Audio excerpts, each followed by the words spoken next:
To all the participants, since this is a hybrid conference, things are getting settled in the venue. Give us a few minutes until we start the conference. Thank you for your patience.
Dear participants, please bear with us a few more minutes as we'll be starting the conference shortly.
Gana मंगलदायक Jai.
Room and association constitute professional leader and organization, connecting each other with mission to work as a wizard of science for defending the earth.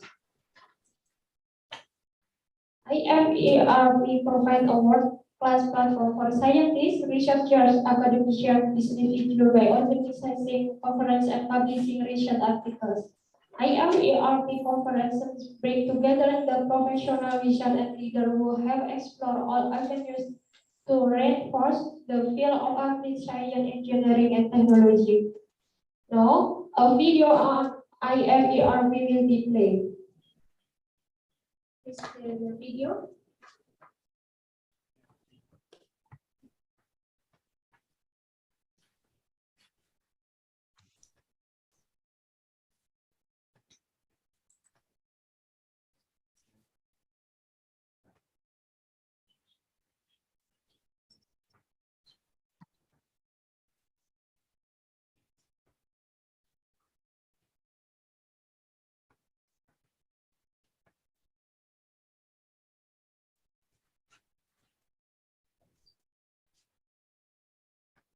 Welcome to IFERP, a forum where innovations and research interest could be supported and developed, prioritizing our mutual interest.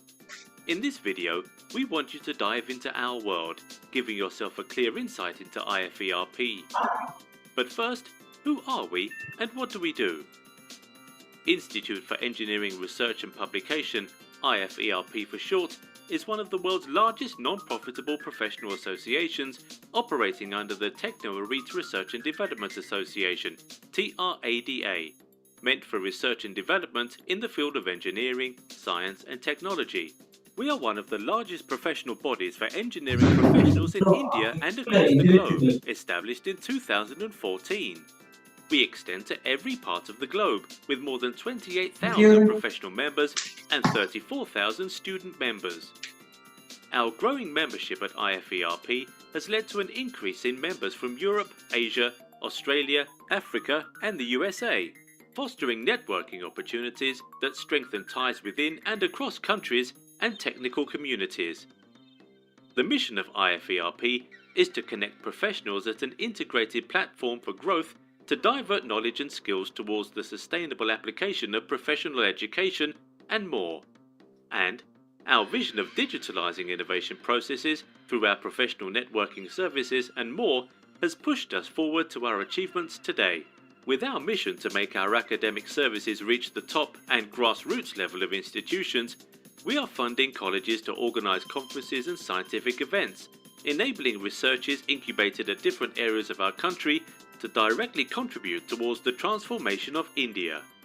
IFERP simply connects engineers, exchange global innovation, and acts as a bridge between researchers and academics by organizing international conferences, world conferences, faculty development programs, webinars, seminars, providing membership, and more. Some of our conferences include WCASET Malaysia, WCASET Jakarta, ICRCET APU Malaysia, and many more. We've also organised scientific events in association with renowned universities done in the past, with over 28,593 journal publication services, creating opportunities to get your research paper published in high impact factor journals such as Scopus Indexed, Web of Science, Google Scholar Index journals, ESCI, UGC approved, L Compandax, ISI, Shimago Index journals, and many more. To make our operations smoother and more perfect, we have been supported by our associated organisation, Association of Cloud Technologists, Global Association of Nanotechnology, International Association for Big Data Analysts, International Association for IoT, International Wireless Network Association, and World Association for Structural Engineers. We have also worked alongside several clients and partners both nationally and internationally like University Malaysia Sabah, APU Malaysia, UNJ Jakarta, MC University Thailand, Ajman University Dubai, PUP Philippines, IIUM Malaysia, ISU Philippines, FCPC Philippines, WCC Philippines SRM University, Galgotia University, Amity University, and much more government and private organisations in different countries. At IFERP, we believe that there's always a better way to treat professionals, and that is what we do. If you would like to see more or go deeper on IFERP, you can visit our website at www.iferp.in.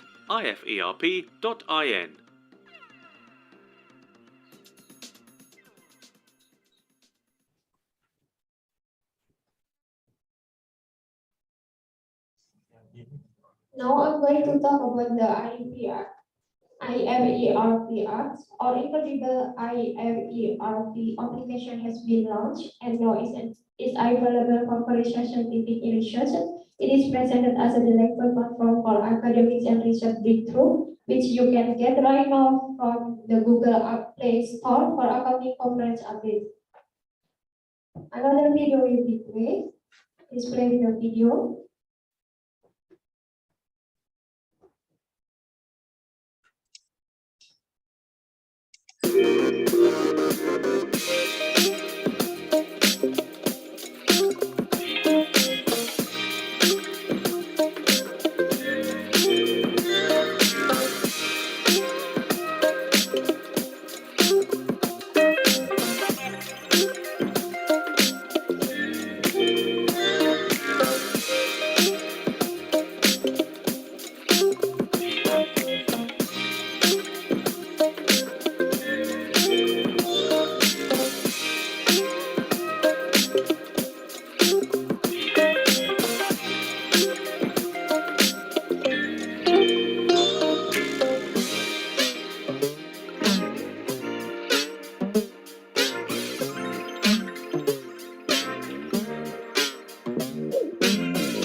About ICRCET, the 10th International Conference on Research Challenge in Engineering and Technology, ICRCET 2020, is an international platform for all sorts of research and scholars, practitioners and academicians, students and scientists, to discuss interdisciplinary research and training in engineering and technology. This conference researcher, decision maker, educator, senior manager, practitioner, and others to serve as a comprehensive platform to present and discuss the latest discoveries, driven interest, as well as practical difficulties and resolution in sectors such as engineering and technology. ICRCET aims to give research students and delegates and the opportunity to communicate and share their expertise and understanding of technology utilization. This event will also serve as an excellent international forum for sharing expertise and results on the research sharing in engineering technology. The goal of the conference is to provide a stage for scientists and practitioners from academia and industry to address issues with development in the field. Universitas Mercubuana. Mercubuana University is a private university that organizes the three dharma of higher education, namely education, research, and community service.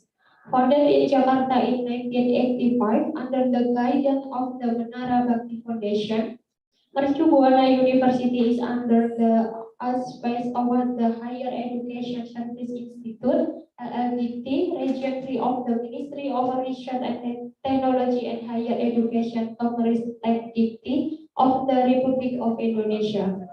Since December 2016, Mercubuana University has obtained the accreditation of Higher Education Institute AEPT with an age or superior rating from the National Accreditation Board for Higher Education (TP). Mercubuana University is currently in the process of obtaining international accreditation.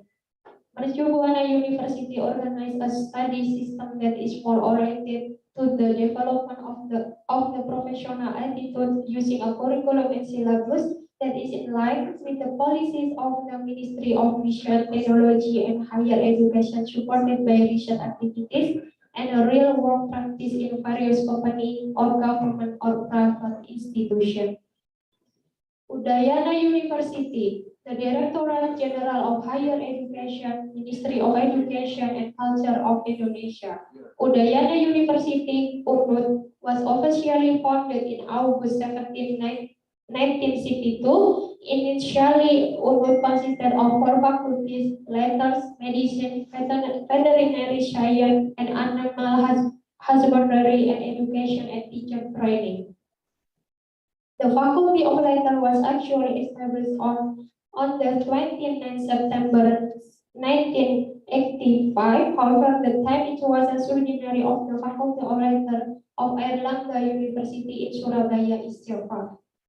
This faculty was then integrated into Udayana University in 1962.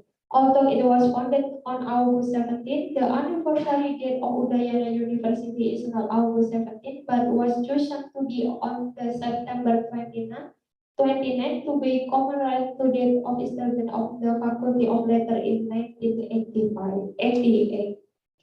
Although has developed rapidly in 2015, the university has 13 faculties, 25 master program, and 10 doctoral program. Lloyd Institute of Engineering and Technology.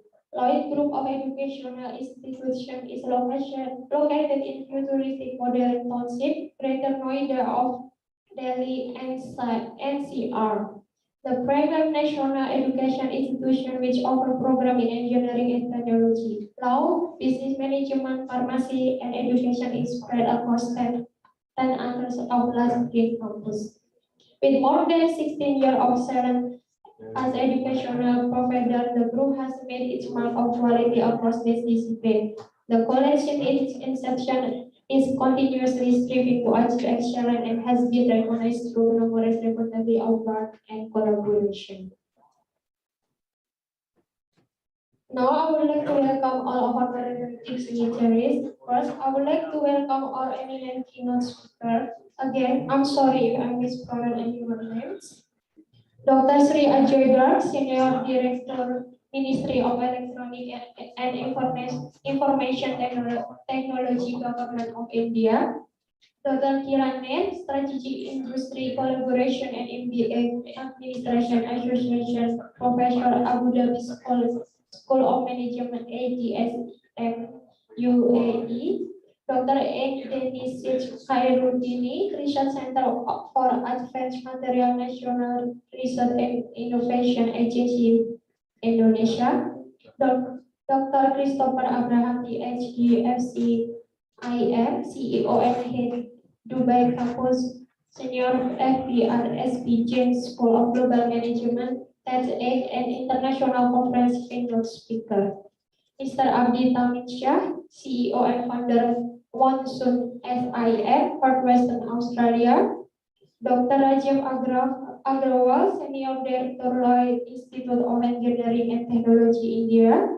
Dr. Anwar Ahmad, Professor, University of Nizwa, Civil and Environmental Engineering Department, Nizwa, Oman. Next, I would like to welcome our special guest, Dr. Mawardi Amin, MP, Dean of Faculty of Engineering, Universitas Mercu Buana. Dr. Hadi Pranoto, Vice Dean of Faculty of Engineering, Universitas Mercu Buana. Mr. Sij Kumar, MD and founder of Technology Group. Next, I would like to welcome our session chair, Dr. Anil Sidana Rayandu, Professor and HOD in Medical Certificate Energy Auditor by DEE Department of Medical Engineering, Sandeep Institute of Engineering and Management, India. Professor Yuravi Shankar, Civil Engineering, National Institute of Technology, India. Dr. Ingenieur Dr. Pang Wai Leo, Associate Professor Multimedia, University Faculty of Engineering, Malaysia. Dr. Sudeshra Chakraborty, Professor, Department of Computer Science Engineering, Lloyd Institute of Engineering Technology, India. Dr. Rohit Bansal, Assistant Professor, Department of Management Studies, Vice College of Engineering, Rohtak, Haryana. Sevan Chandra, Associate Professor, Management Studies, Binus University, Indonesia. DLA Ilianti Ika Suprihatin, MSc, PhD, Faculty of Mathematics and Natural Science, Udayana University, Bali, Indonesia. Mr. Ibu Tutedi Indrayana, Faculty of Mathematics and Natural Sciences, Udayana University, Bali, Indonesia. Dr. V. Vandana Devi, HOD Civil Engineering, KCG College of Technology India, Dr. Pranat Mishra, Additional Director LDIMS India, Tanupriya Kauduri, Associate Professor West Bengal, University of Technology, Kolkata, West Bengal, Dr. Jayanti Ladeni, Professor, Computer Science and Information Science, University, Karnataka. Thank you for joining us, even during this pandemic situation and impacting their expertise with us. I would also like this opportunity to welcome all our presenters from across the world who has spent their valuable time in enlightening us with their latest research studies. I would also like to welcome all our attendees in joining us today. On behalf of all these missionaries and participants, we are happy to release our 10th International Conference on Recent Challenge in Engineering and Technology, ICRCET 2022 proceeding book. Now we have a photo session. Please everyone, prepare yourself for all virtual participants to turn on your camera.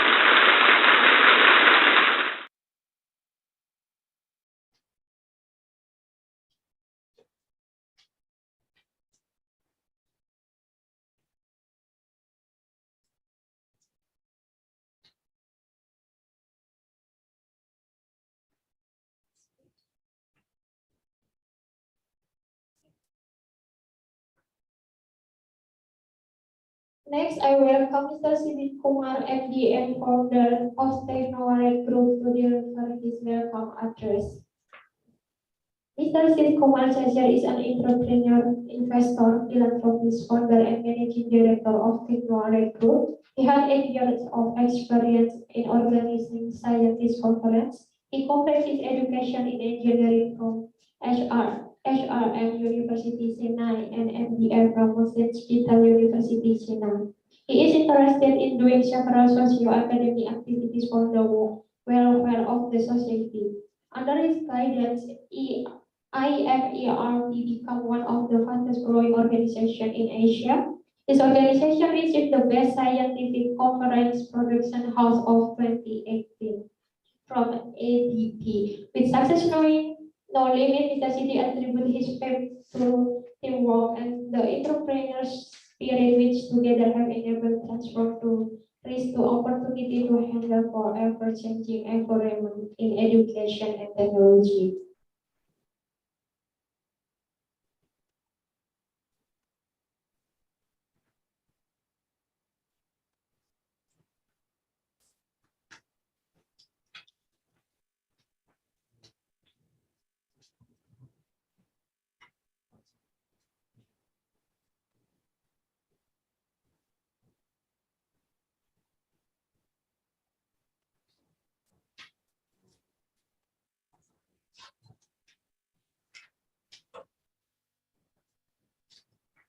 Very good morning. Is it audible? Yes, sir, it is audible. Very good morning to distinguished guests, eminent scholars, delegates, committee members, participants, and students. On behalf of IFERP, it is a great honor for me to welcome you to the 10th International Conference on Recent Challenges in Engineering and Technology, ICRCET 2022. Next, I would like to welcome to the co-hosting partner of this conference, Udayana University's Bali, Indonesia, University of Mercu Buana, West Jakarta, and Lloyd Institute of Engineering and Technology, Uttar Pradesh, India. Moreover, I honorably welcome our guest of honor, Dr. Marwardi Amin, Dean of Faculty Engineering, University of Mercu Buana, and Dr. Haldi Pranato, Vice Dean of Faculty of Engineering University, Mercu Buana. Next, I would like to welcome our keynote and invited speakers, Dr. Kiran Nair, Strategic Industry Collaboration and MBA Administrator, Associate Professor, Abu Dhabi School of Management, ADSM UAE. Dr. Denish Shidki Kirundini, Research Center for Advanced Material National Research and Innovation Agency, Indonesia. Dr. Christopher Abraham, CEO and Head Dubai Campus, Senior VP at SP Jain School of Global Management, TEDx and International Conference keynote speakers. Dr. Rajiv Agarwal, Senior Director, Lloyd Institute of Engineering and Technology, India. Dr. Anwar Ahmad, Professor, Universities of Nirja, Civil and Environmental Engineering Department, Nirja, Oman.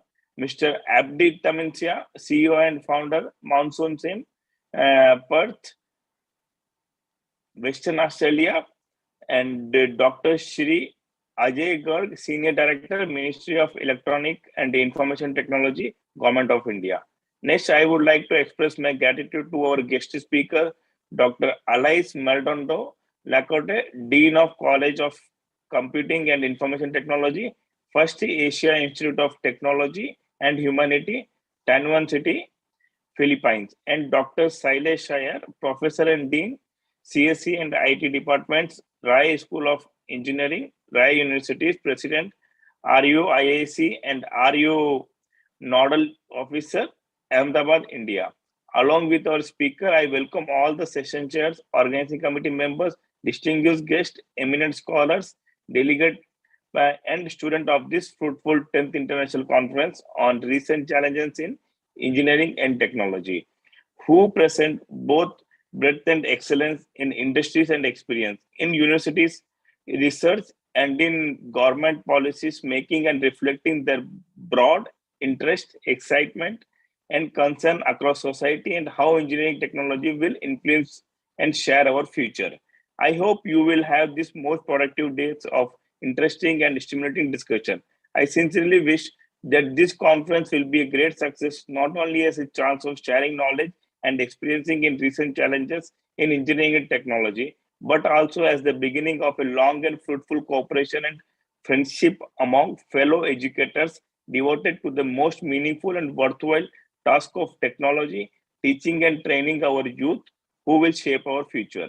I think the most of us would agree that every past technology wave ultimately produced more jobs than it destroyed, and that every past technology waves also delivered important gains such as higher living standard, longer lives, and less disease, better communication, rising productivity, and economical growth, and nearly every advantage that comes with modern life.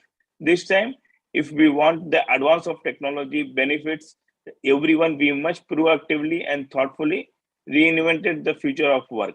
Reinventing the future of work needs to be whole society effort, and finding long-term solution will require ideas and initiation from every quarter.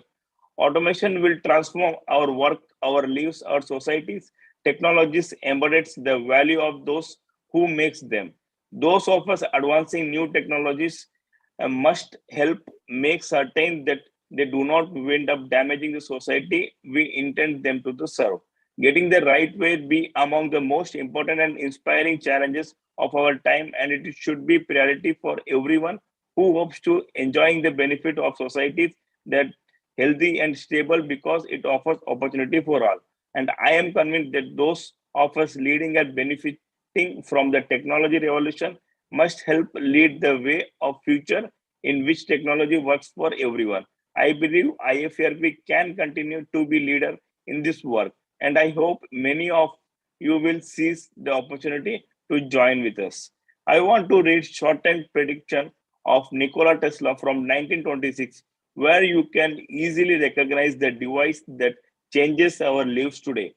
When wireless is perfecting applied, the whole earth will be converted into huge brain. We shall be able to communicating with one and one another instantly, irrespectively of distance. We shall see and hear one another as perfectly as we were face to face. Despite intervening distance of a thousand of miles and the instrument through which we shall be able to do this will be amazing simple compared with our present telephone. A man will be able to carry one in his pocket. If I have been able to see further, it was only because I stood on the shoulder of giant Isaac Newton. As a result of organizing this conference, IFERP hope to set the perfect platform for participants to establishing career as successful and globally renowned specialists in the field of engineering and technology. IFERP, one of the largest professional association on its way to digitalize innovation process through our professional network services and providing an integrated virtual scientific community. Mutual engagement, exploring potential of researchers, creating a cooperative and collaborative academic environment. Moreover, 75,000 plus members and 420 universities and institutes are associated with IFERP, utilizing our services in the field of engineering, science, and technology by organizing and providing international conferences, publication assistance, research assistance, uh, chapters, guest lecturers, faculty exchange program, short-term training program, and other lot of activities. IFERP has stepped in and entrenched strong network in Asia, Middle East, and in many European countries. While concluding, I would like to welcome all the conference participants who are awaiting to share their knowledge and experience and to explore better way of education, our future leader. I take this opportunity to welcome each one of you and express our gratitude in your agreeing to participating in this conference. To put a conference of this magnitude together is not a small task to the tent. I would like to welcome and express my sincere gratitude to all of our coordinators, organizing committee members, advisory committee members, and session chairs. I welcome all once again on behalf of entire IFERP group for this 10th International Conference and recent challenges in engineering and technology. Thank you for giving me this opportunity to be part of this wonderful scientific conference. Thank you all.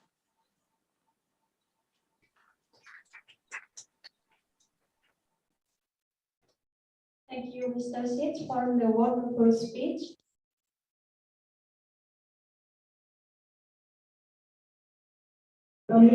Dean of Faculty of Engineering, Universitas Mercubuana, Jakarta, Indonesia, for welcome speech.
Can you hear my voice?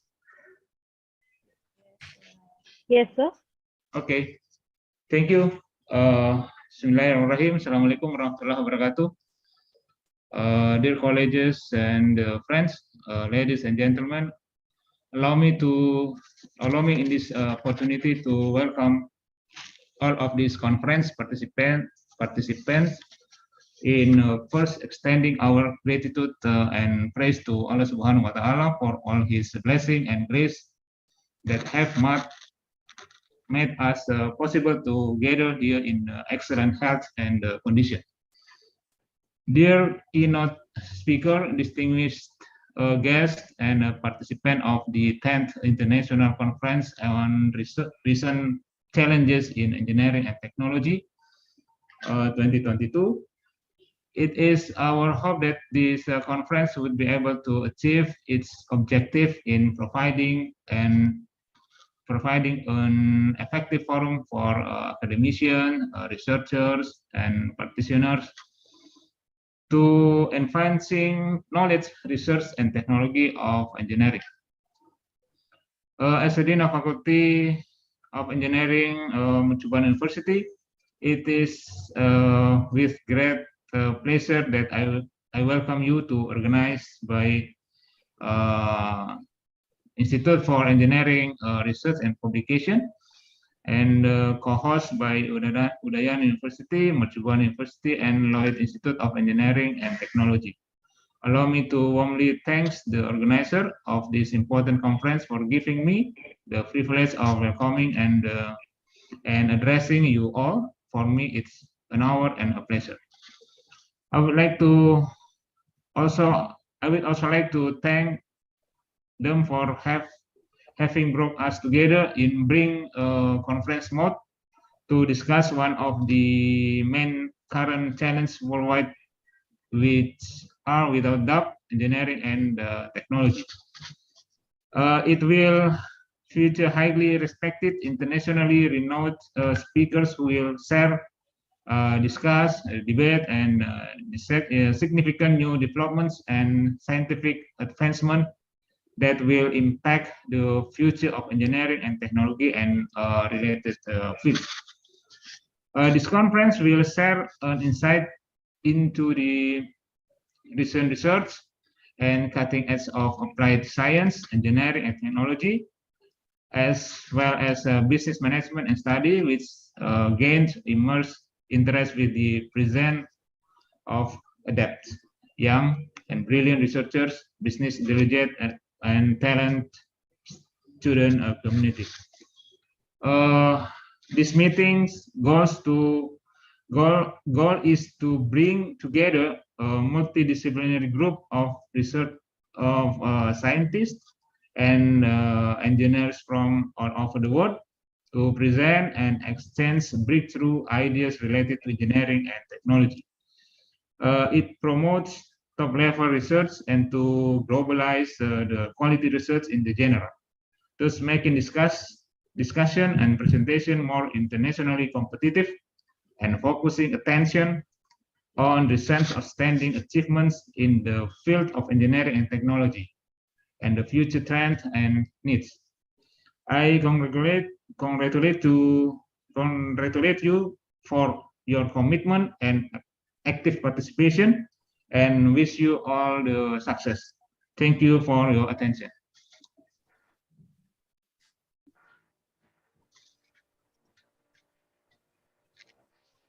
Thank you, Sean, for your wonderful speech.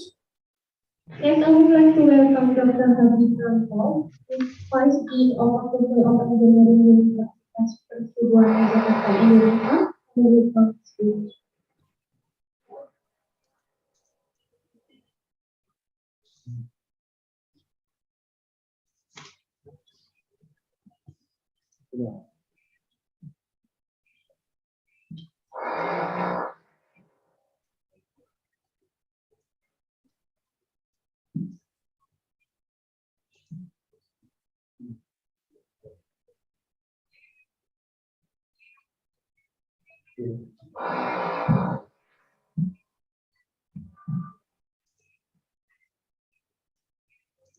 Assalamualaikum warahmatullahi wabarakatuh.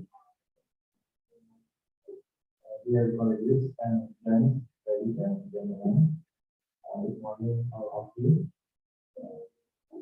Welcome kembali. Special thanks from Udayana University. Thank you very much for you coming. Thank you. Who have walked us to organize this event. Today is my big day for me because for the first time I'm speaking at this conference. Listen to this in engineering and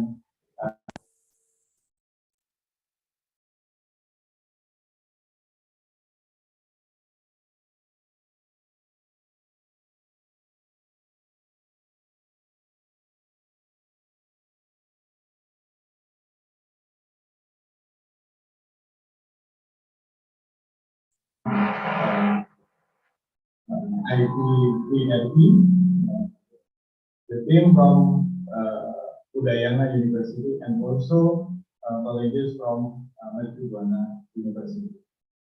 I hope that this conference can give benefit to all participants informed. This conference is also a mean for lecturer on engineering faculty to publish research in international journal indexed by its focus. In the future, this collaboration is expected not only in conference activity, but also collaboration research, collaboration publication, and others. Hopefully, this collaboration can continue every year. Thank you very much also to our conference participants, author who have submitted their paper, and also to listener, because your participant this event all we have. Thanks again to the team from IFERP, Udayana University, and colleges from Metro Buana University. This time become a very successful conference. Good luck. Thank you so much for the wonderful speech.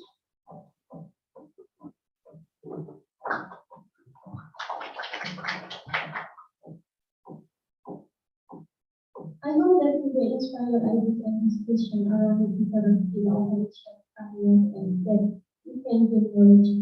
Here we start our exclusive event followed by next session. Next, I would like to welcome Dr.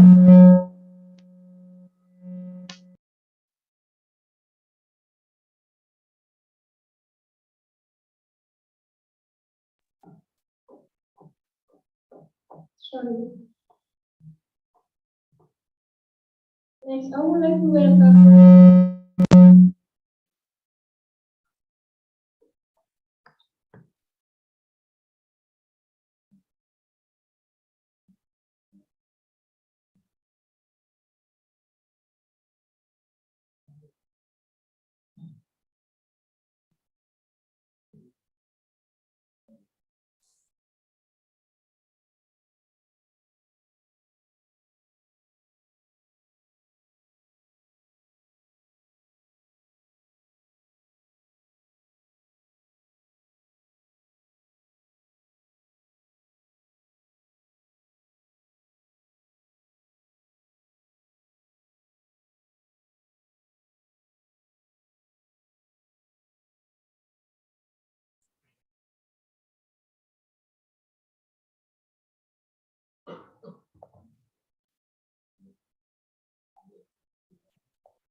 I would like to welcome Dr. Arif Madura Kotil, Dean of the College of Computing and Information Technology for Asia Institute of Technology and University Hana 1 Philippines, for the representative speech on information security and cyber security.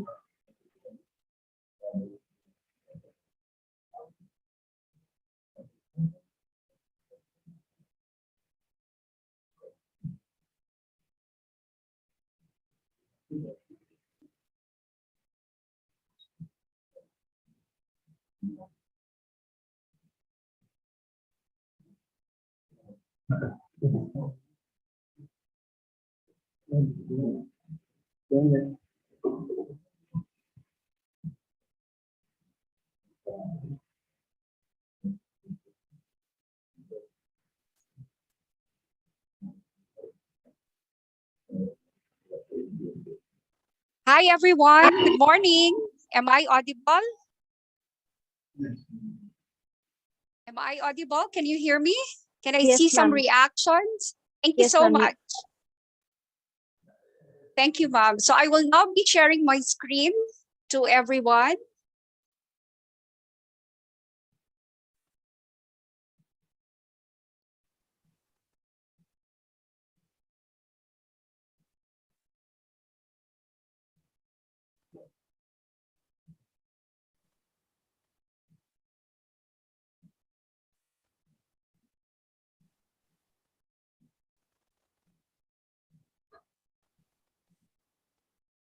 All right. Can you now see my screen? Yes, ma'am, we can see your screen. Thank you so much for that. Again, thank you for inviting me to this wonderful conference. Thank you to all the organizers. Good morning to all our guests, our honorees, our scholars, and of course, our participants in today's conference. So I am Dr. Alice, and I'll be discussing and sharing with you maybe a review of somehow these topics already. So I'll be sharing with you about information security and cybersecurity, and perhaps how can we actually consider these concepts as we design, as we build innovations in engineering and technology. So I think this topic will be a refresher maybe for some of you, and a review on how can we be protected in cyberspace now that for almost 3 years now that we're experiencing the global pandemic and everybody went working from home in the previous years. So how are we be able to actually protect the data that is now becoming borderless? So let me share with you a quotation from Snyder, a chief security officer of Fastly, and he said that one single vulnerability is all an attacker needs. So do we want to be a victim, or we have to be aware of the vulnerabilities personally we have, or the vulnerabilities that we have in our organization or institution? So to all those in the virtual space and to all those attending in person, I know you're, I think, aware of all the logos on screen. Okay. Who among you here can guess all of them or most of them on the screen? Can I see some reaction in the chat box, or maybe a raise of hand from the audience that I know one of them, or maybe 2 or 3 of those logos? Can I see from our participants? Can you guess some of the logos on the screen? Yeah, do you know that? All right. So moving forward, these are the applications that most of us are actually using. There are Facebook, Instagram, TikTok, Twitter, LinkedIn, and a lot more. One more thing.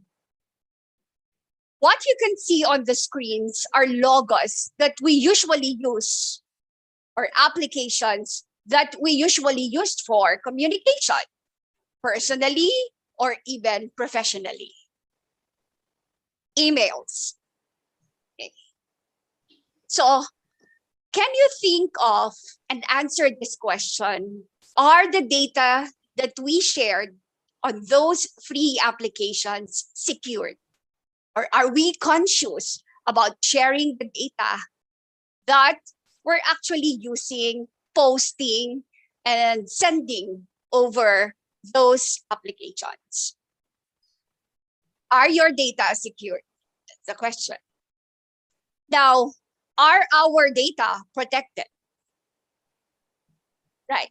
I hope some of you will have an idea already of what I'm going to share with you this morning. Now, how can we address this challenge of being secured in the innovations that we make in the field of engineering and technology? Because this will now become an emerging trend, because all of us went online, and all of a sudden, there had been digital transformation that we experienced in the past 2 to 3 years. Moving forward, I'll be discussing information security and cybersecurity. And what are these 2 emerging trends now? Actually, it exists way back in the 1970s, information security. Information security is basically the practice of preventing unauthorized access, use, disclosure, disruption, modification, inspection, recording, or destruction of information. Anything that has to do with manipulation of the information that we have. The practice of making it secured, making it protected refers to information security. While cybersecurity is the practice of defending our computers, our servers, our mobile devices, electronic systems, our networks, and data from malicious attacks. These two, they have in common. Okay? One is data and information.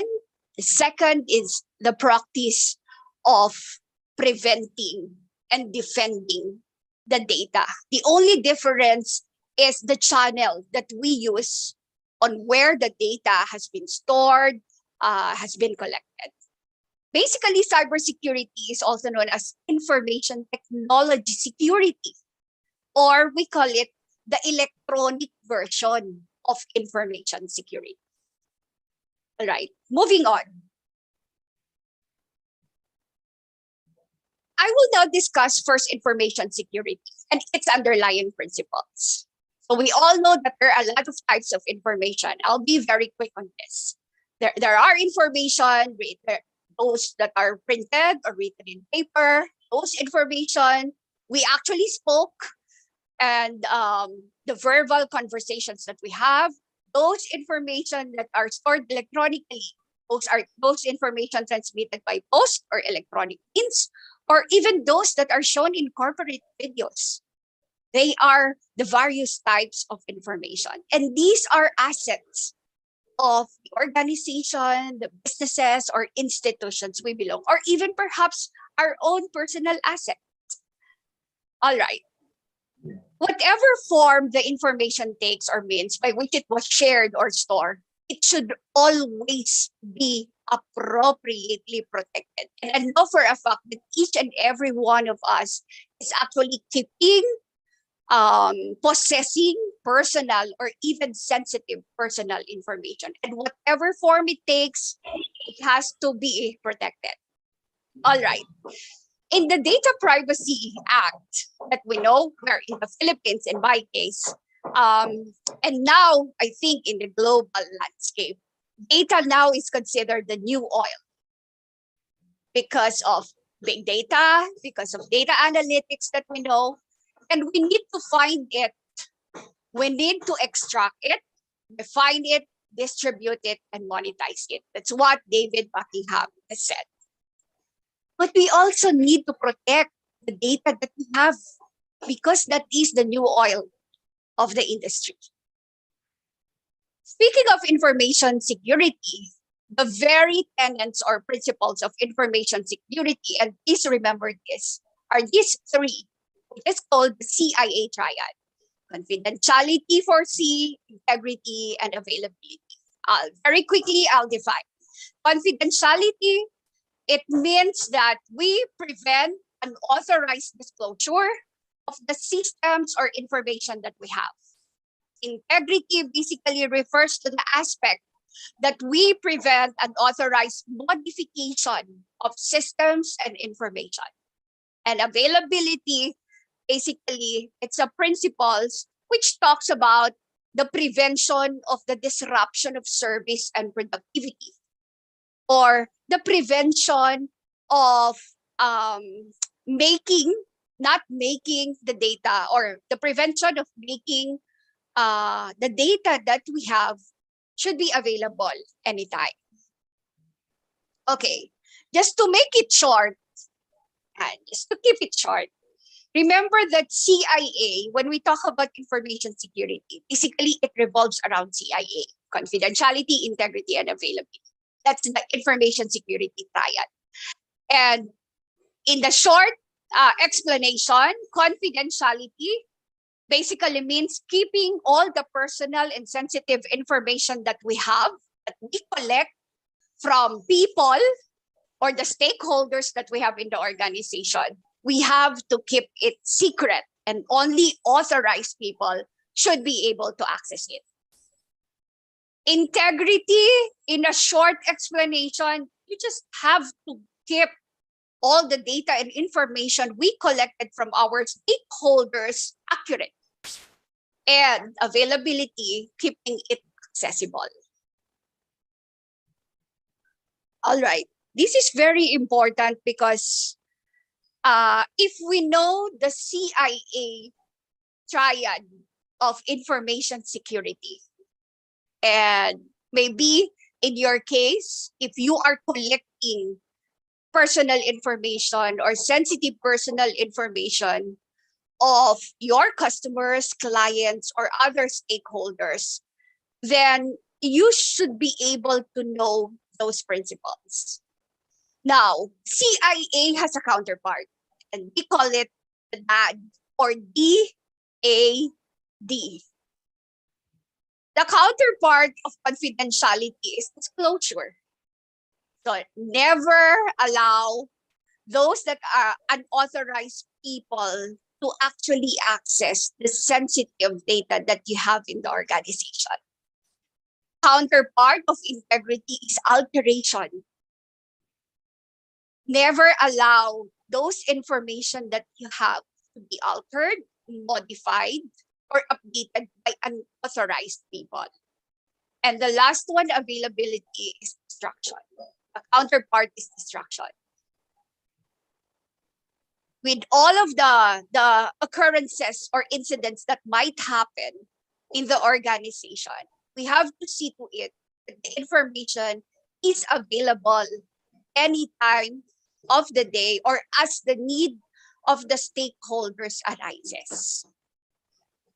So we have to have information security policies in place for all of our organizations. So maybe it's about time to review, revisit the information security policies that we have in the organization. Having said that, most information security policies focus on protecting the three key aspects of their data and information.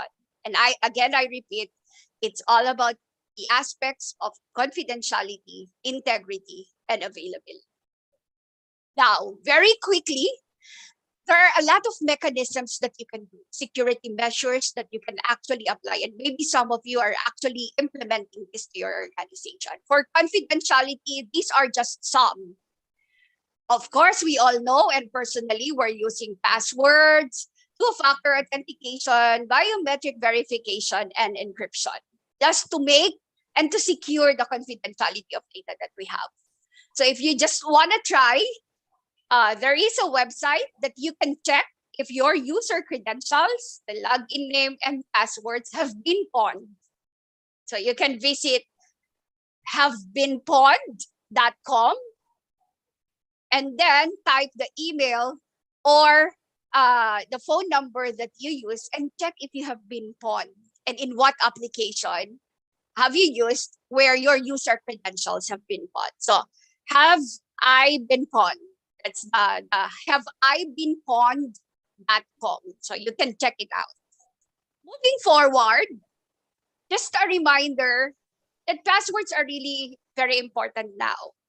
Okay, that's the initial protection that we have.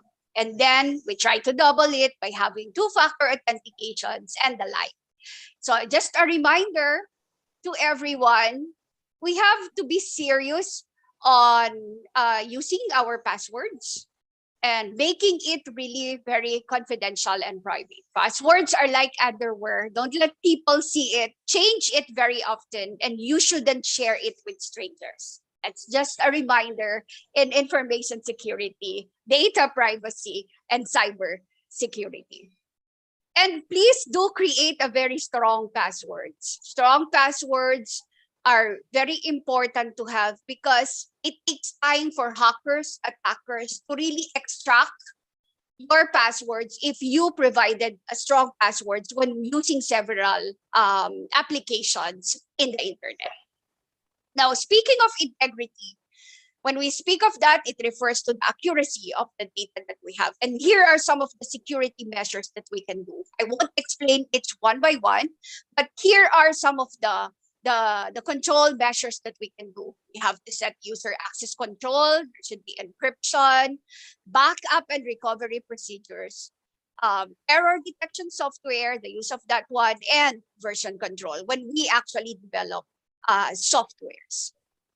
Availability also has security measures so that we will be able to mitigate threats, reduce the threats or incidences that we do not want to happen in the organization. So these are very important, and maybe it's about time that you check in your security policy in the organization if you have these kinds of security measures, or maybe even better, offsite backups, disaster recovery, redundancy, failover, proper monitoring, environmental controls, virtualization, server clustering, and continuity of operations.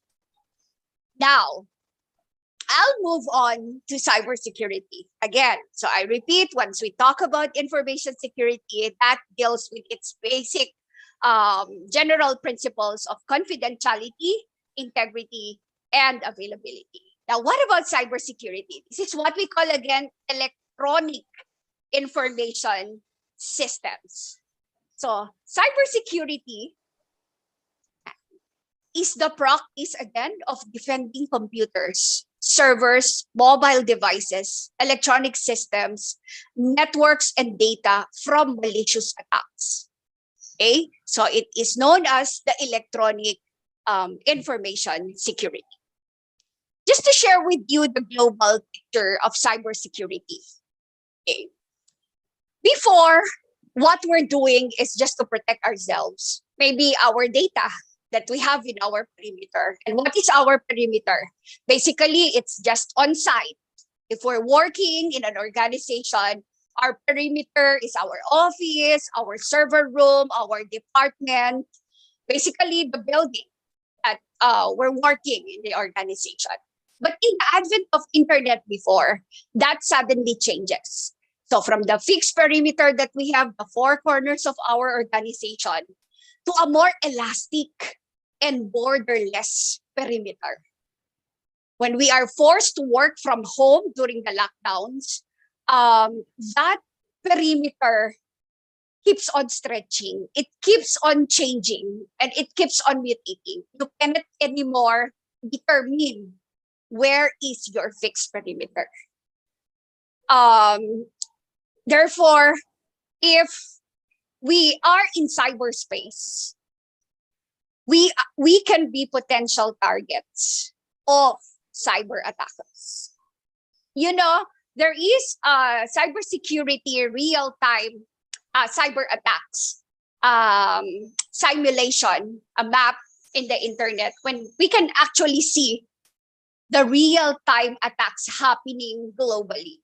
One country attack another country. It could be one country attack a certain location in the same country. There are internal and external wars fought in the cyberspace. And once you use a certain social media platform, say you use Facebook, you use an email application, then you are in cyberspace. And I know everyone here is in cyberspace. Then if we are connected to the cyberspace, always remember that we are the potential targets. Okay, on screen, you will see that 95% of cyber attacks are caused by human error. That's the data as of June 2021 last year. Take note that the first vulnerability are the people. We are the walking vulnerabilities. And if we are not aware of cybersecurity and information security, then we might be as well a victim and an accomplice on a certain cyber attack. A cybersecurity expert said that in the organization or business establishment or institution, we have to hyper focus on people. What does it mean? We have to make our people, employees, aware of what is happening in the cyberspace. And once we hyper focus on people, we benefit from this hyper focusing. Take note that cybersecurity is not about information technology. Cybersecurity, information technology is just part of a broad spectrum of cybersecurity. And based on statistics, cyber attacks are caused by human error, 95%. Second, more than 77% of the organizations do not have an incident response plan. Incident response plan is very important. Take a look at this example. In most organizations we have in the Philippines, we actually perform annual fire drill and earthquake drill. We put that as part of the activity of perhaps a university or an institution. Because we want to be prepared for an incident, a fire incident or an earthquake incident that would happen probably. But if we do not have any fire drill, for example, or any earthquake drill in place, there will be more casualties. That's the expectations. People will not be that prepared to respond on a certain incident.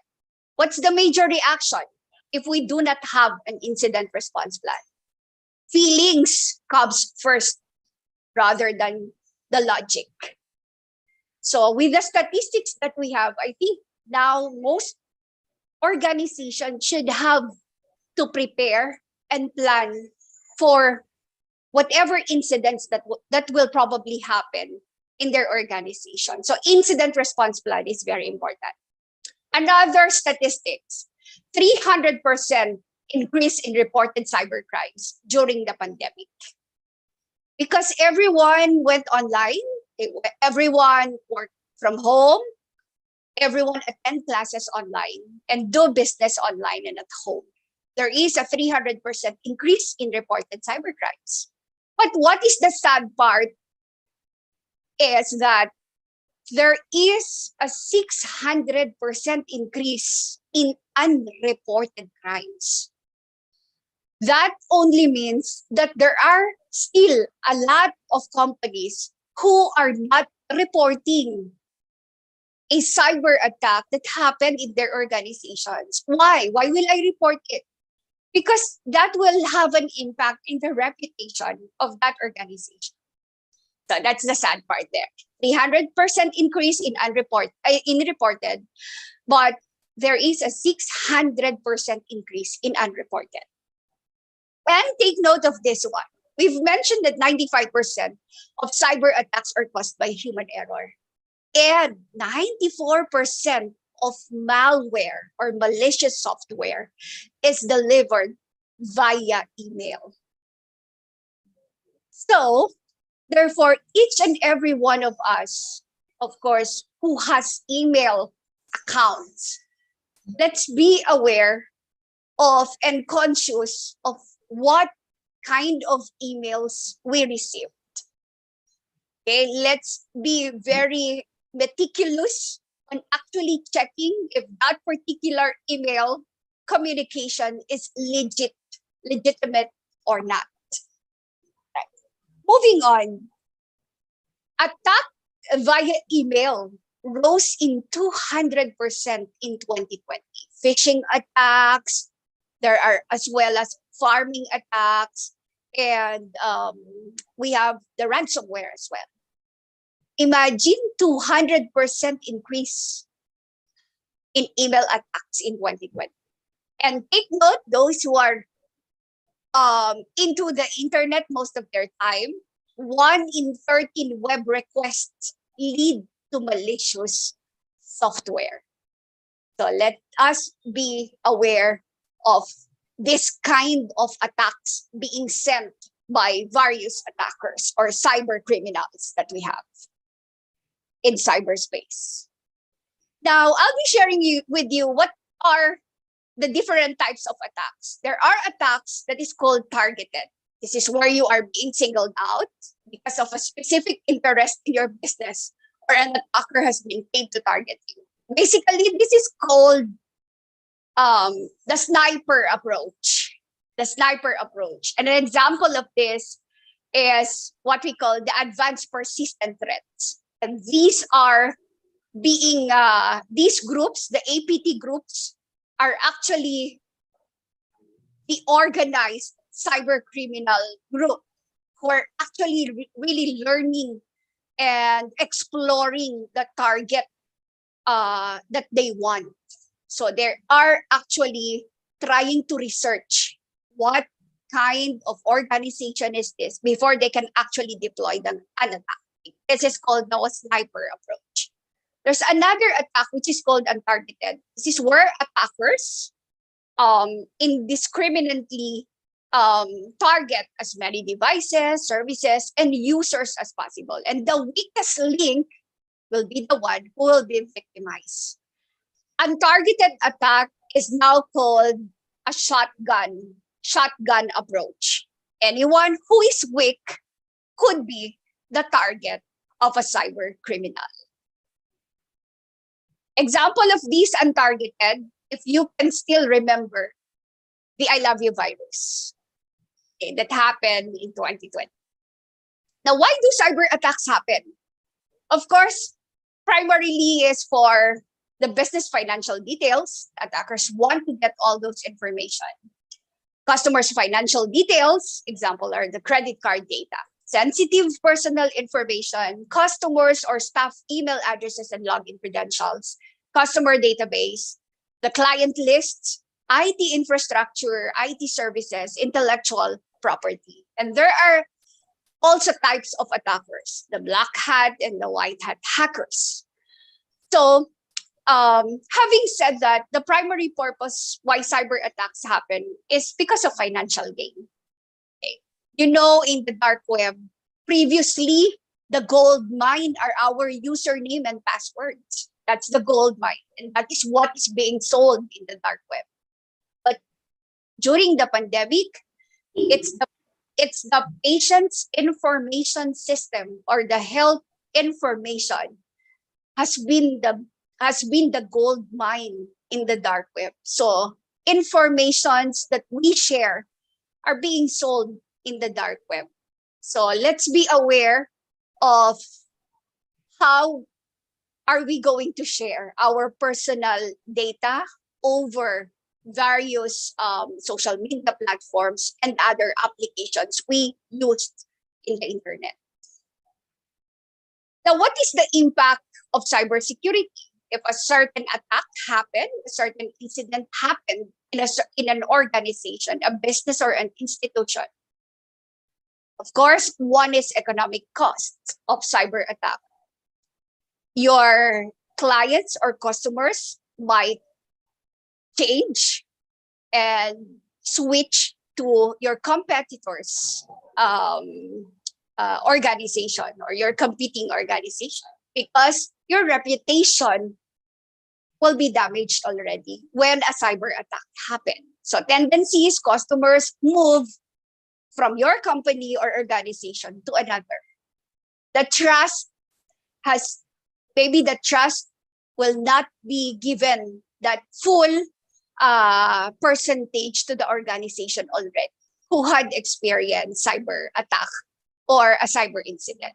There are also legal consequences of cyber breach because say an organization is collecting personal information and sensitive personal information from their customers or stakeholders, and those data or information has been breached or has been attacked by a cyber criminal, then the customers can actually file a case to the organization because always remember that in the organization, once we collect the data, basically personal or sensitive personal information of the stakeholders that we have to protect it.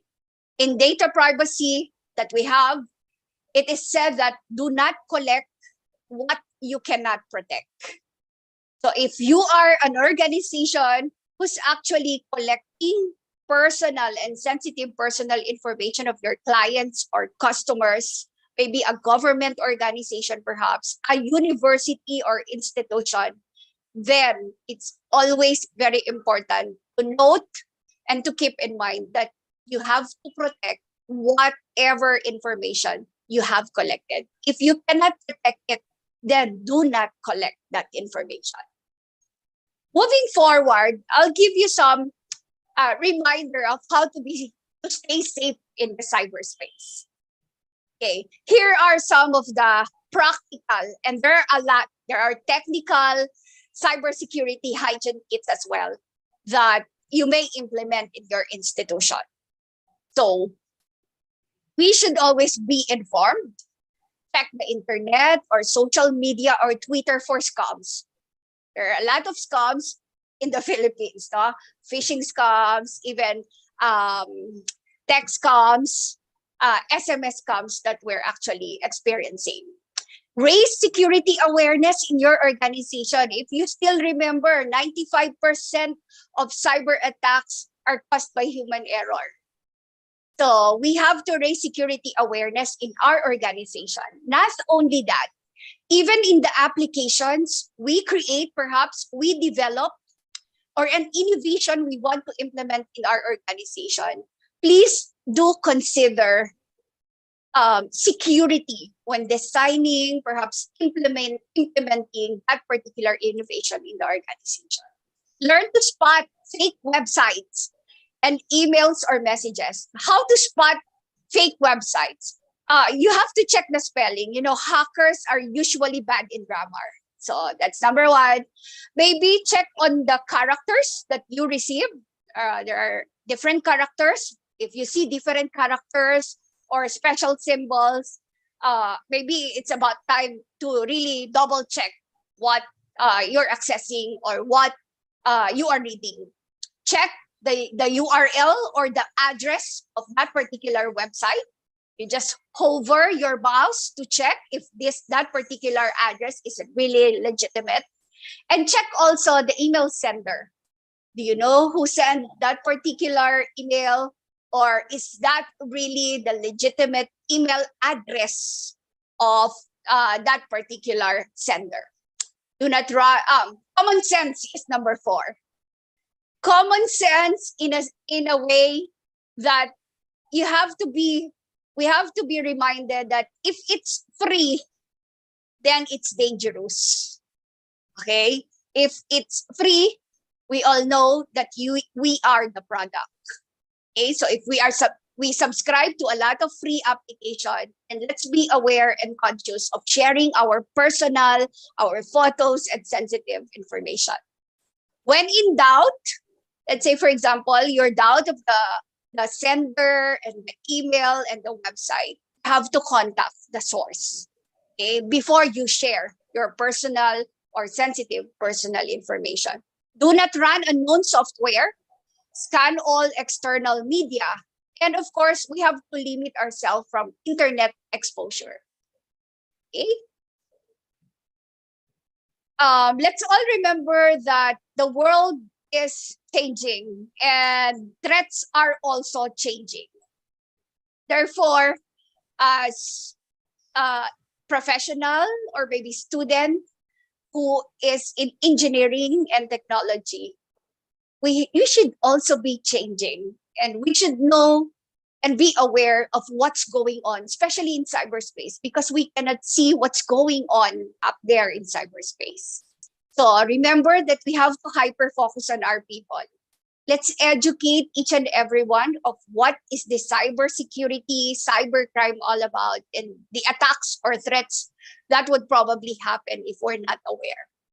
We have to implement scalable first line of defense in the organization. Perhaps we have to use tools, software, hardware, where we can protect our network, our servers, the personal data that we put into our computer systems and our information systems that we use. Aside from that, we have to be aware, updated on the various cyber attacks happening in the environment, in the organization, and in the country, perhaps. And we have to have a timely information on the various threats that's coming in or that would probably happen. And it's very important that we incorporate security in all of the things and innovations that we do. Security monitoring is one important aspect that we have to incorporate.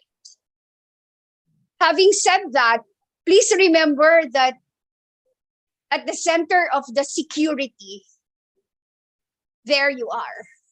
So who is at the center of the security? You are at the center of the security. And each of everyone should be aware of all of these incidents happening in the cyberspace. And of course, the practices that we have to do in order to protect the data and information that we have. It is said that human wall is always better than a firewall. So let us build a human wall along with our firewall. And of course, again, a reminder that if we are not paying for it, we're not the customer, we're the product being sold. So let us protect the information that we post in the social media accounts or in the internet. Okay?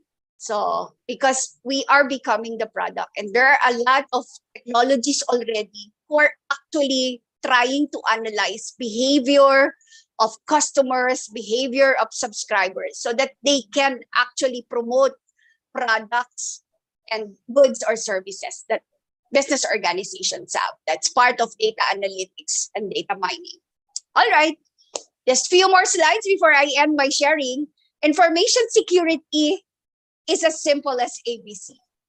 It means that we always have to be careful on sharing the information, sensitive or personal information that we have. Thank you, everyone, and have a nice day. Thank you. Thank you, Dr. Alice, for Thank you so much, Dr. Alice. from now on, the conference will be taken over the speaker who are here.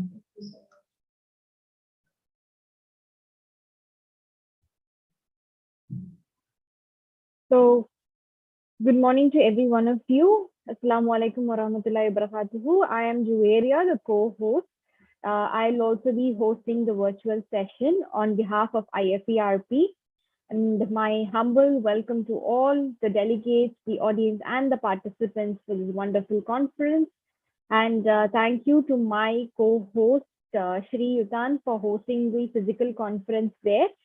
So I would be your virtual host for the conference today and tomorrow. Now, let me start by thanking Dr. Alice for your wonderful and very, very informative and energetic session. Thank you for bringing a lot of energy into our session. And it was a wonderful guest speech that you have given us. Now, we would like to move on to our next speaker. So next, I would like to welcome Dr. Abdi Tamansier, CEO and founder of Monsu Sim Australia, for delivering the keynote speech.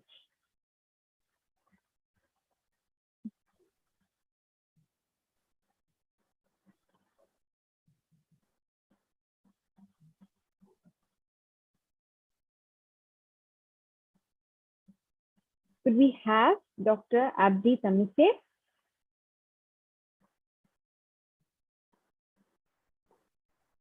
So you're unmuted, sir. Please go ahead. Thank you. Thank you, organizers. Thank you, everyone.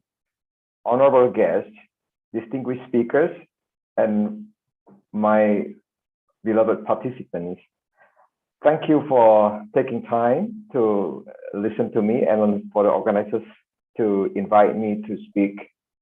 When I was invited to speak on this conference, I really like the word challenge, because we have an opportunity here because of technology, and there are so many challenges out there.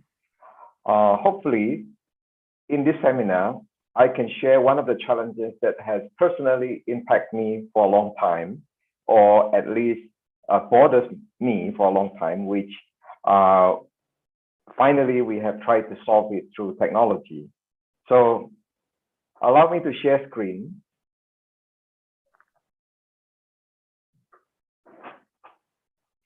Can I share screen, please? Yes, sir. Thank you. Please go ahead. Can you see my screen now? Yes, sir. Thank you. And let me just share my screen here. Just give me a second. Oh, no, this is not what I want. Sorry.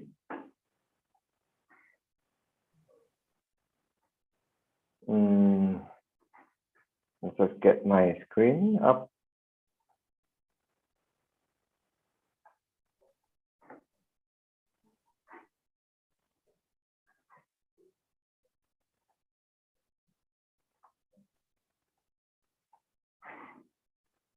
Okay, I'm not sure where my fast is. Hang on a second.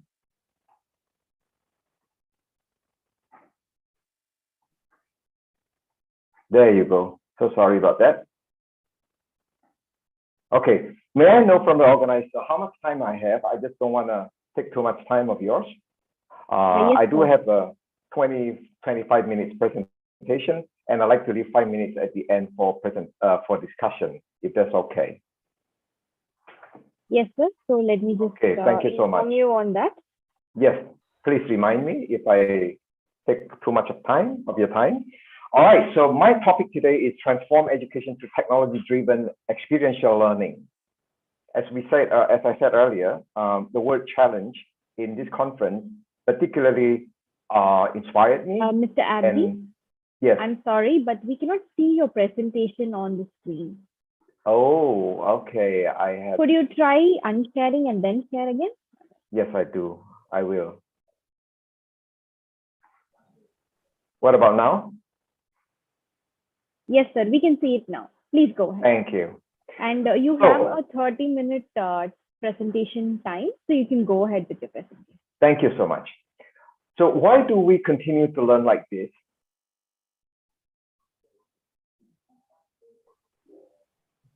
If the real world is like this? So that's the challenge that I always like to tackle. So where do we get our working knowledge? Research shows that 70% of our working knowledge comes from experience, 20% comes from social learning, and only 10% comes from formal education. So experience and social learning makes up 90% of our working knowledge. How do you learn how to drive if you were just given the theory?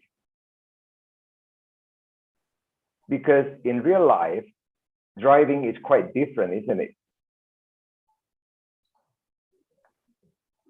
So experience speaks louder than theory in many, many occasions. Of course, not all the time, but most of the time.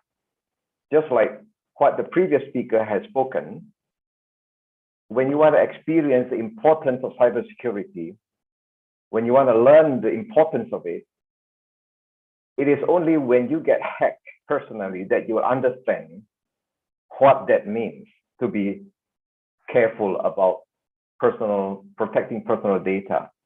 So experience speaks louder, really. So same thing with business.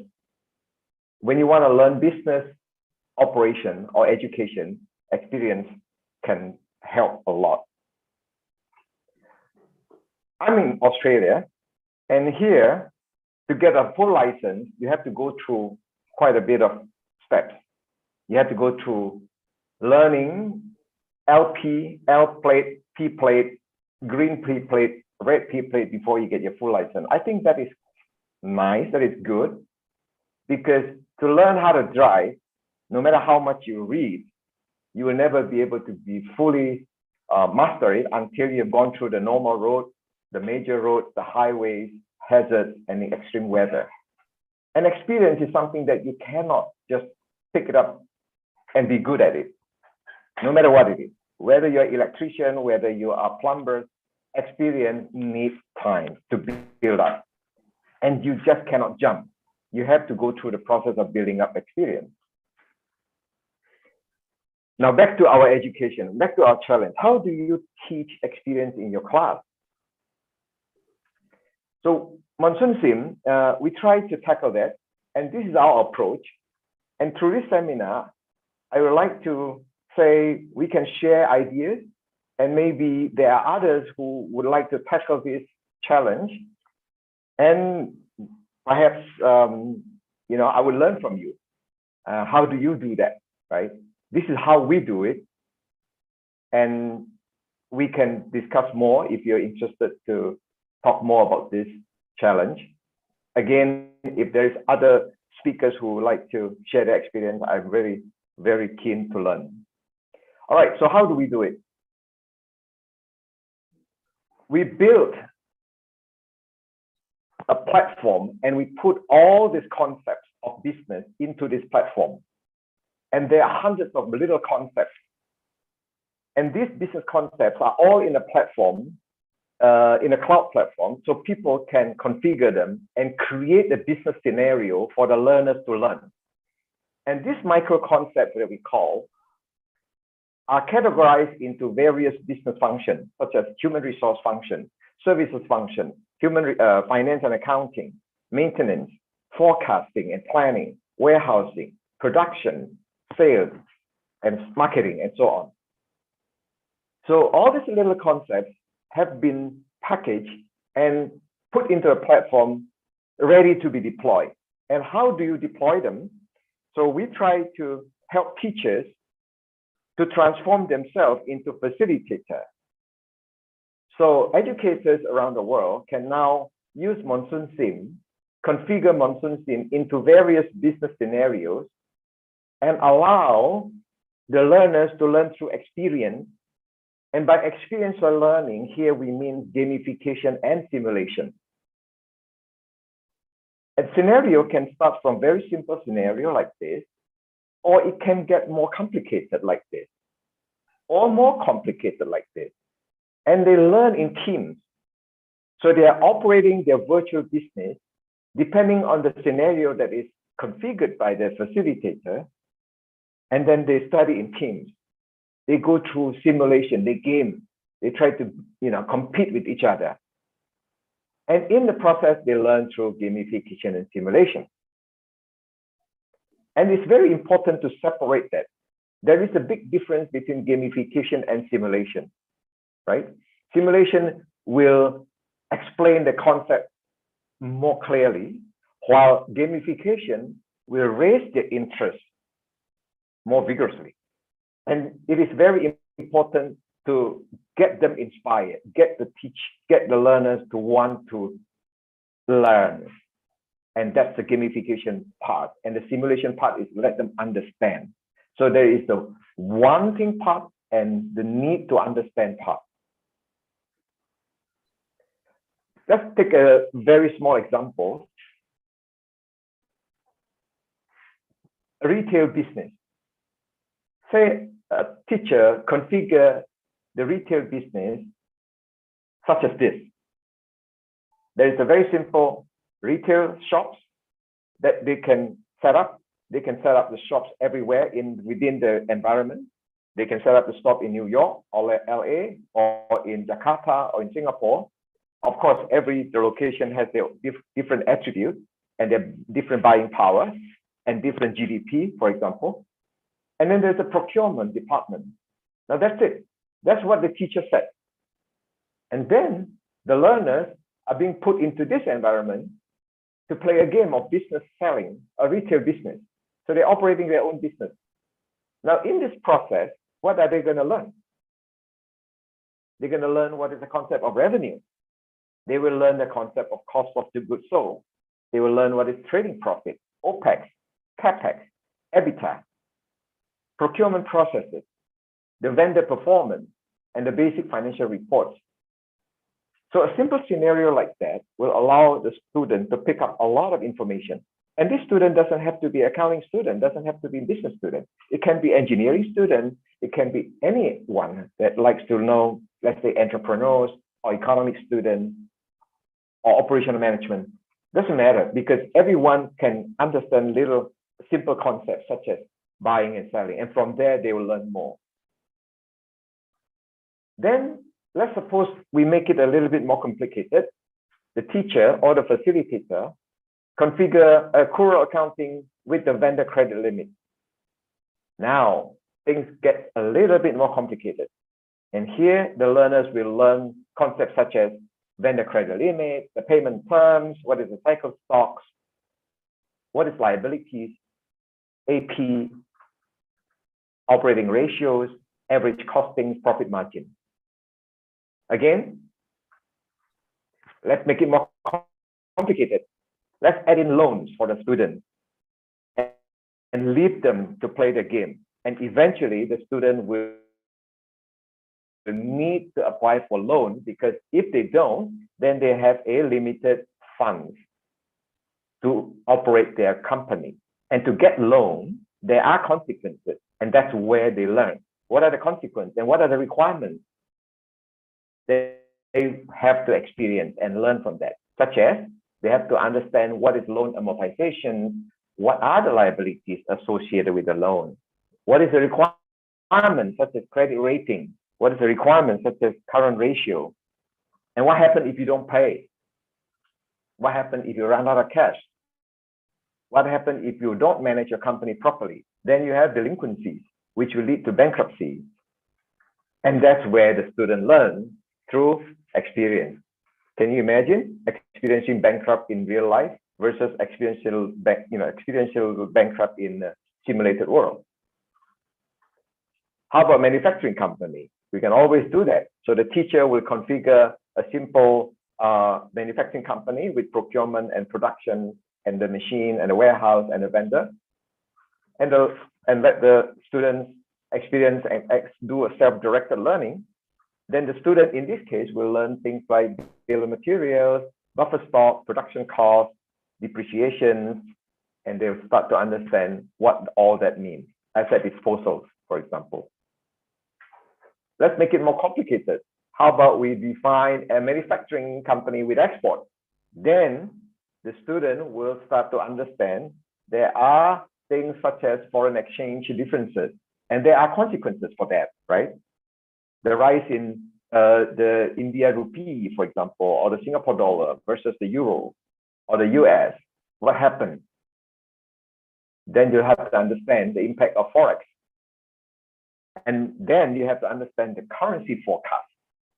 So through the forecast, then you can plan and you can operate your company accordingly. And that's where they learn. In real life, you have to do so. Another example, a manufacturing company with a human resource department.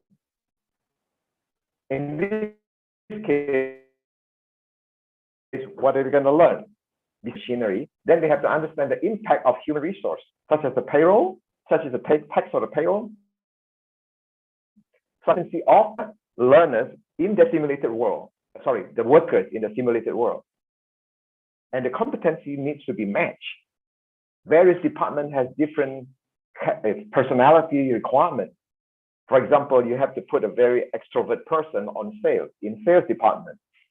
And maybe in accounting or finance department, you need someone that is really conscientious and really, really careful, detail-oriented. So these are the things that you can define, and the student has to learn the impact of those.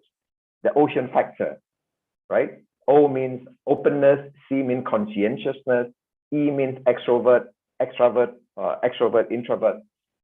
A means agreeableness, and so on. So the transfer to those competency has to be matched. And if not, then what happens? They could do counseling, and otherwise the workers in the simulated world will be resigning, and they need to do the transfer and so on. So there's a lot of human resource concepts that you need to pick up, that will pick up, all right? There are human resource concepts in administrative side and also on the strategic side. How about this? A wholesale business with crisis. this is very timely, isn't it? Because we are in a COVID crisis. For example, the teacher can define a scenario and trigger a certain crisis happens when they play the game. It's sometimes into the future. And that recovery can be, say, a U-shaped recovery. It could be a V-shape, W-shape, or L-shape. And let the student experience those, right? Such as the lockup in supply chain in Shanghai, for example, such as the fall in Sri Lanka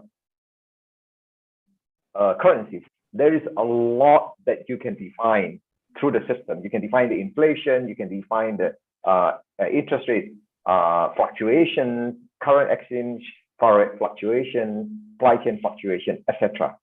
And let the student experience sometime in the future as they play the game and see how they recover, right? As soon as a certain student that recover from those crises, you can imagine that they are very proud and they are very, very happy. And they, of course, they are very confident, especially if they go out to the marketplace or they try to find a job, right? They will be able to share so much more information with their potential employers of what they have learned in this virtual operation.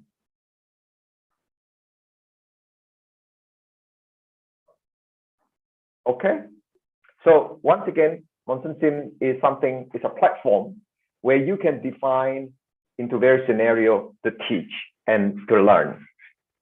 And the concept covers quite large. They're all in business, so if you look at it, they're accounting, business analytics, economics, human resource department, logistics, and so on and so on. You can use that as part of your curriculum for teaching.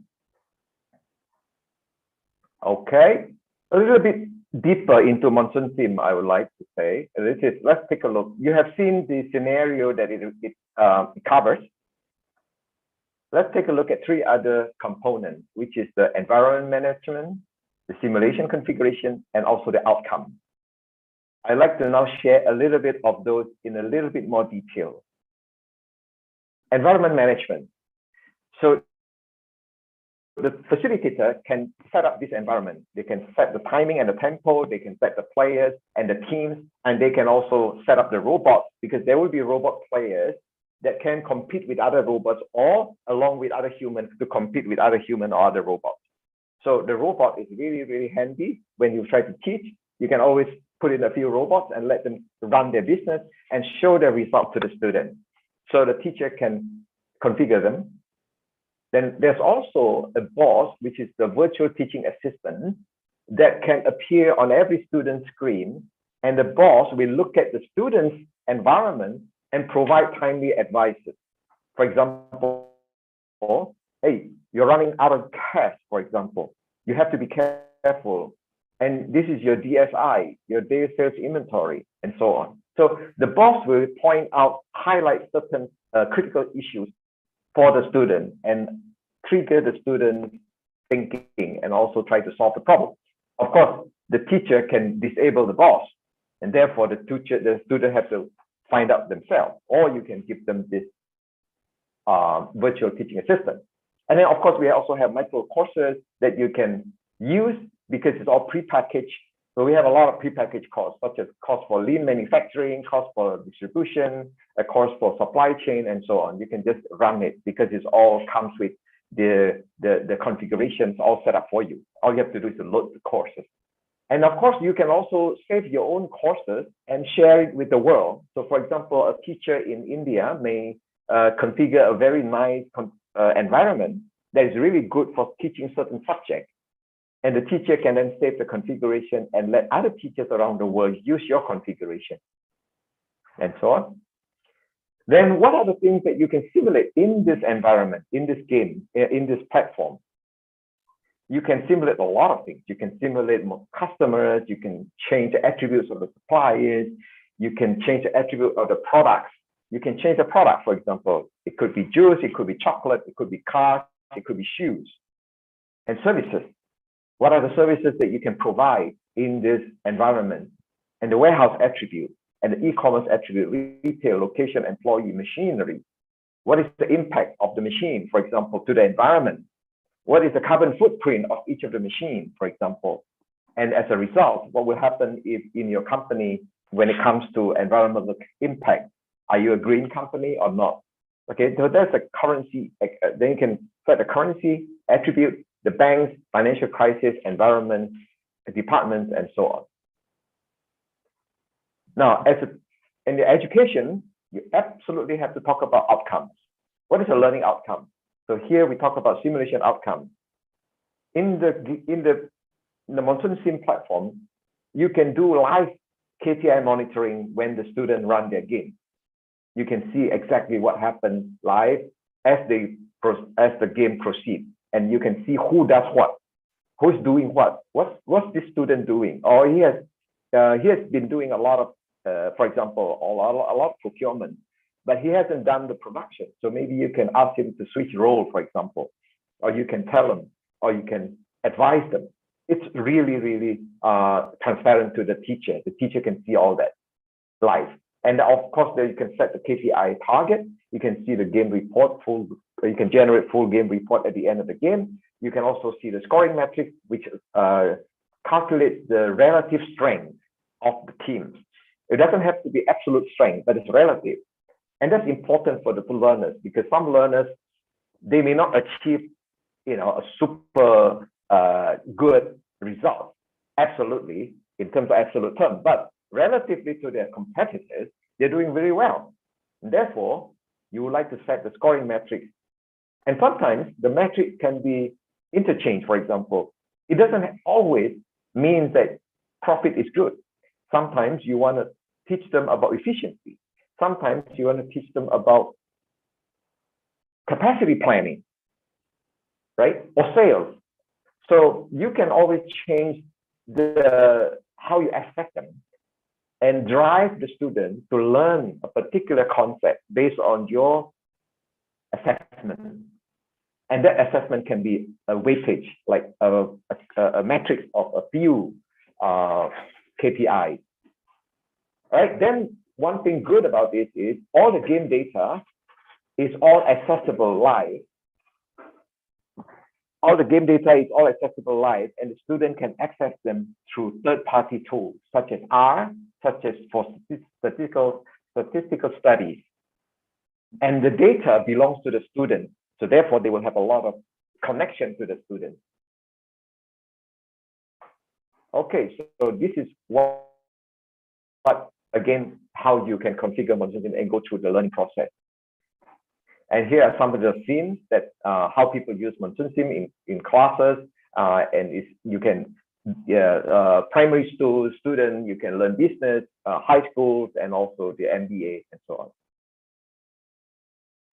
Here are some of the publications that some universities have published on Monsoon Sim, and they're all available to download in our home site, our webpage, our homepage, sorry. And I just highlight a few of those reports. For example, a study by Dr. Christine and Dr. Edwin Lim in Deakin University, Australia, under the topic of designing hybrid and online capstone experience for accounting students. This is what they discover in the publication. You will find them that over years of research of usage of Monsoon Sim, this is what they found from what the students have feedback.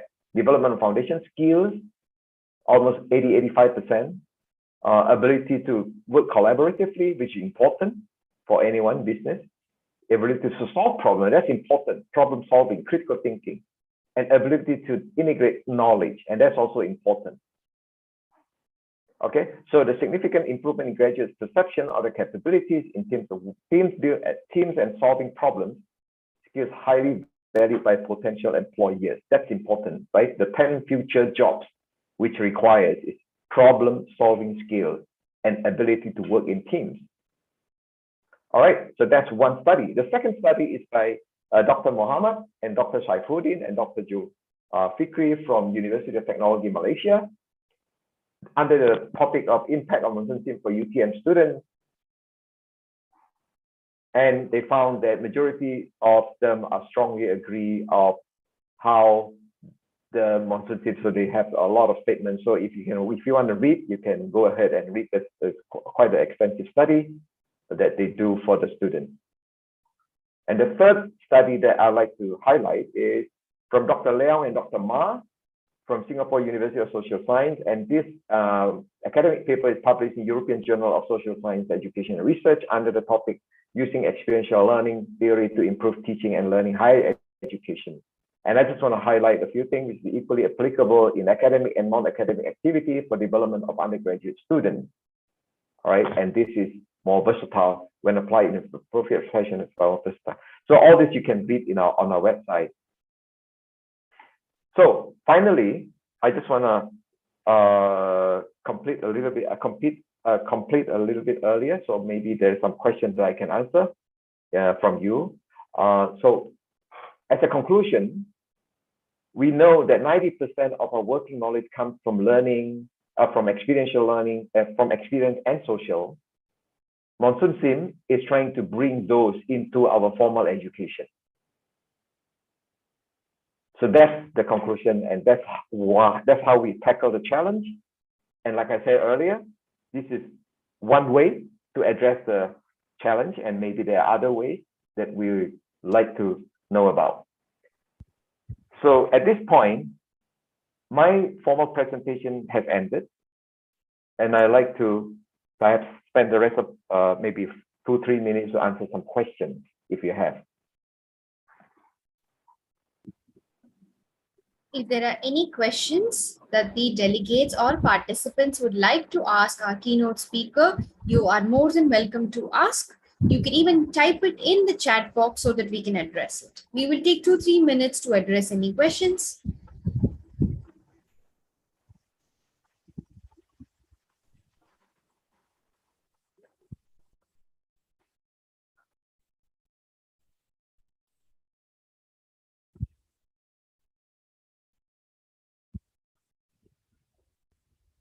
Okay, if there's no question, I hand my time back to the organizer.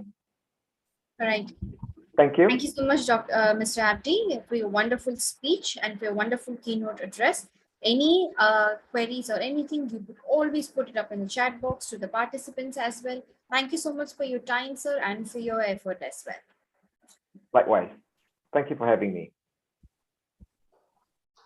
Moving on, next, I would like to welcome Dr. E.N.G. Denny Sidki Khairuddini, Research Center for Advanced Materials, National Research and Innovation Agency, BRIN, Indonesia, for delivering the keynote speech.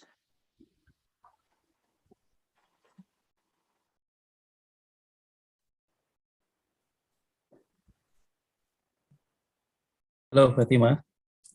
Hello, sir. We can hear you. Please go. Okay, so I just share my screen now.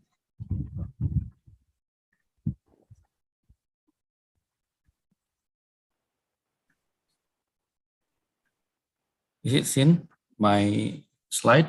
Yes, sir, we can see it. Okay. Thank you for the organizer for inviting me in here. And yeah, this is my second time invited by the IFERP, and this is my honor to contribute again to your disrespectful conference. Okay, so at this time, I would like to share to all of you about my experience, and also this is a little bit some big message for all of us, not only in Indonesia, I think globally also we need to concern about this. So at this moment, I would like to share my topic about the role of innovation and research collaboration in tackling the global energy technology toward the green and blue economy. So I'm Denny, I'm from the BRIN, and I also Ascension Diploma 2019, and I also faculty member of the Mercubuana University. Okay, so this is a little bit highlight about my profile. Okay, maybe I just skip it. Okay, so for my first stage topic, so what is driving the transition to net zero emission? We need to talk about this one because this is very important for our future, for our grandchildren future and for the humanity existence actually. So if you can see from this illustration, we very curious, we very concerned about the COVID-19. And then this also will imply into our economic recession. And we need to concern also, we need to remind that the biggest wave that will be influenced to our daily life is the climate change actually. Because if this one, the climate change is not can be handled, if it is not can be handled, for sure, our daily life, it will be gone. Okay. Okay, this is just a simple one of the simple explanation of the climate change that are very influenced to our daily life. Okay, in the left side of the picture, actually this is the explanation about what is the greenhouse gas itself. So the greenhouse gas mainly is CO2, but actually not only CO2, there are many gases. I will show you later. But the mainly like the SOx, NOx, and many harmful gas, it will be, of course, will be influenced into our healthy environment and also our ecosystem. And the right side, I showing you the example that how much the manufacturer industry, in this case is in the steel industry in Cilegon, in the Banten area. The name is Krakatau POSCO. This industry is the joint venture between the state-owned company Krakatau Steel and POSCO Steel from South Korea. This steel industry is very active and still producing the steel to global wide, not only for the local consumption. It's about they're producing about 16 million tons of CO2 per year. This is a very huge number actually. Yeah? And this very have effect into our environment in our daily life for sure. Okay, this is what I mentioned before. The greenhouse gas itself actually not only CO2, there are many gases, and yeah, at least 25 other gases that we already confirm that can be effect into our environment or our atmosphere. Okay, and we called the number that it will equivalent to CO2 that we call GWP, global warming potential. So any gases, and then we convert it into the CO2. Sometime if you read some report from the government or from the news, they are usually added the CO2e after the CO2, meaning CO2 equivalent, meaning not all of that gases number coming from the CO2 exclusively, actually from any other gases also. Okay, but for sure there are some impact, as you can see here from the right side, into the global warming, ozone depletion, smoke formation, acidification, human health, and etc. Into hydrosphere also, and also biosphere, there's many effect on it. Okay, I just continue. This is just a simple calculation if you curious what is GWP for. Okay, and after that, like usually in the report, they using like this one, CO2e, meaning equivalent. Okay, so this is just the simple calculation, like 10,000 metric ton of CO2 that emit into the environment. So this is have the GWP 1. For example, for sure, the metric ton CO2 will be 10,000. For the other gases, in order to get the higher than CO2, for methane only about 500 metric ton, less than 10%, yeah?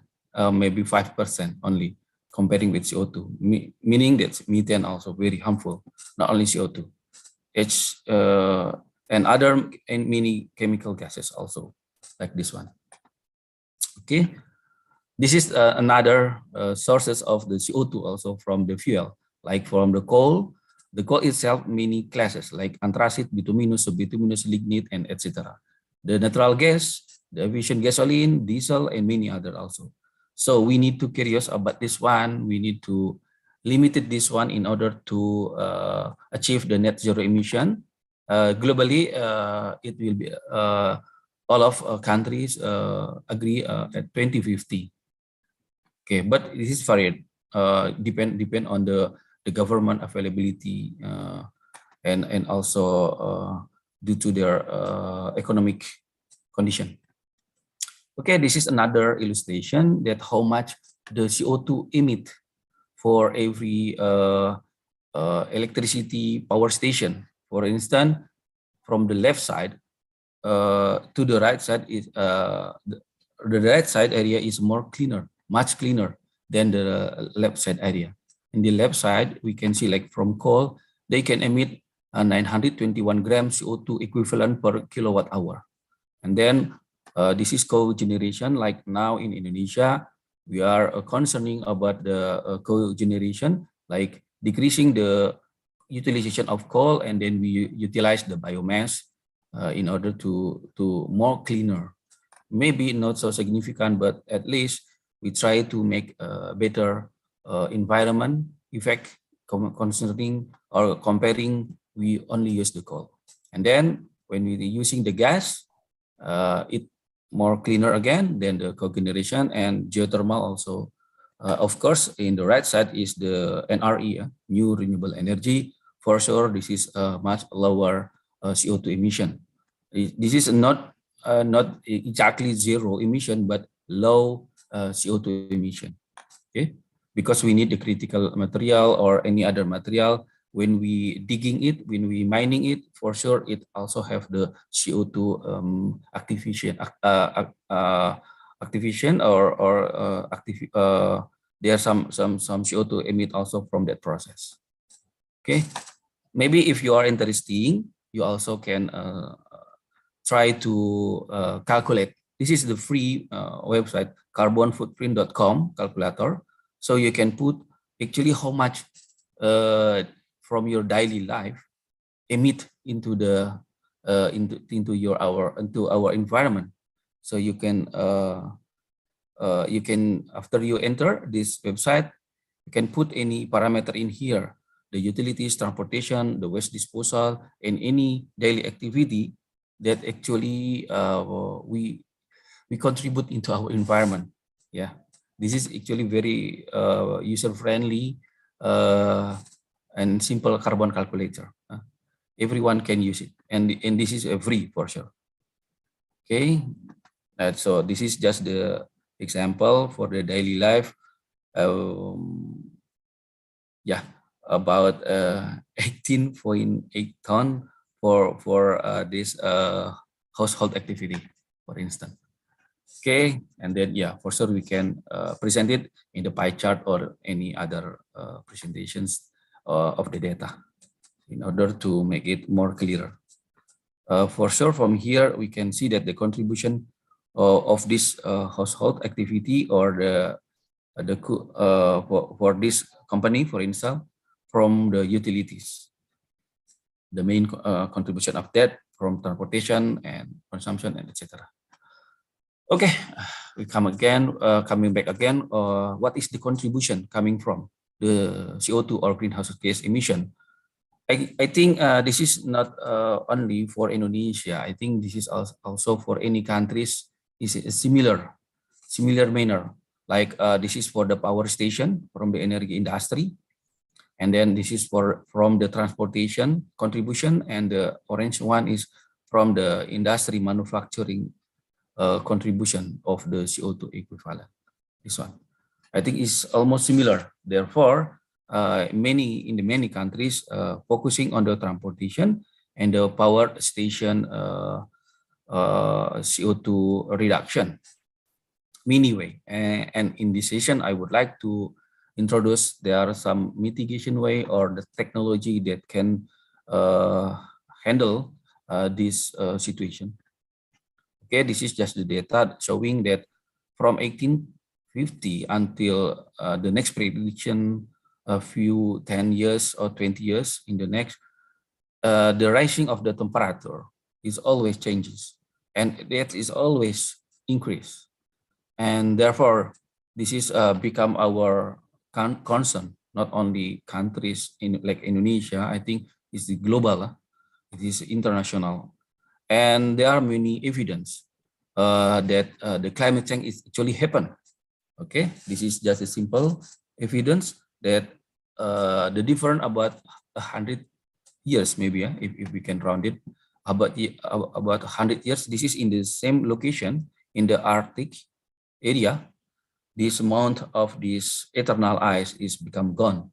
Actually, this eternal ice, the area may be about similar like the some mountains like this one, but now is not exist anymore. Another evidence, this is from the NASA atmospheric station. They have like this one. This is coming from 1979 until 1979, and then this is capturing at 2003. So we can see here that there are some area is now is gone, no exist anymore. So this is the evidence that the climate change is happen. Okay, this is the prediction data that if we do not do anything in order to use the more environmentally friendly energy or transportation or whatever, this is what will happen into us. So the human still can adapt if the raising of temperature is maximum 2 degrees C. But according to the Paris Agreement, we need to lowering strive to be 1.5 degrees C only. Lower is much better. Okay, this is another data that's showing that similar like before, if we do not any climate policy, so the rise of temperature will be very huge like this one. So if we have the scenario of the 1.5 degree pathway, so at the 2060, we should have some, at least 2060, we need to reduce or replace any CO2 resource in our, like the power station or transportation. Therefore, now is transition into the electricity or electrification, anything in order to easier to control the emission itself. So this is the contribution of the CO2 emission in the global according to the countries or area like Africa, Europa, USA, Asia, China, and etc.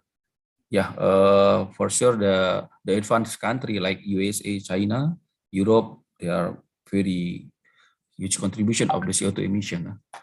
Okay, and this is in the global wide of the NZE target, the net zero emission target of the G20 country. Indonesia itself pledged at 2060.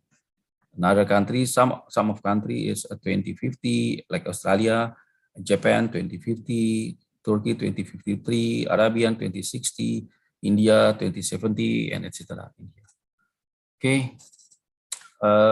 This is the data from our Ministry of Energy about the targeting in order to net zero emission at 2060. So at the very close target at 2025, our target in our government about for the new renewable energy is about 23%. Currently, Indonesia already achieved about 11 to 12% of the EBT contribution in our national energy mix. So we still have the very big homework about maybe 10 to 11% of the NRE contribution of the energy mix. Okay, and in order to reducing the greenhouse gas, GRK meaning the gas rumah kaca or greenhouse gases, we need to lowering 29% by the country itself, and 41% by the supporting from the international. So, and this is the net zero emission target to 2060, and maybe the detail in the next slide I will show you later. And this is the roadmap of to showing that the carbon neutral. And in our country, it will introduce the hydrogen or the FCV starting 2031. Now we are continuing, we are still concentrating on the battery base. At least we already start the electrification on something. in order to reducing or control the emission. Okay, this is some of the commitment of our government on the emission reduction.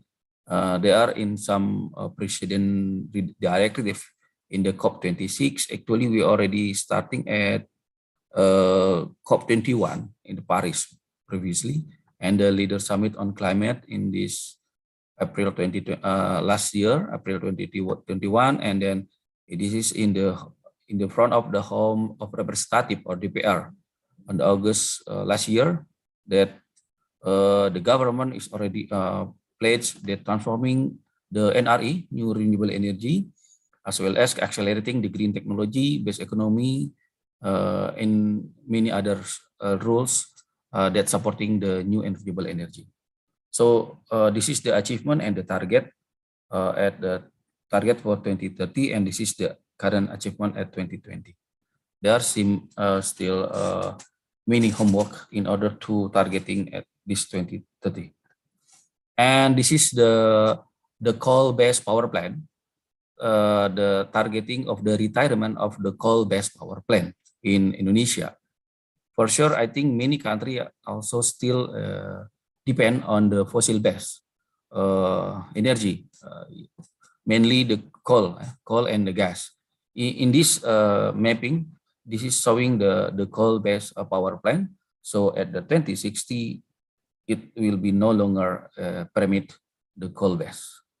Now we still can until 2030. After that, it should be reducing, and then until zero at 2060. Therefore, in the near future, Indonesia have many projects in order to maximize, in order to expand the NRE-based power plant. Okay, this is about the carbon tax. In order to supporting the net zero emission or the carbon neutral, Indonesia already introduced this one, the rule that about the carbon tax in the industry. Okay, this is still in bahasa. So I mean, there are some the tariff for the CO2 emission in Indonesia now already legalized, about 30 rupiah per kg of CO2. Okay, like if you can calculate like before from the Krakatau Posko, how much emission per year that can emit, and then you can calculate so how much billion rupiah that they have to pay in order to this one. And this carbon tax is already starting at this year, actually. Okay, so what the next stage I will talk about the hydrogen economy toward net zero emission. So what is the hydrogen economy? So the hydrogen economy, the adoption of green hydrogen as energy carrier to decarbonize a large variety of sectors, including transportation, energy storage, residential, industrial, and many, etc. So the hydrogen economy is still taken into account because it will substitute in some extent the role of oil. But again, the hydrogen is not the primary sources. Not directly we can digging, we can mining like this one. This is only the energy carrier. And for sure, this still have many problems that need to overcome by the engineer or by technologists. So this is the scenario in our countries in PLN, the state-owned company of the electricity. We still have the mix, as I shown before. The fossil fuel base we still use, for sure, at least until 2050 or 2060, as I mentioned before. And in the meantime, we also enlarging the NRE capacity. As you can see here, the clean technology, we already introduced like the EV now, the electric vehicle or mobile electric, the battery technology or battery industry, and also the hydrogen. As currently, we also have some collaboration with the Pertamina and also PLN in order to expanding the green hydrogen, okay, from the electrolyzer system. And there are also some NRE acceleration in here. And yeah, for sure, the final target is energy sovereignty, energy security, sustainable development, climate resilience, and low carbon, and etc. Okay. So in order to get the energy transition toward deep carbonization, the hydrogen itself as the main role as to the NZE itself. So with the objective of carbon neutrality and net zero emission, hydrogen has many benefits that make it a major asset in the energy transition. As we can see here from this scheme, that hydrogen not only can be used for the transportation, it can be used for the chemical industry, for the steel industry, or for the power plant itself. Okay, I will show you later some example of it. So this is just to showing you that there are many ways for the conversion for hydrogen production, both in the green way or the fossil base. The one that I squared, the red square, it here that I only showing you that what we did in our group in here in our lab in brain. Okay. Actually, there are many ways to produce the hydrogen, and for sure the topest one, this one is the more green one. So we can see here that the greenhouse gases emitted from this method or electrolyzer method is only 0. Meanwhile, another one that in our country, in our government also still try to introduce by nuclear base and then connected into the electrolyzer. This is have some emission for sure, but considered low. So there are many color in here if we see, like green hydrogen, pink hydrogen, blue hydrogen, turquoise hydrogen, gray hydrogen. This is depending on the source of the energy itself. Okay, and in many countries, including in Indonesia, focusing on the green and blue hydrogen. So the blue hydrogen is considering why? Because we still have many resources of the natural gases. But don't forget, after that, the CO2 that emit need to be storage, as we can call as CCS, carbon capture storage, or carbon capture utilization storage. And then the hydrogen we can use in the pipeline system and then to the end application in many things. For sure, currently, the gray hydrogen is the dominant one. It's about 95% in all of the world using this scheme because this is the cheapest one. But in the near future, when the NRE is more wider and wider, this will be more competitive comparing with the gray hydrogen. Okay, this is just the simplification of this many color of the hydrogen, as I mentioned before. So the blue hydrogen, they use the natural gas and then CO2 is stored. Meanwhile, the green hydrogen, the byproduct is only O2. O2 is not the waste, I think, because plant, human also need O2, oxygen. Okay, this is just another explanation of the color of the hydrogen itself and the GHG footprint that they can emit. Okay, this is that I mentioned before that the price of the hydrogen, like the blue hydrogen, and this is blue hydrogen from coal, blue hydrogen from gas, and the green one, this is green hydrogen. And the green hydrogen will compete with another type of the color of hydrogen or another scheme production of the hydrogen targeted at 2030 and will be more cheaper 3 times at 2050. This can be explained due to the NRE system or the NRE application is much wider than currently because the green hydrogen itself is the electrolysis base. That's the explanation. And this is the targeting of the cost pricing of the green hydrogen. This is the today price and this is the 2050 targeting price.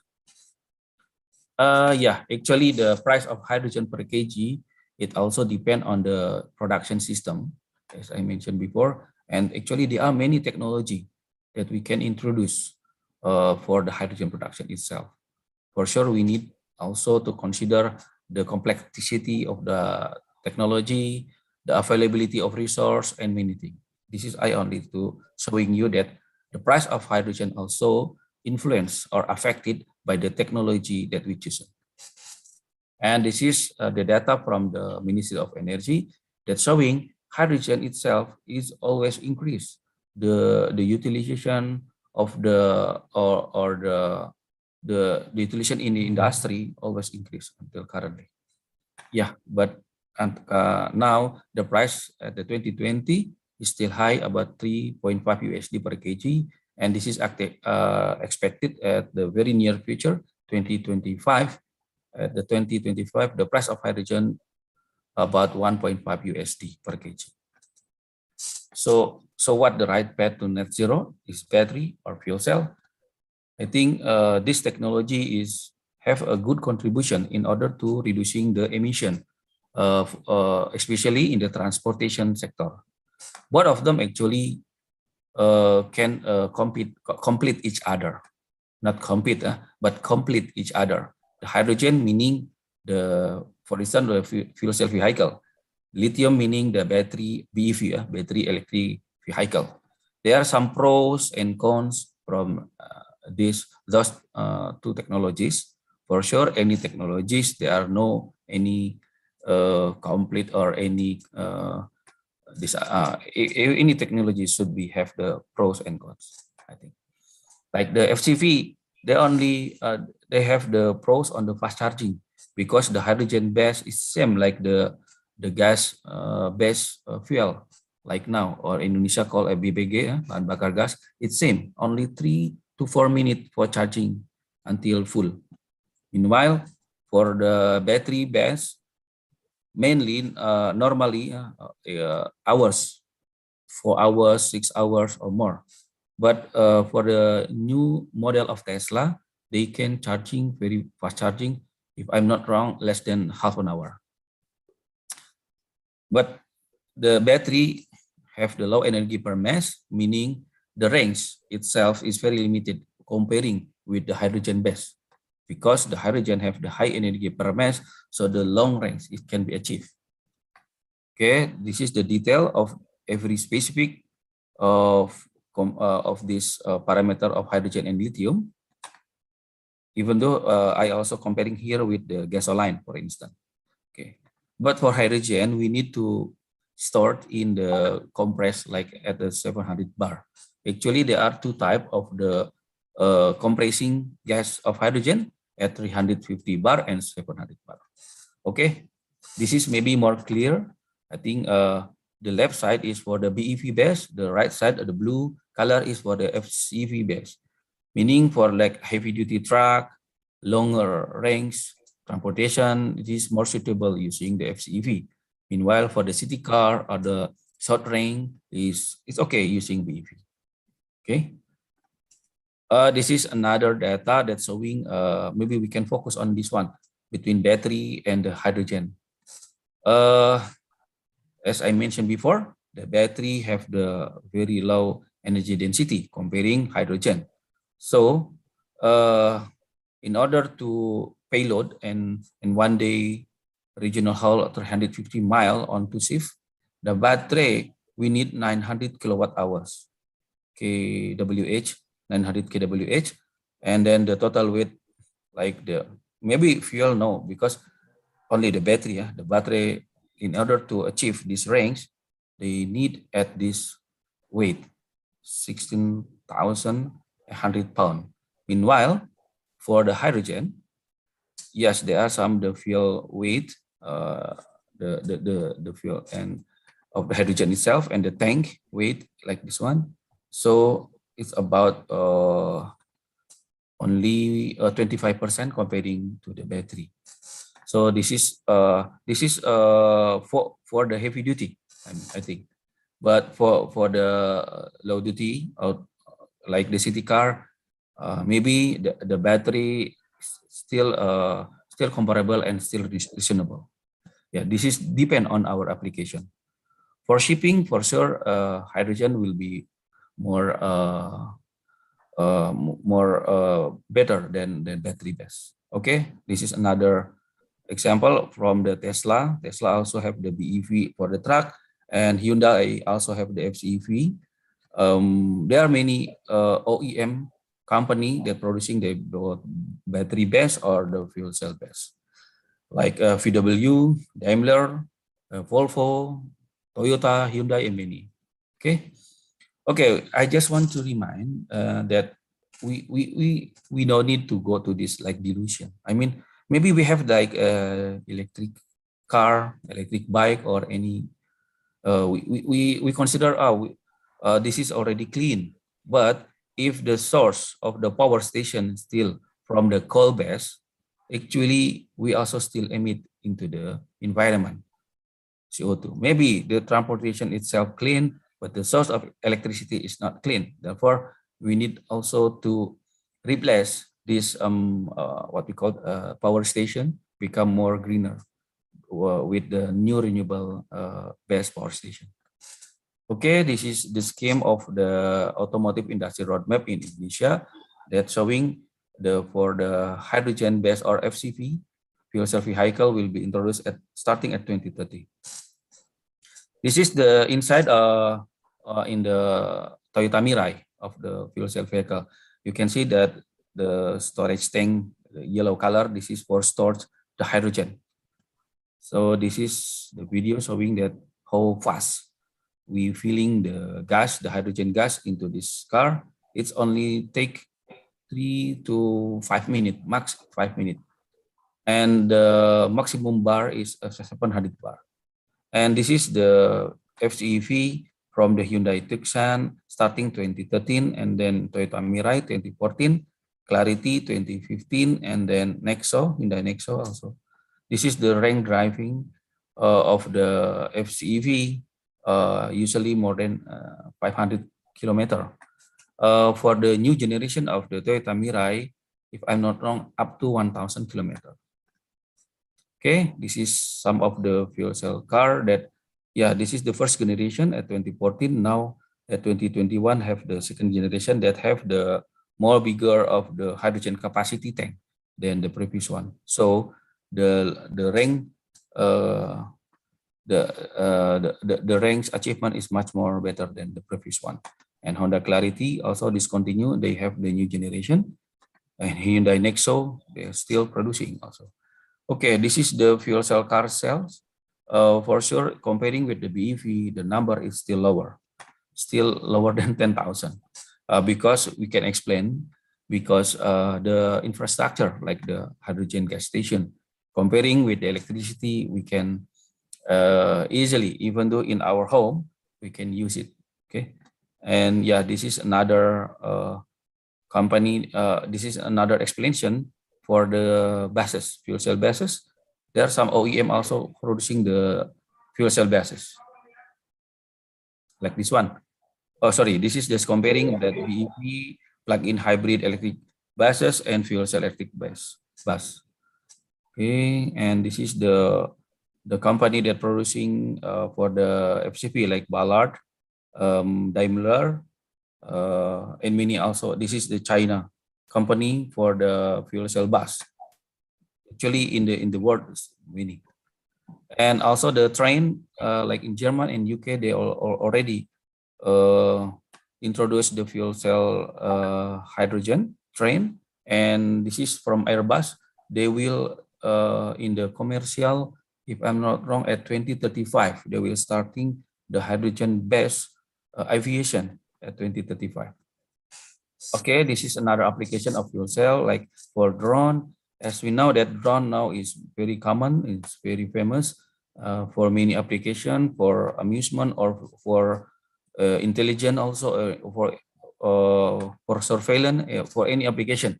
As we know that for currently, mainly the drone is battery based, and it only can retain up to 20 minutes, if I'm not wrong.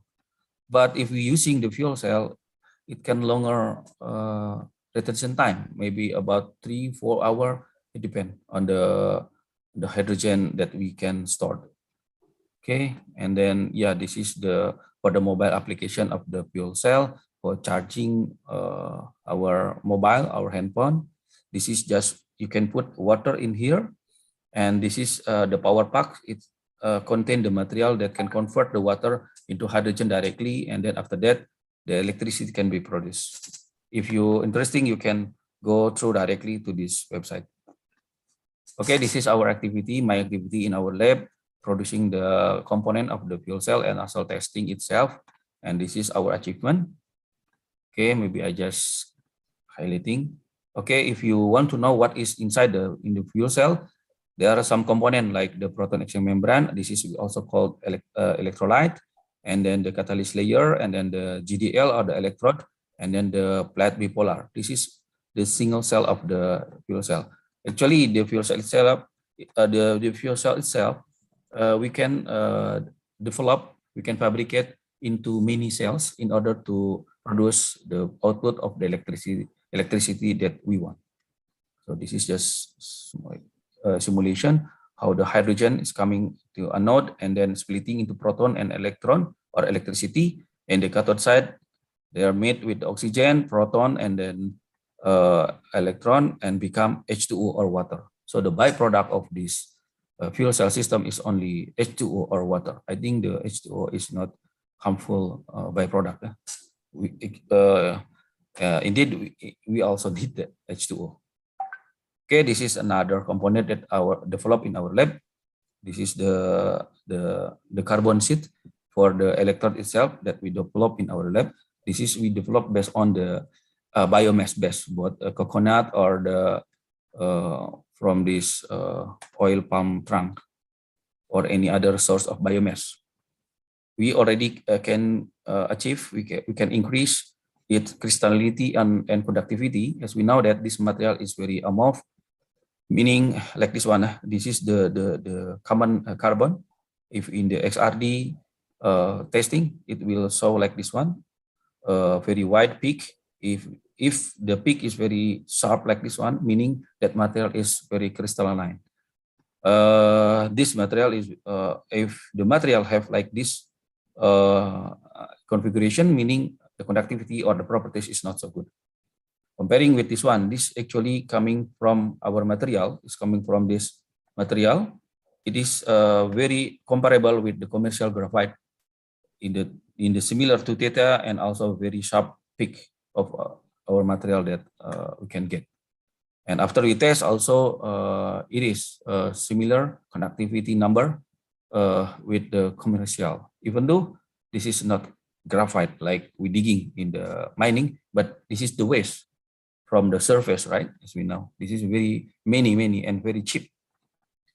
Okay, this is the testing for the wettability, because the water should flowing. If not, in the cathode side, it will affect into the efficiency of the fuel cell. Okay, so I would like to share about the smart grid and the future energy storage option. So this is the concept in many countries, actually, not only in our country. The future of electricity that we need to develop the smart grid. Okay, actually, this is not the electrification. For me, I mentioned this as the carbonization. Okay, because any vehicle, any transportation now will be transforming into the electrification. This is in order to decarbonization itself. And then decentralization, meaning smart grid, we can make a small area like in the housing in order to get the power station, small power station. Based on this NRE, it is very possible. Digitalization in order to easiest to control the output or the usability of the electricity itself, or any other application. Okay, this is just the example that smart grid technologies that we can develop from the PV and mix with the other EBT, like mix with the other NRE like wind turbine and etc. And then we can back up this electricity, as we know that the NRE is intermittent, not stable, not anytime. Okay, like wind itself, it depends on the hours for sure. Like PV also depend on the sun peak shiny. As we know in the equator, like Indonesia in the equator area is maybe peak time about 10 to 2 p.m. 10 a.m. to 2 p.m. like this one. And then the electricity after that need to start both using battery or the fuel cell, convert into hydrogen, for instance. And then the electricity itself, we can distribute in the home, into the industry, into the whole office and anything. Okay, this is just another illustration of the smart grid that the some of the excess of electricity can store into hydrogen and then stored in the hydrogen storage and then transported both using the car or using piping. Okay, there are many options for the storage option like hydrogen and battery that I mentioned before. Therefore, currently the research or the development on these two on these two product is very increased currently. Okay, this is just another scheme, actually similar about the storage emission based on the chemical like hydrogen and fuel cell and electrochemical based on the battery. Okay, for the hydrogen storage itself, this is very critical. For the production of hydrogen, there are many common way to produce. For sure, we need going to the green way, green hydrogen. But the more critical for the hydrogen itself is the transportation or the storage of hydrogen. In here, in our laboratory, we focusing on the adsorbent type of the storage option in here. Okay, this scheme showing that the hydrogen have very huge number of the gravimetric, but very low number of volumetric. As we know that in the table periodic, hydrogen is on the top left, meaning it's very lightweight. Therefore, it should be compressed. Okay, yes, in here showing that the very common for the storage, the gas is compressed. For the hydrogen itself, there are two ways, 350 and 700 bar. And then liquid, when we need to liquefy the hydrogen, is very lower, about minus 253, and this is very huge energy. Therefore, we go to this technique in order to storage the hydrogen. Okay, maybe I will faster. There are many methods and problem for hydrogen storage. Okay, therefore we are concerning on the carbon absorbent or carbon adsorption in order to storage the hydrogen. This is another way to storage the hydrogen. This is in the Brunei. I already coming to this area. This just when it is opening. They using the toluene. So the hydrogen is transporting to the Japan, to the Yokohama, using this toluene and then metacyclohexane, like this one, converting this chemical in order to storage or transport the hydrogen. But for sure, this also have limitation. Yeah, this is me at this area when I have the opportunity just before the COVID-19 happened in our country at that time.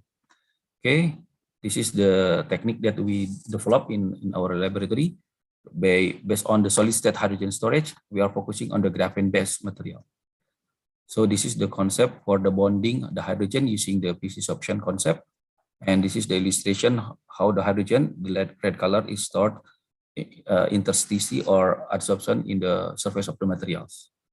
Maybe this came from the material in the storage tank until the system, the biggest one. And this is some requirement that we need to achieve in order to store the hydrogen. And actually there are many tank type, the type of the storage tank for the hydrogen, actually for another gas also. And this is also will influence into the weight capacity when we want to for the mobility application. For sure, we are more concerned on the type 3 or 4. Okay, therefore there are some research also concerning on the how much the material retention, like the pressure or embrittlement or many things related with the storage of the hydrogen. And this is the schematic that the storage tank, and this is our media of the hydrogen storage, like from the graphene oxide or many other like zeolite also can. Okay, and okay, this is some experience in order with the collaboration with industry.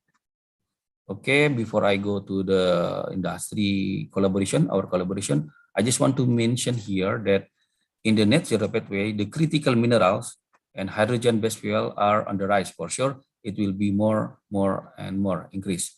The critical mineral is very very important because it will be used like for the battery mainly and other component of the new renewable energy.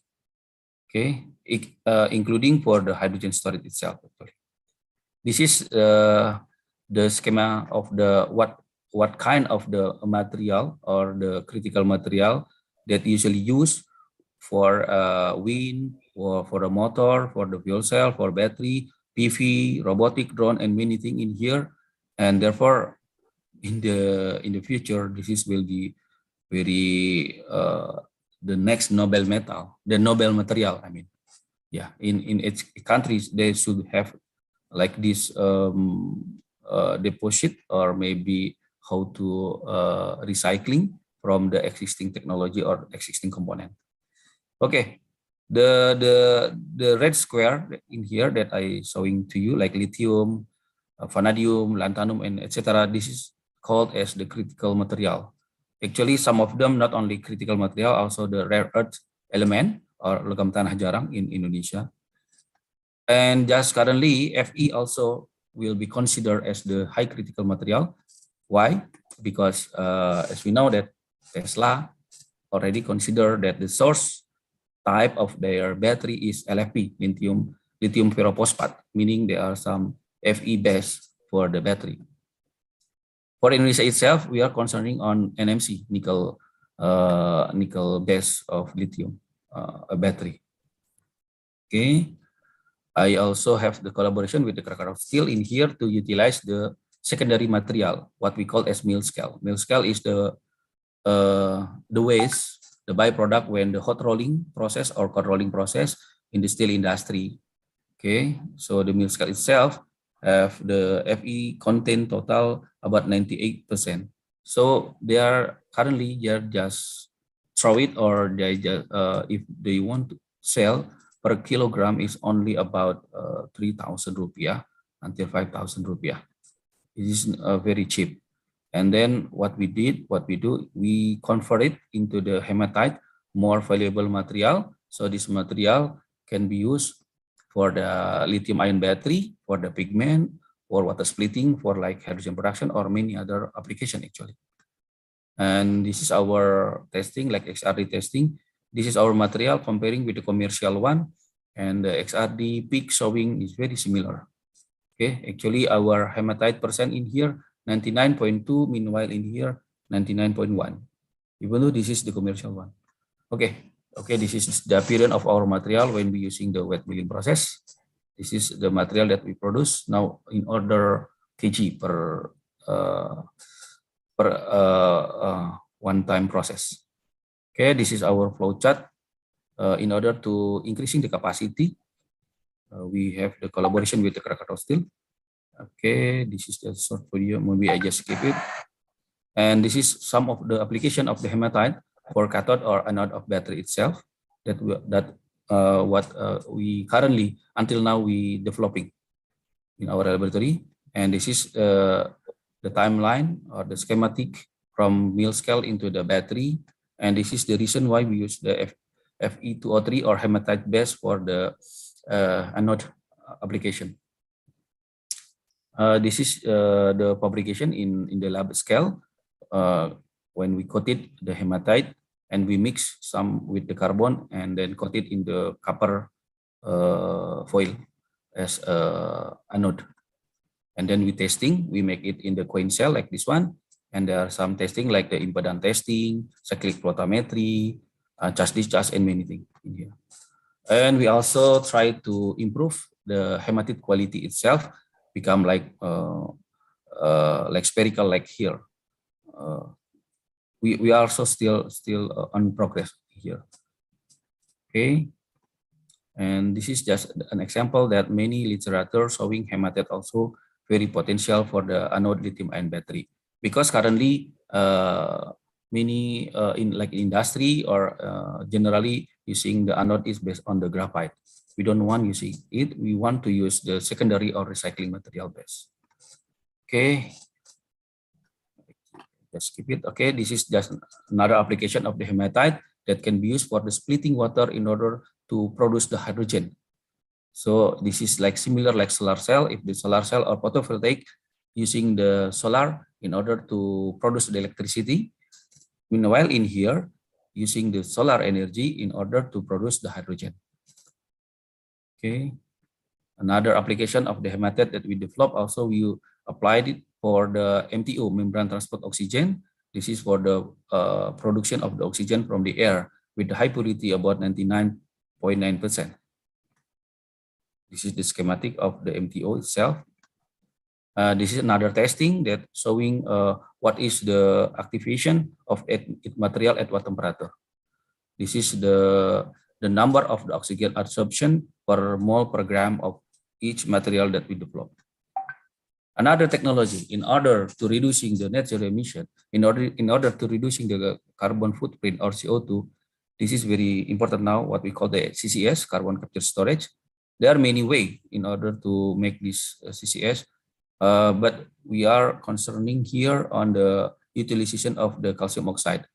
Meanwhile, CaO or calcium oxide itself in the industry of cracked steel is is coming from the source that considered as the waste that we call as slag. In many industry, also many like this resource slag that contain very high CaO or calcium oxide content.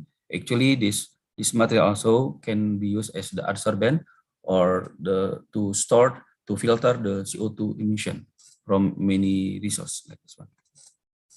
Okay, this is the testing of the steel making slag that contain CaO calcium oxide about 45, 44 until 51%. Okay, this is another shape that if we want to develop it into the practice, it will be in make it both in the membrane, in the pellet, or any other shaping that that it will be more practices when it apply in the system of the industry. This is just schematic line, the emission of the industries, and then capturing system, and then compressing, and then transporting. Because if we can make it filtering the CO2 from the flue gas in the industry, CO2 itself, the pure CO2, I mean, the CO2 itself is something valuable and have the economical value for sure. Okay, this is many way of for the CO2 utilization or CO2 storage. Maybe I just skip it. And another way in order to utilize the coal, as I mentioned before, that in Indonesia at 2060 the coal it cannot allow again use for directly burning in the power plant, for instance. So this is another way in order to produce the electricity, but in the more environmentally friendly way, environmentally manner way. Here we call DC SOFC or direct coal SOFC or direct carbon SOFC. This is another type of the fuel cell, solid oxide or the ceramic type that can utilize directly the fuel from this carbon. This is the equation when how to get the electricity from the system. Okay, and we also can apply the fluidized bed in the power plant in order when we want to make it in the big scale. And this is the morphology of the SOFC when we need to form it in the cylinder way in order to make like this one. In this outside area is the coal or the carbon source as the fuel for this one, and then at the heating at a certain temperature like 700 or 800 degree is similar like in some of the power plant, and then it will generate electricity. Another resource of the secondary material that we use, the aluminum waste that for the hydrogen production. This is our data, and this is just some of the illustration how the aluminum and when it react with the water and with our special ingredient of the catalyst, we develop the catalyst and then it can produce hydrogen. And this also considered as the green way because this byproduct like baryite or boehmite still can be regenerate to make it aluminum. Okay, there are also some publication in here like in MIT they also develop the similar like in our lab, but for sure they develop different catalyst material. This one, okay, maybe I just skip it. Okay, this is just last time when some from the BKPM officer coming to our lab, and I just showing how the hydrogen can be easily produced by the reacting the aluminum waste with the water, and then the hydrogen I just stored in the balloon to showing that yeah, for sure if the hydrogen it will be floating, right? And then after that I just hand it to him to showing yeah, this is the hydrogen that we can produce just easily. The reaction time at the time only 30 minutes until the hydrogen can fill totally in the balloon. This is another our collaboration with industry. We developed the graphene oxide from coconut shell or coconut coir here.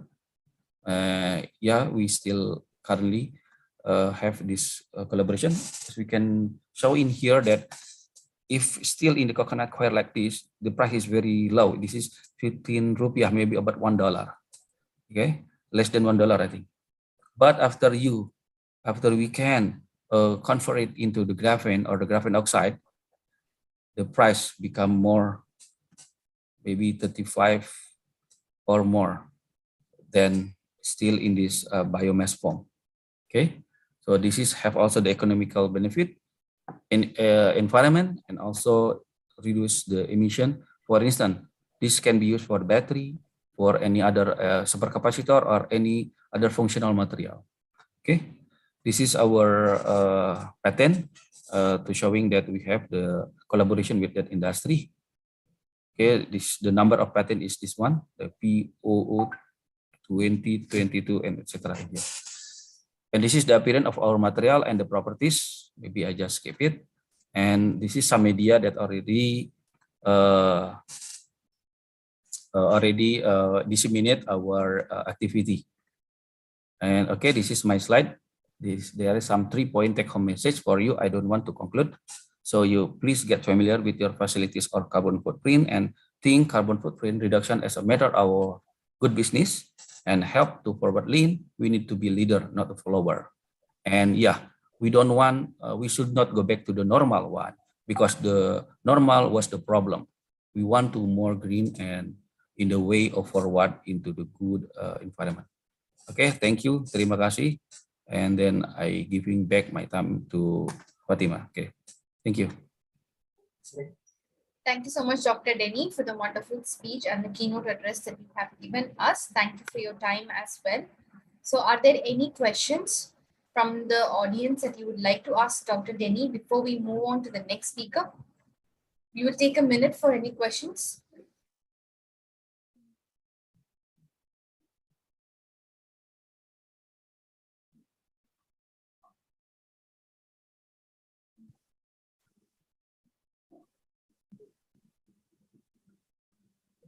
All right, so if there are any questions, you can always post it in the chat box as well. So I'm going to move on to the next speaker.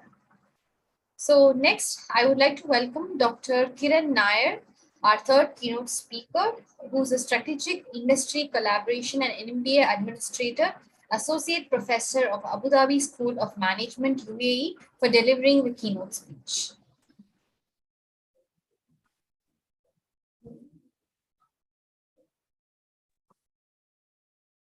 Hi, good morning or good afternoon. Good afternoon, Dr. Kiran. Thanks, Fatima, and good afternoon, students, the researchers, the faculties, the deans from all the universities who are participating in this conference, as well as the organizers for giving me this opportunity to speak to all of you. I hope the conference is going well and you guys are having a great session from all these keynote speakers. I'm not going to take a long presentation. It's going to be a very short keynote. A little background about myself. I work in the United Arab Emirates. I work for a university in Abu Dhabi as associate professor of marketing. And I think it's my 6th year in the academic field. Before I was working in the industry for 17 years, working with a couple of multinationals in the Middle East, India region and the Africa region. And then I decided to shift to academics. So I am pretty new to academics, research, conferences, journals are pretty new to me. So I would like to give a little background from what I see, what I see in research and how it can help the industry. And I'm sure this conference is everything to do with engineering and technology. So what maybe I would like to share a small presentation what I have created, and that's something which I would like to share with all of you. So before I share, I just want to, most of the keynote speakers have given a very good understanding about the subject matter in technology and engineering side. My presentation is purely oriented towards the research as a key aspect, why it is important and why we should all do research. And from all these aspiring researchers who are attending this conference, how can you contribute value to the society? When I came from industry, a lot of people when we're talking that, oh, if you don't have research papers, and research paper is the key to get into academic jobs. And I was wondering, what is this research paper and why it is being done? And the explanation given to me by a lot of faculties in different colleges is that, you publish research papers, based on the research paper publication, it adds value to your CV. And that's how people get hired. So I said, okay, so what do you research on? So for whom you are researching on? So they basically said that, when you read most of the journals and publications, they say that, okay, these academicians create these type of research articles, which is used by industry to grow and sustain. And then I was wondering that I worked 17 years in the industry, and, I never happened to read one of these publications. It was never reached to us.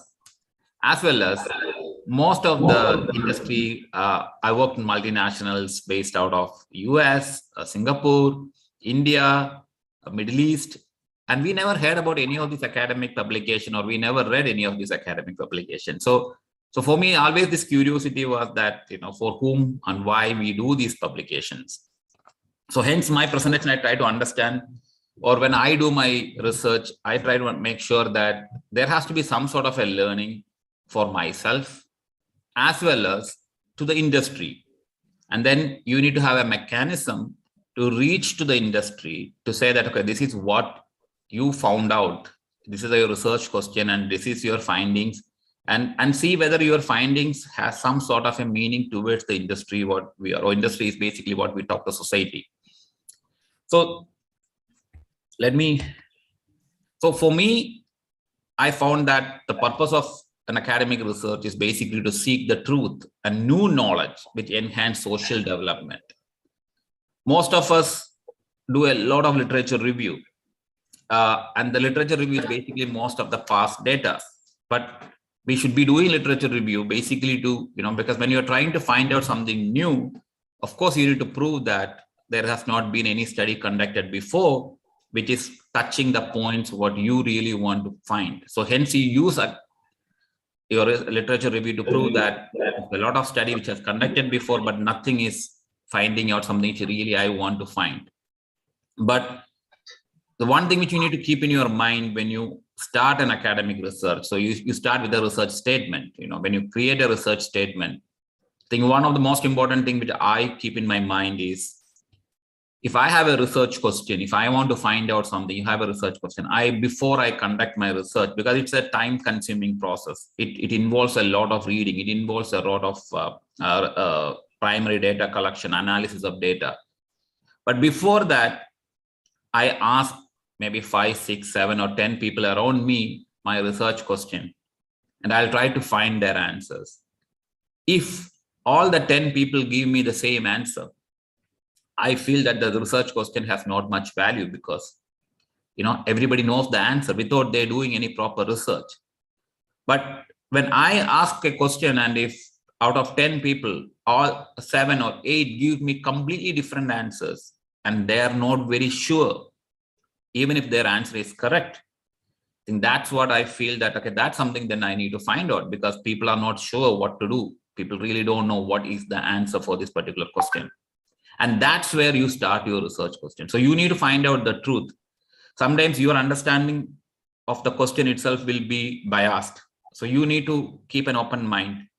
So I feel if an academic research is oriented towards seeking the truth and a new knowledge, something which we don't have, that's the knowledge which we want to pass it on to the industry, not the other way around. A lot of us are trying to find what is happening in the industry and write an academic paper. I'm talking more from a management point of view, but from a technology point of view, of course, the other way around, like the earlier keynote speaker, he finds, or they work on something new, they come up with that, and then they give to the industry. So that's one advantage of being in the technical field or on the engineering side of research. So basically, so whatever you do, like, it has to lead to enhance social development. So whether, as my previous keynote speaker told, whether it is improving the environmental friendliness or reducing carbon emission, or this is to ease people's capabilities or ease of doing things or coming out with something really new. So this is what has to be the real purpose of academic research. And why is research important? One, it is to update ourselves itself. I'm sure there's a lot of academic faculties in this conference attending. Take my case, I completed my MBA in 1999, and today we are sitting in 2022. When I studied my MBA, I never understood anything about digital marketing. The textbooks what we used never had a digital marketing. And imagine if I am a marketing faculty today teaching in the academic world, how can I teach my students marketing without talking about digital marketing? So how will I know about digital marketing if I need to speak? So the only way is for me to conduct a lot of research and studies. So that is one, for me to update myself. Two, to get more insights. Textbooks take time, Today, if one of the social technology is going a lot, whether it is blockchain, whether it is cryptocurrencies. Now, for a textbooks to come up with the whole logic of that, it might take another couple of years. So the only way you get more insights into that is by doing research. Then as a faculty for academic growth, I mean, depending upon the region, you can grow as a faculty, as a lecturer, you grow as an associate professor, you grow as to associate to assist full professor. For all these things, research and your research publication is one of the most important aspects you need. So that is something which is not needed. For support to the industry. So how can your research publications or your research findings can help the society or support the industry? So if you have done some work on telecom sector, if I have done work on finance, fintech sector, you need to find a mechanism to help or give this feedback back to them. So that's very important. Then to help students. So if I have students in my class, I use the research paper within the class so the students really understand how to conduct research, what are the new findings. So hence academic research is very important. And last not least is to help the policymakers. So when you talk about the government sector, so if some faculties are working in the English field or in the education side, so if they find something which is, or in the medical side or in the economic side, if they are able to find something new, they are finding something unique, it's important they need to inform, or they need to have a very close relationship with the policymakers to talk about how these things are happening so that they can make policy changes for the betterment of the society. So for all these things, I feel academic research is very important. So now, which areas one should research? So that's a very important question. So, end of the day, as I told you, we can publish paper in it just for our name, or our research publication can add value.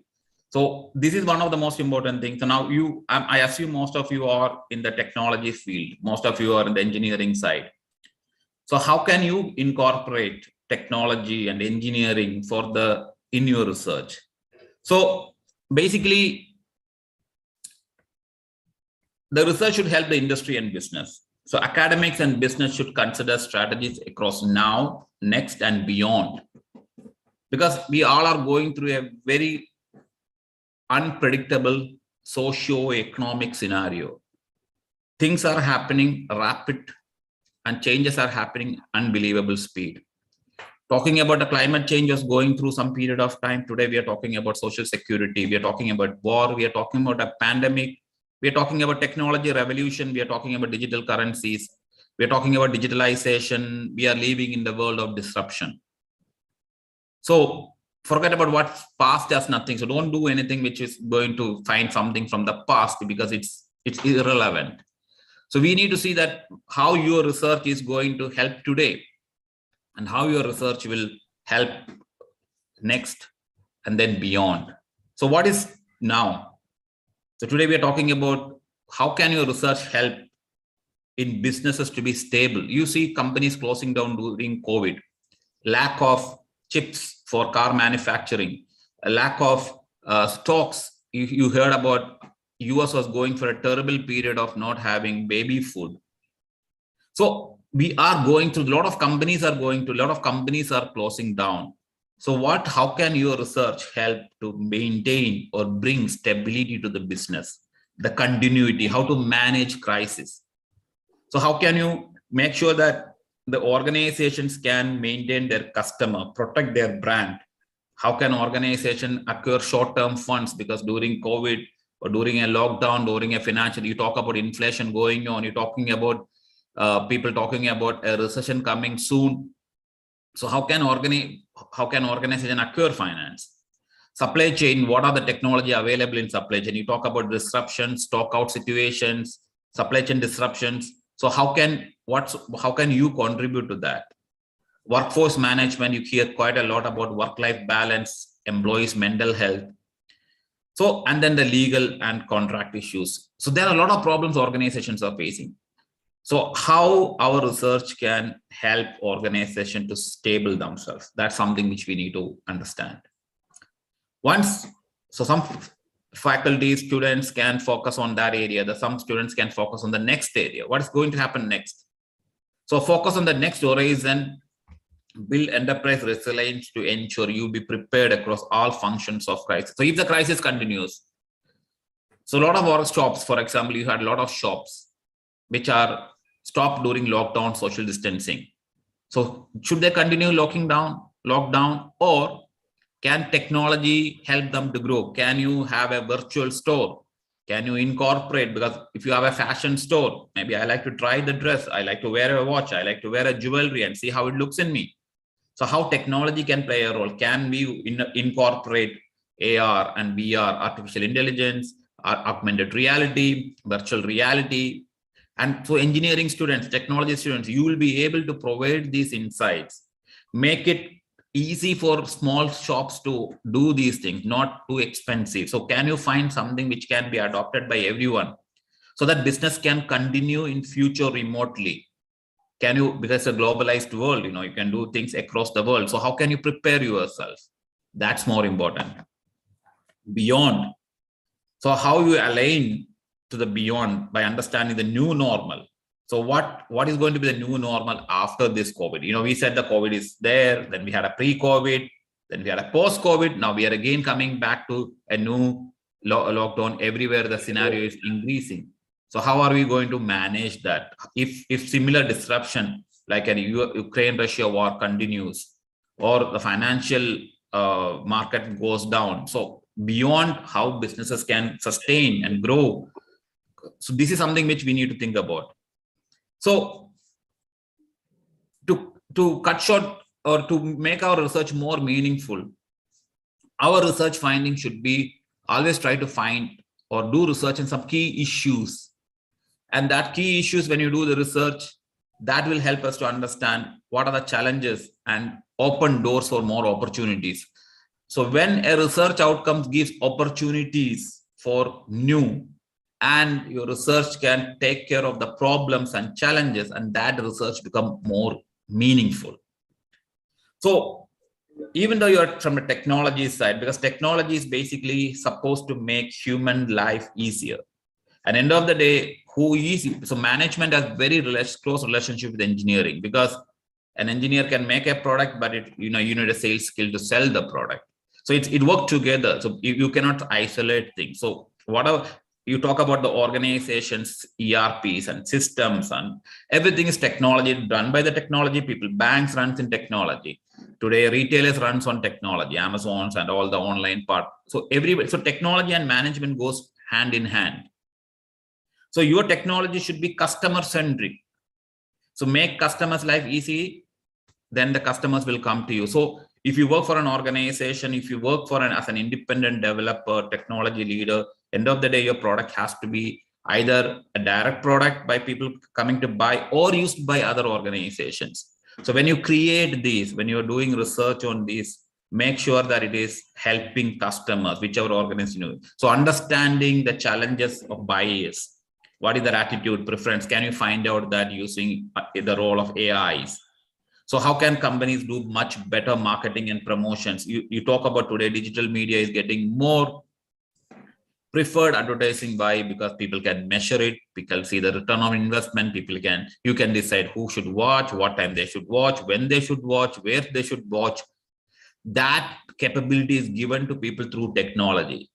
So when engineering students or engineering faculties are doing research and keeping this in mind, your technology will get more adopted because your technology is solving a problem or a challenge and it is giving more opportunities for the industry. Similarly, there's a lot of challenges in global supply chain. Where before we ship something from China, somebody sitting in the US, you have to wait for 1 month, 1.5 months to know whether the shipment has reached or not, where it is shipment. We didn't know anything. But today, technology, live tracking, you know where it is. There's a lot of customers. Now today, delivery becomes a key for an organization's success. You have 2-3 online stores, pricing remain the same. So one guy tell that I'll deliver in 4 hours or 5 hours, that makes customers come to that. So how you give customer that visibility? So what sort of technology we need? And then there's a lot of challenges organizations are facing because of raw materials. So can you guys identify what are the key raw materials needed for the future industries? And can you manufacture, can you find out that and keep it ready so that the industry, so if you are able to think from that, a wider spectrum, and I look at what opportunities are there in the future and create a product and service which can satisfy that. And that's where your innovations are going to be rewarded. Technology and innovation, I said, is completely reshaping the world. We are living through a completely disrupted environment. Everything is changing day by day, right? Maybe 3 years back, I would have never thought about attended this conference if I would have not been physically present in Bali. But today I'm sitting in Dubai and I'm doing this presentation. People are sitting in all over the world. So technology technology gives more opportunities. It reshapes the whole world. So what are the opportunities further in technology? So find out those and then, help each industry how you can find research to help that.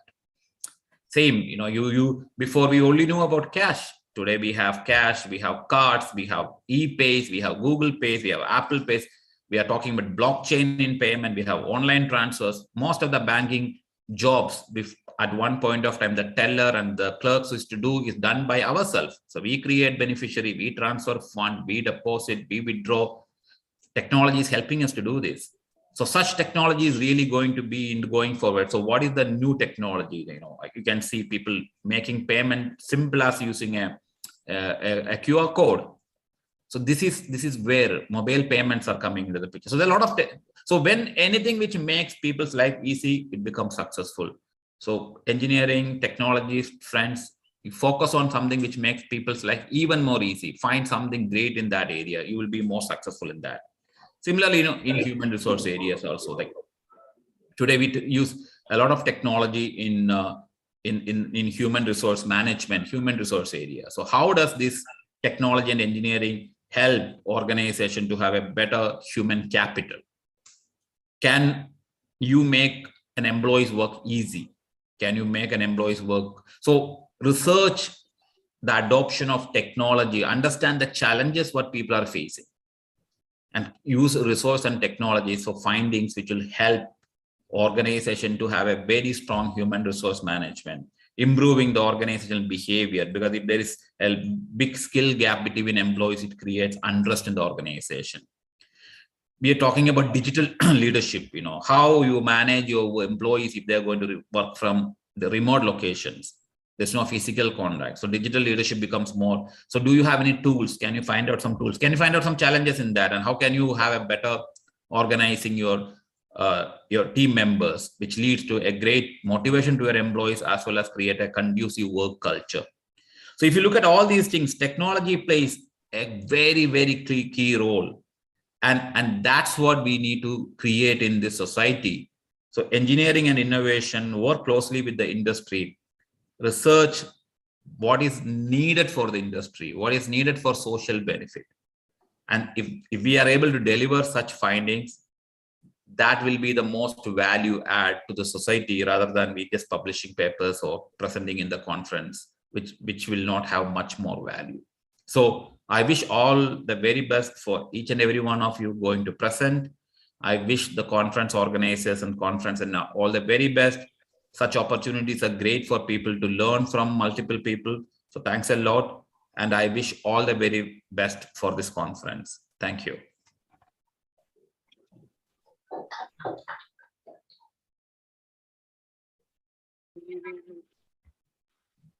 Thank you so much, Dr. Kiran, for your wonderful speech and your wonderful keynote address. Are there any questions from the participants before we break for lunch? We will take a minute to take any questions.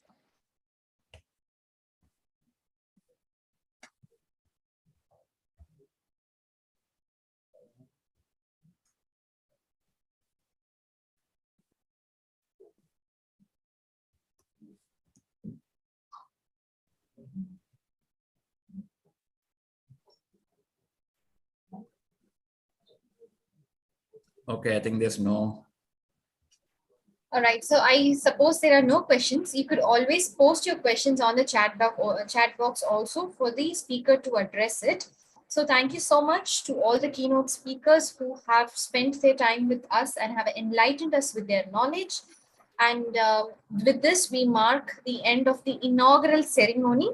So we will be taking a lunch break now, after which we will be starting our technical sessions of the conference. So after lunch, it will be the technical session 1 that is going to be happening. So we will be taking a lunch break of 50 minutes. Lunch is going to be served on the first floor. So there are coordinators there who will also guide you about it. So we'll take a lunch break of 50 minutes. So the time now is 1:27. So we will roughly gather around here at 2:20 to 2:30, roughly, that is. So a 50-minute lunch break, everyone. So there are people there to guide you as well. So we will be commencing the conference back again from after the lunch break. Thank you, everyone.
Boleh dikirim ke email saya.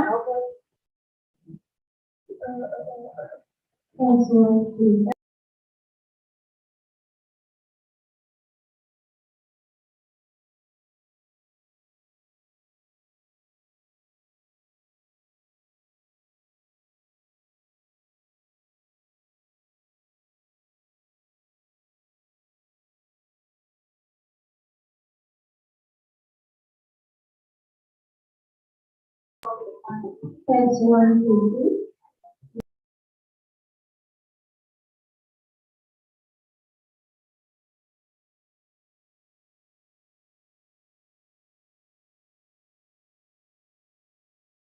3.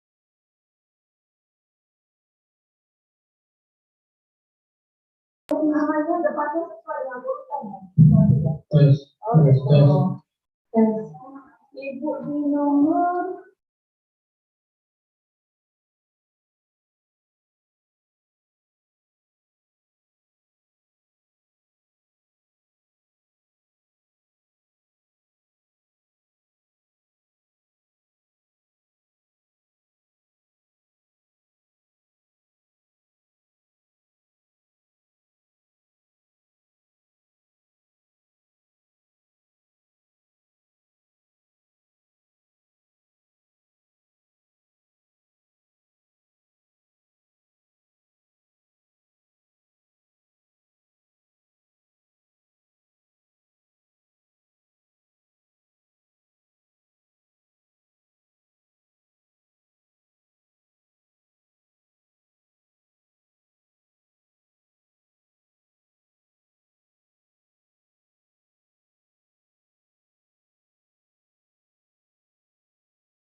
test, test.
IFERP, a forum where innovations and research interest could be supported and developed, prioritizing our mutual interest. In this video, we want you to dive into our world, giving yourself a clear insight into IFERP. But first, who are we and what do we do? Institute for Engineering Research and Publication, IFERP for short, is one of the world's largest non-profitable professional associations operating under the Techno-Elite Research and Development Association, TRADA, meant for research and development in the field of engineering, science and technology. We are one of the largest professional bodies for engineering professionals in India and across the globe, established in 2014. We extend to every part of the globe, with more than 28,000 professional members and 34,000 student members. Our growing membership at IFERP has led to an increase in members from Europe, Asia, Australia, Africa and the USA, fostering networking opportunities that strengthen ties within and across countries and technical communities. The mission of IFERP is to connect professionals at an integrated platform for growth to divert knowledge and skills towards the sustainable application of professional education and more. And our vision of digitalizing innovation processes through our professional networking services and more has pushed us forward to our achievements today. With our mission to make our academic services reach the top and grassroots level of institutions, we are funding colleges to organize conferences and scientific events, enabling researchers incubated at different areas of our country to directly contribute towards the transformation of India. IFERP simply connects engineers, exchange global innovation, and acts as a bridge between researchers and academics by organizing international conferences, world conferences, faculty development programs, webinars, seminars, providing membership, and more. Some of our conferences include WCASET Malaysia, WCASET Jakarta, ICASETAM APU Malaysia, and many more. We've also organised scientific events in association with renowned universities done in the past, with over 28,593 journal publication services, creating opportunities to get your research paper published in high impact factor journals such as Scopus Indexed, Web of Science, Google Scholar Index journals, ESCI, UGC approved, L Compandax, ISI, Shimago Index journals, and many more. To make our operations smoother and more perfect, we have been supported by our associated organisation, Association of Cloud Technologists, Global Association of Nanotechnology, International Association for Big Data Analysts, International Association for IoT, International Wireless Network Association, and World Association for Structural Engineers. We have also worked alongside several clients and partners both nationally and internationally like University Malaysia Sabah, APU Malaysia, UNJ Jakarta, MC University Thailand, Ajman University Dubai, PUP Philippines, IIUM Malaysia, ISU Philippines, FCPC Philippines, WCC Philippines SRM University, Galgotia University, Amity University, and much more government and private organizations in different countries. At IFERP, we believe that there's always a better way to treat professionals, and that is what we do. If you would like to see more or go deeper on IFERP, you can visit our website at www.iferp.in.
Welcome to IFERP, a forum where innovations and research interest could be supported and developed, prioritizing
Good afternoon, everyone.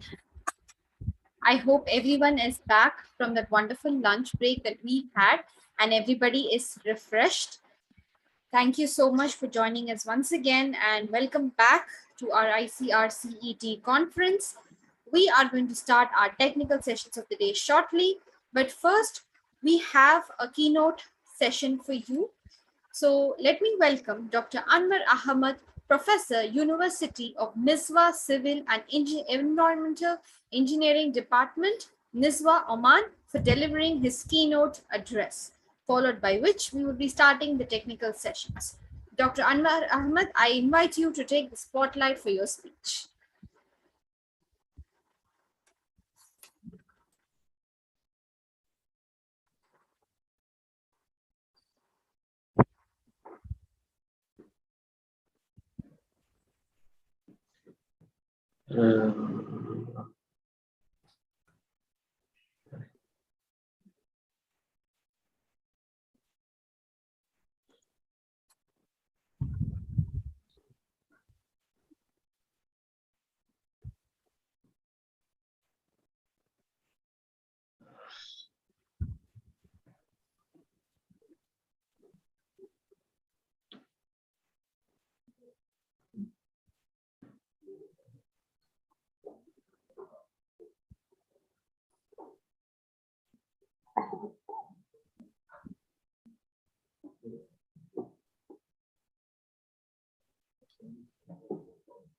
So as the professor is just sorting out his technical issues, I would like to advise the technical session participants to prepare yourselves, as right after this keynote session, we will be starting the technical sessions.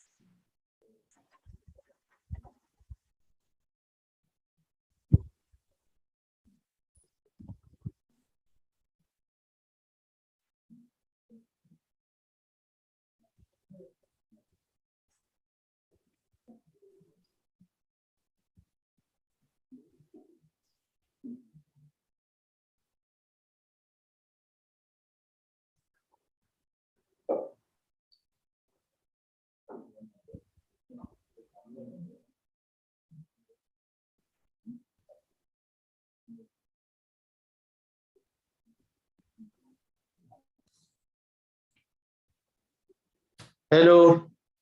Yes, Professor, we can hear you. Did you see my full screen? No, sir, we are not able to see the PPT. We can only see the file that you have kept the document in it. Did you see? No, sir, it is not yet open. Not yet open. What happened?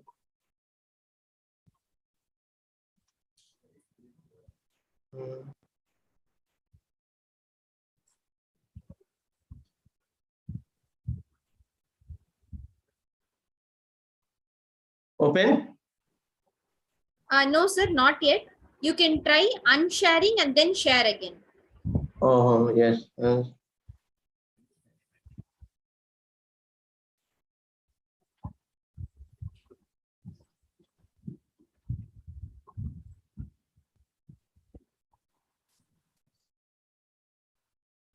Yes? Yes, sir, now it is visible. Full screen? Did you see my lecture? Full screen? Yes, sir. Yes, sir, we can see it. Okay. So, thank you for inviting me as a keynote speaker. I'm from University of Nizwa, and thanks to all participants and organizers. Good afternoon. I'm Dr. Anwar from University of Nizwa. Today, my keynote for the process of municipal wastewater treatment, embracing the circular economy, emission reduction for cleaner production. So this is the one things, wastewater is the one of the main contributor of the global greenhouse gases, and through the wastewater treatment plant, also the contributing 1/3 of the greenhouse gases to our environment. Due to this, the global environment changing day by day, and whatever we are going, I'm going to present how the technology we adopt to reduce the GHG emission to our environment and go through it to produce clean production by the applying the sustainable technology. So this is the abstract. The conventional aerobic activity sludge process treatment system for wastewater treatment plants, wasting huge amount of electricity, consumption, chemicals use, and emission of carbon are enhanced wastewater treatment plant. The net energy consumed by wastewater treatment plant infrastructure and estimated at 0.26 kilowatt hour per meter cube of the wastewater. Okay, so wastewater treatment plant corresponding to 30.2 billion kilowatt hour per year and more than 21 million metric tons of GHG greenhouse gas emission to our environment based on Sen et al. 2015. The anaerobic, so aerobic treatment and different units, so emitting large amount of GHG based on the new system like that anaerobic upflow sludge blanket reactor. This is the USB system recognized by different researchers as a sustainable system based on greenhouse gas emission reduction by this system and energy consumption associated with biogas, and we can produce through the biogas electricity as a clean production. So USB is better than aerobic system. So in ASP, aerobic system plant, treatment of wastewater emitting GHG, including electricity consumption by different units, perhaps that not to be sustainable technology due to the high capital cost of system required to clean up the wastewater. So the amount of production estimate 10,658.98 tons CO2 equivalent per day of carbon dioxide emitted by the general treatment system by aerobic wastewater treatment system installed with anaerobic closed system. When we installed anaerobic closed system that is called USB to reduce the emission of GHG by 239.19 tons CO2 equal per day has the potential to reduce the carbon emission. So this is a better compared to ASP. USB is the better to reduce the GHG emission to our environment, and also one circular economy means clean production, that is we can make the electricity by USB.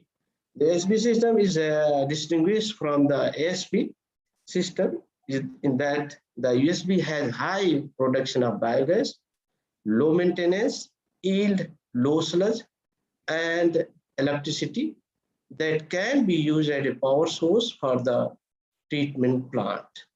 Also, the USB system can produce less biomass. This helps to reduce cost and maintenance work of the USB treatment system. The USB system consumes a high rate of energy, electricity, aeration for the aeration tank, needs 60% of energy distribution.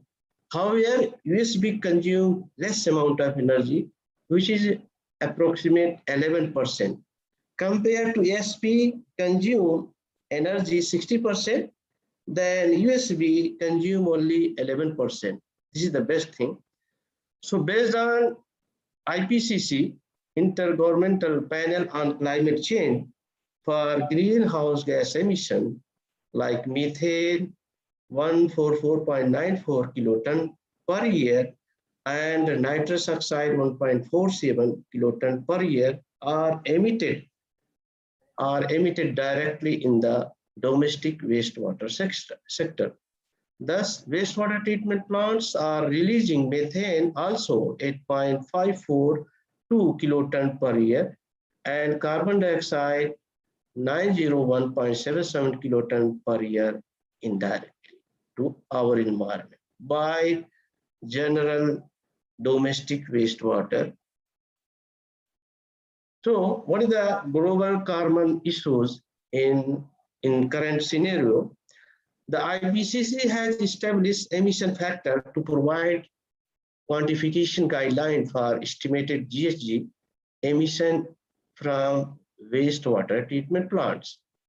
Conference of the parties like COP26 last year happened in UK. So COP26 agreement on climate change aims to hold the global average temperature increase below 2 degrees centigrade, and special efforts are made to limit the increase to 1.5 degree centigrade temperature by 2100 related to pre-industrial level. So this is the COP26 agreement decided and maybe implemented. So the United Nations Environment Program, UNEP, recently analyzed the major emission gap to achieve this goal, but it found current state please cover no more than 1/3 of the needed emission reduction. So to meet the 2 degree target, it is necessary to balance emission reduction with CO2 removal and the deployment of negative emission methods, because most models indicate it is impossible to reach 1.5 degree with a 50% chance without significant negative emission. So this is the international arena they are thinking, and they are implementing, they are deploying the different type of technology to reduce the GHG emission to our environment. So based on my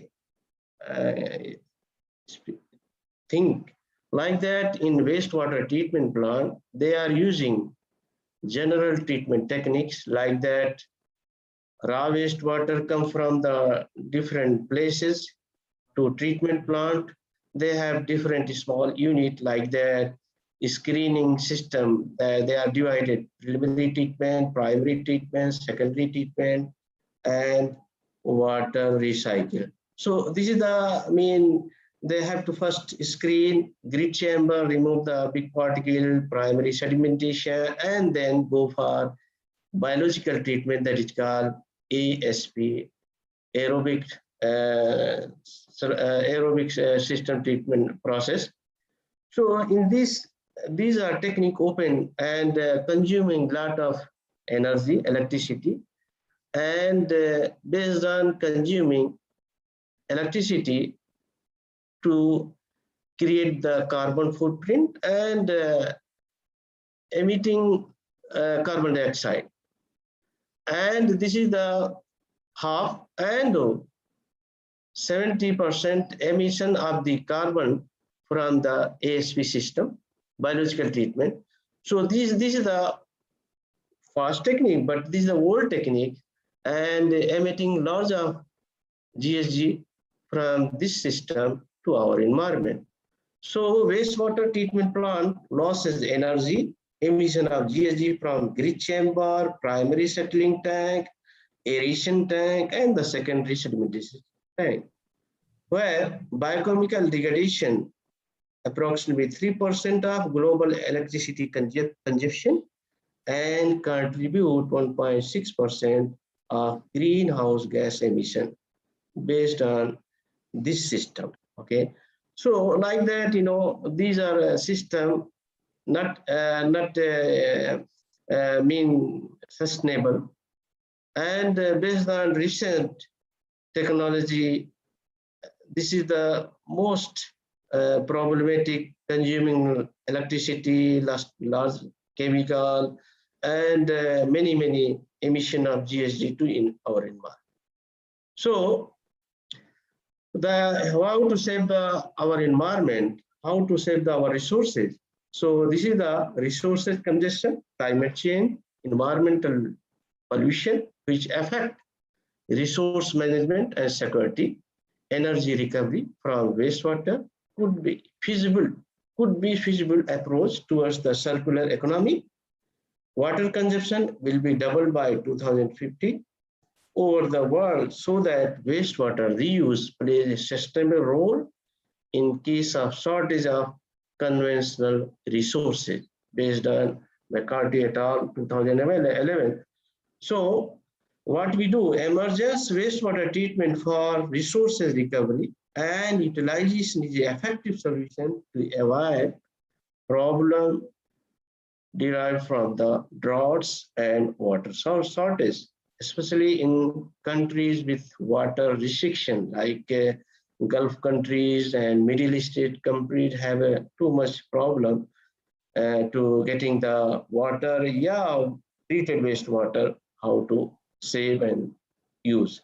So wastewater treatment plant concern process cost, resource quantities, resource quality, market value, application and distribution, and how much environmental emission from the system. So the performance of the activated sludge process, ASP process, it contains 4 processes, which are pretreatment, aeration tank, settling tank, and anaerobic digestion. So what are the challenges for wastewater treatment? So the main challenge in the current time, why the have like that, we are facing many climate changes and many global warming. Due to the global warming, many diseases, many problems are happening in current time also. So what we can, GHG emission of the wastewater treatment plants, 1, CO2, methane, and nitrogen oxide emission at biotreatment by ASP, endogenous respiration, BOD, COD oxidation, nitrification, CO2 credits, and nitrogen removal. By these things, we can reduce the challenges. Second, energy use of plants by wastewater treatment plants for aeration, mixing, pumping, which leads to CO2 emission. Third, sludge digestion, biogas, methane, and CO2. Fourth, sludge disposal, truck emission, trip to reuse and disposal site, CO2 emission, mineralization. And fifth, power credit by use of biogas. And 6, GHG emission from chemical use. So what is the here? We have the, like, when we have the organic degradation, our wastewater having organics, so need for the oxygen to aerate or oxidize the organics. So when we need for 1 organics, 10 oxygen to degrade the organics in carbon dioxide. So when we degrade the organics to create 5 carbon dioxide. So this is the by aeration system to emitting 5 times carbon dioxide. So the biomass to carbon ratio is like that, how much this is the emission of the carbon. This means that for the decay of 1 kg of wastewater, we need 1.947 kg of carbon dioxide to produce. So for 1 kg of wastewater treatment, we produce 1.947 kg of carbon dioxide. And this carbon dioxide, if not sustainable technique, go to environment and create, we know that, global warming. So what is here? The most GHG, greenhouse gases, are produced during the pre-primary treatment and aeration aerobic digestion system, and the sludge reuse.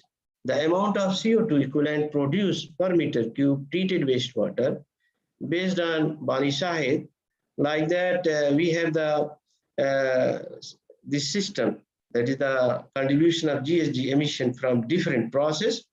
Like we have the energy consumed by pre-treatment. Anaerobic digestion by we emit like that 35%.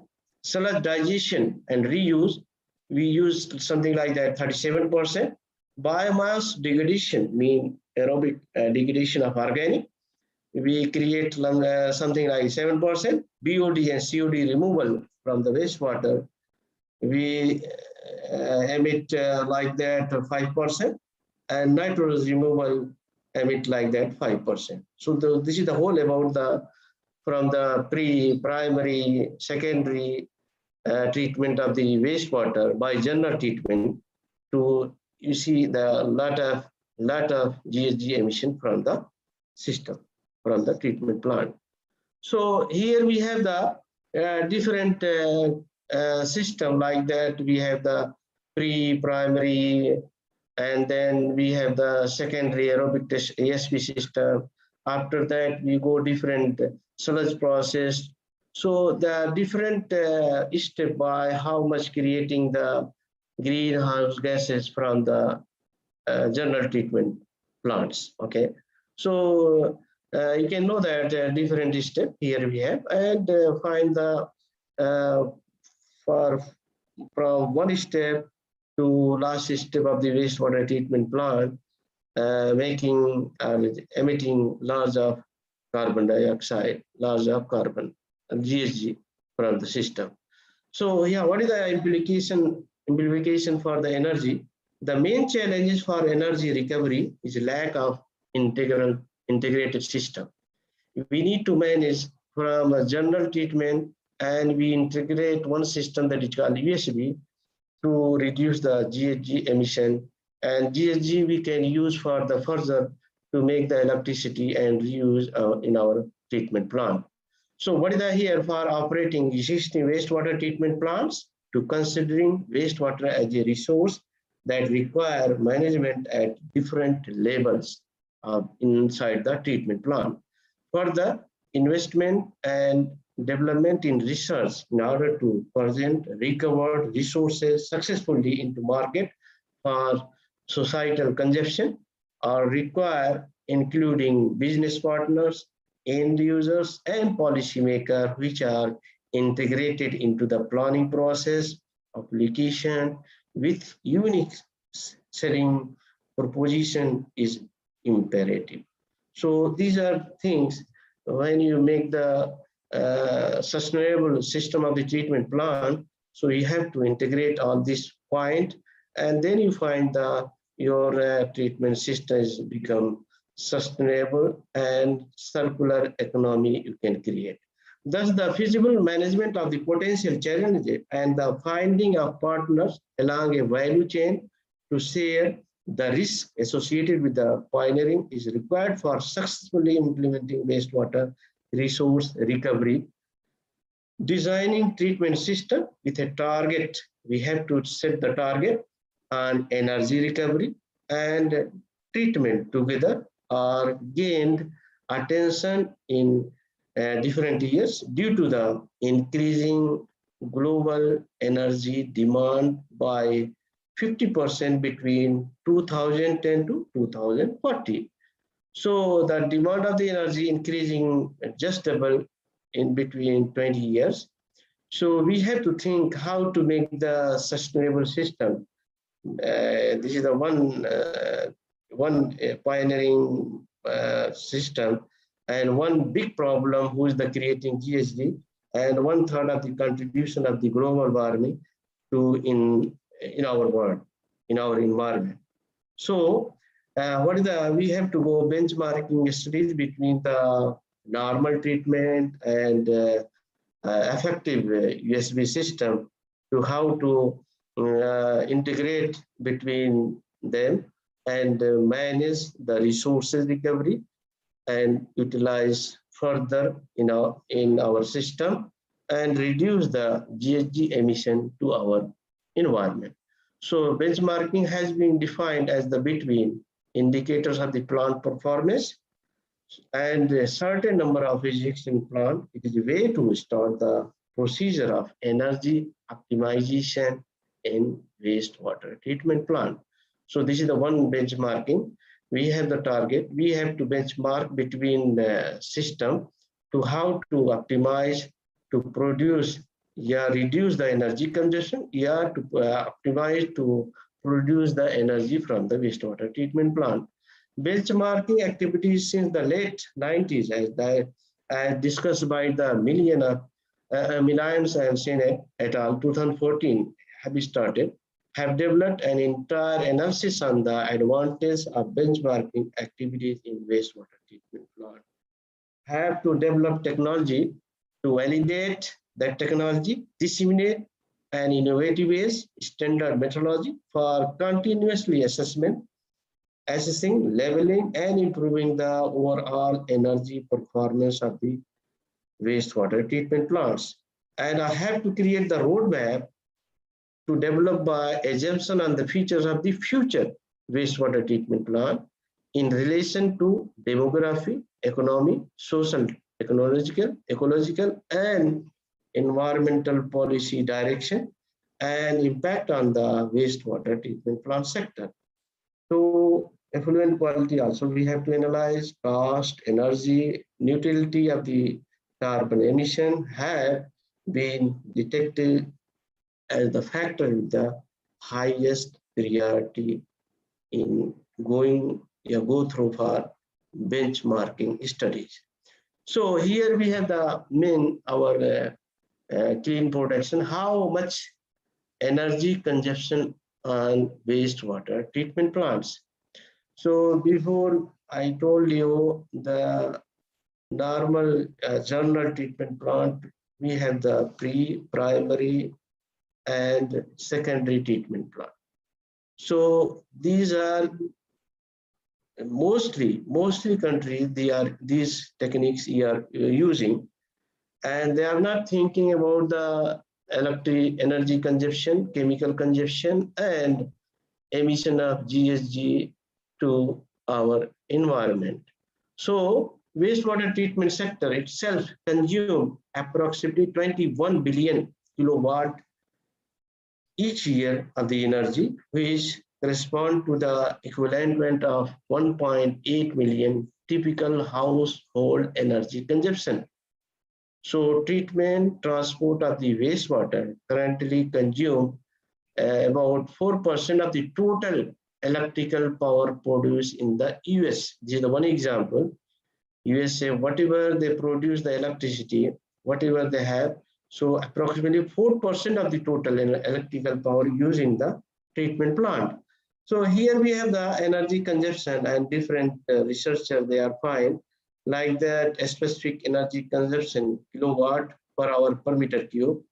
Based on, we have the here aeration system, sludge treatment, pumping to pump the wastewater from tanks to bar screen, grid chamber, equalization tank, and then aeration tank.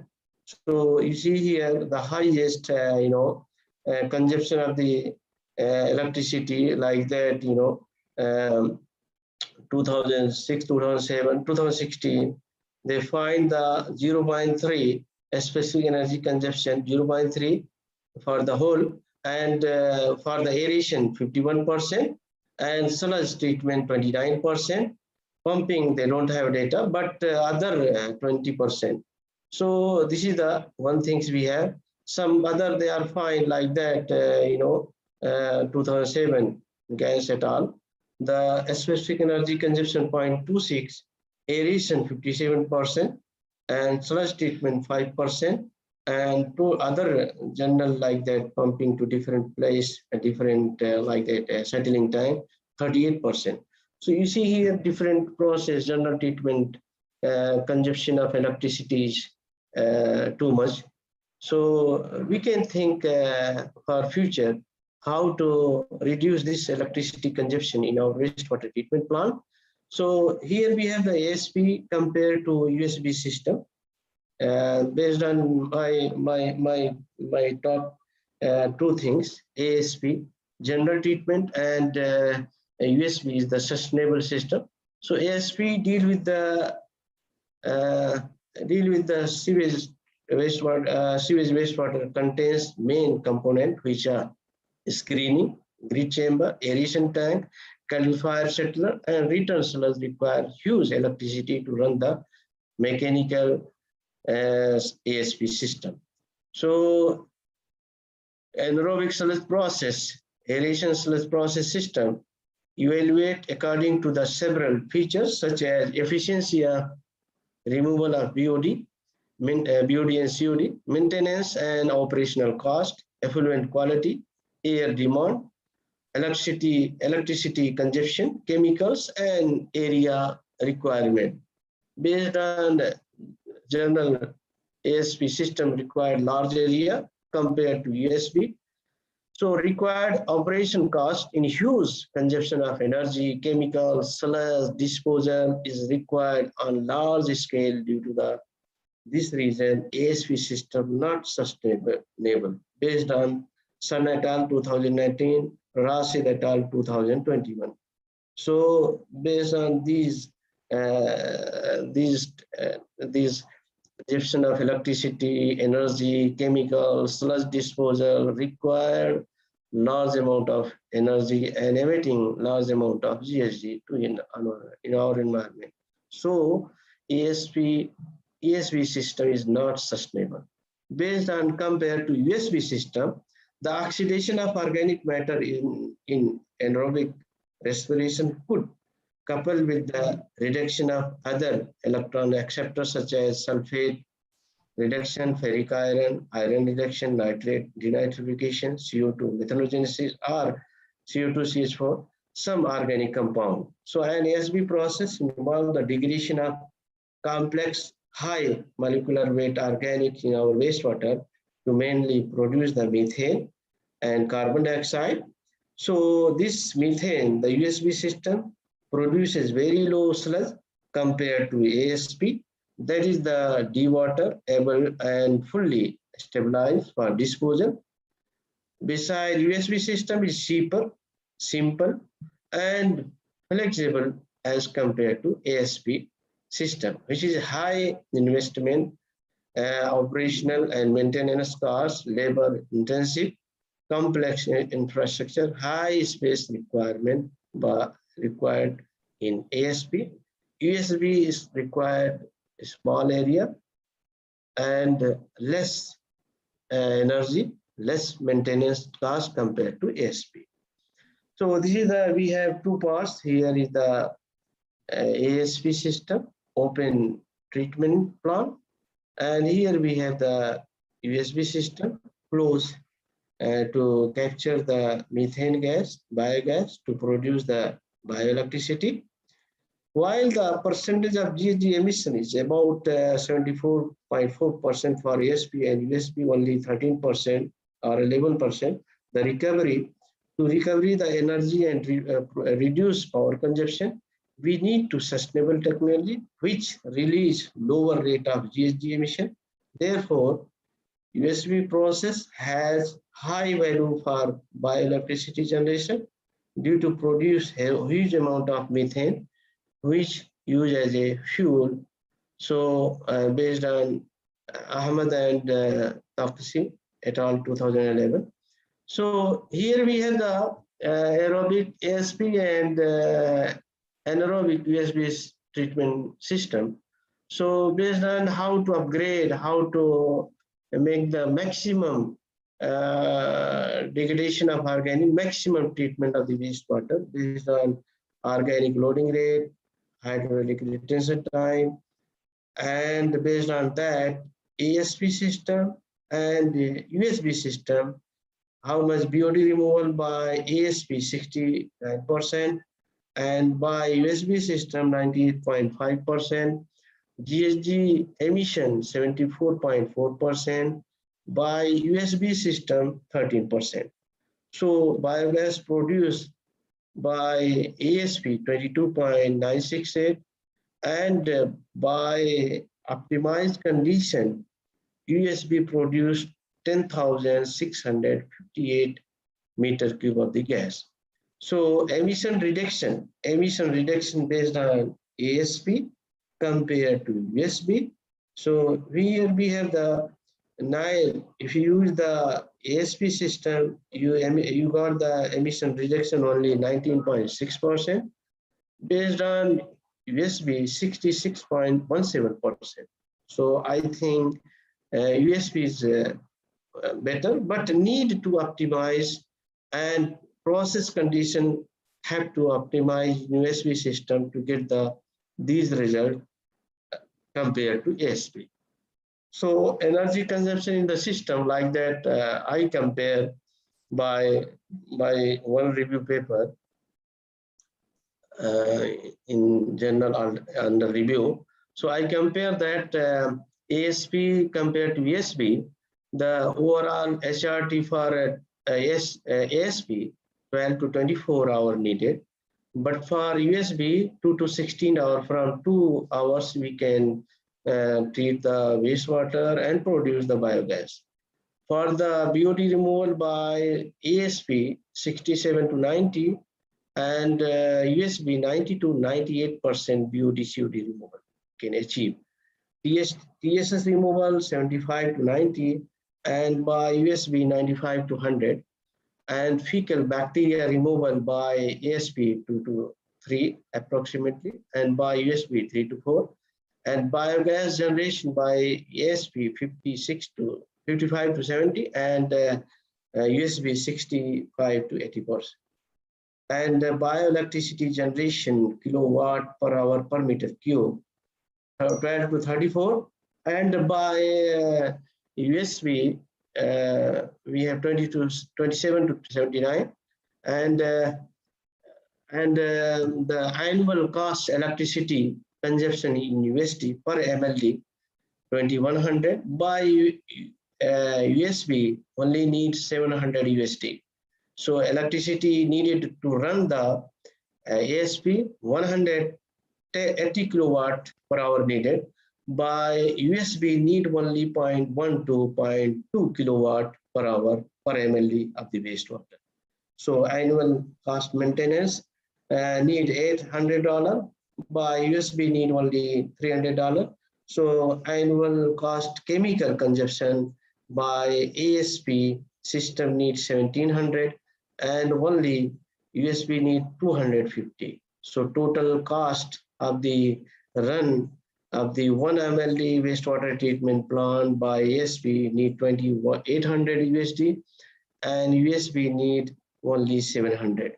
So this is we compare based on this general treatment and by upgraded USB treatment is how to reduce the consumption of electricity, chemicals, maintenance, and the whole cost about the run the treatment plant. So this is we have the general mechanics and model how to go for the different techniques, different mechanisms to emission of by ASP emission of greenhouse gases, and by USB reduction of the BOD and COD by USB, and produce maximum biogas to convert in electricity. So this is we have the greenhouse emission from wastewater treatment system. Like that, we have the carbon dioxide, one of the main GHG component, and release for biodegradation of organic from wastewater treatment plant, and aeration ASP system, which one of the major emission, major part of the in treatment plant to emit 0.77 gigaton CO2 of the carbon dioxide. USB system 0.16 gigaton carbon dioxide emission. And actually, while we go for the ASP and USB process, reduction and consumption 1.8 to 9.78 kilogram CO2 equivalent per day, compared to USB only 5.4 to 17.5 meter cube produced methane that use as a fuel, and is a sustainable methods, sustainable techniques, because it is reuse the production of biogas. So USB process as in the sequester, mean reduction of the emission of CO2 by 1.76 by ASP, compared 28 meter cube reduction by USB system. Okay, so this is the good thing by using the USB system. And so what is the here sustainability? Wastewater treatment plant from status quo to target to deal is related to an improvement in the specific gas production and a specific gas reuse.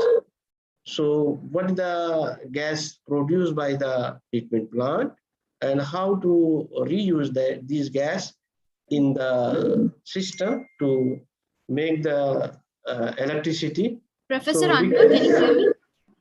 Yeah, Sorry, yes. sir, sorry to interrupt. Can you just wind up your presentation in the next 10 minutes? Okay. Thank you, sir. So this is what the going on sustainability, how to make our treatment system become sustainable to reuse the biogas and make the electricity. So biogas production and optimal use is thus a key for the treatment to reach the final goal of self-sufficiency. Typical energy related data on anaerobic digestion and electric energy generated 10 to 20 kilowatt per emission by year. So this is we have to think about like that, how to make the wastewater treatment become sustainable and have the data from my side like that from the per MLD of the wastewater, how much CO2 emission CO2 reduction by ASP and USP, CO2 consumption, CO2 reduction, sequester, CO2 emission by in different countries like that. GCC, Gulf countries, how much they emit the carbon dioxide from the ASP system, 101, and if they apply USB system, so they emit only 0.98. So CO2 reduction, GCC country like this. If they use the ASP and by USB, CO2 emission from India like that 297 metric ton CO2 per MLD. If they use the USB and they are using some, we have the data, so they can reduce the emission 0.05 become by using the USB. So CO2 emission from USA, they have 134. And when they're using the USB, 27 metric ton CO2 per year, and CO2 emission from China, like that, they have the 489 metric ton CO2 from SP system, compared to USB 178 metric ton CO2 emission. By European country, CO2 emission 11.89 compared to the used USB system 0.012. So one example also Australia, they have like this 153, and if you use the USB system 1.21. So this is have the data comparing by ESP and USB. So the electricity production by different countries like that, USA, China, European Union, India, Australia, GCC. I will go on for only USA. When they using the ASP system, normal treatment system, so they consume the electricity 9.04 kilowatt per meter cube and generated the electricity 1.17. When go for the USB system, clean technology, so they consume 15.9 and produce the electricity by the USB system, clean technology, 51.09 kilowatt per meter cube. So same like if you compare to USA, China, European Union, India, Australia, and GCC, you find the different data and what is the best thing, what is the sustainable thing like that USB better to reduce the emission of carbon and produce the electricity. So this is we have the different comparison of the electricity consumption and production by the wastewater treatment. So what is the cost analysis for the ASP and USB system? So overall cost analysis, we go for the biogas generation, biogas emission from the ASP 55 to 70, and based on the USB we can produce 65 to 80 at the optimized condition biogas, and we can produce the bioelectricity generated by ASP system. We generate 12 to 34 kilowatt, compared to USB generate 27 to 79 kilowatt. And based on the USD, compare annual cost electricity, ASP 2100 they use, by USB use only 700. So these are compared to find out the ASP and USB system, which is the better based on GHG emission, carbon emission, electricity consumption, electricity production by ASP, USB. So what is the best thing here? Circular economy. This is the last point, not too much. So circular economy achieved through sustainable design. We have to think sustainable design, maintenance, repair, reuse, manufacturing, refurbishing, and recycle wastewater treatment plant. So global warming, population growth, misuse of resources pose a major pressure on water as a scarce resource globally. So circular economy should be considered for energy recovery from wastewater to minimize GHG emission, sustain negative environmental impact. And the CSSE concept is suitable for wastewater treatment plant for recovery, recycle of wastewater, for the improvement of energy recovery efficiency. Circular economy is recognized as a logical alternative. Wastewater treatment sludge management is required for recovery, beneficial raw material, and electricity energy recovery. So sustainable way by microbial biotechnology will improve the recovery process stability and reduce the GHG emission footprint in the circular economy of the wastewater treatment plant. So CE design, circular economy design framework, as a systematic tool for an assessment of local and regional wastewater sector in the environmental management and planning, which include the 6 following actions and presents possible ways of implement by considering, like that environmental impact, technological consideration, and organizational implementation, societal changes, acceptance. So based on this model, like that treatment plants, like wastewater treatment plant, general treatment plant, they use energy emission of GHG. So how to reduce the GHG emission? By we apply optimized technology, USP, some other technology. So reduce the emission reduction, energy consumption reduction, chemical reduction consumption. So after that, we have to reclaim the treated wastewater and also reclaim nutrient, energy, water, and reuse source of energy, water, recovery, electricity and resources.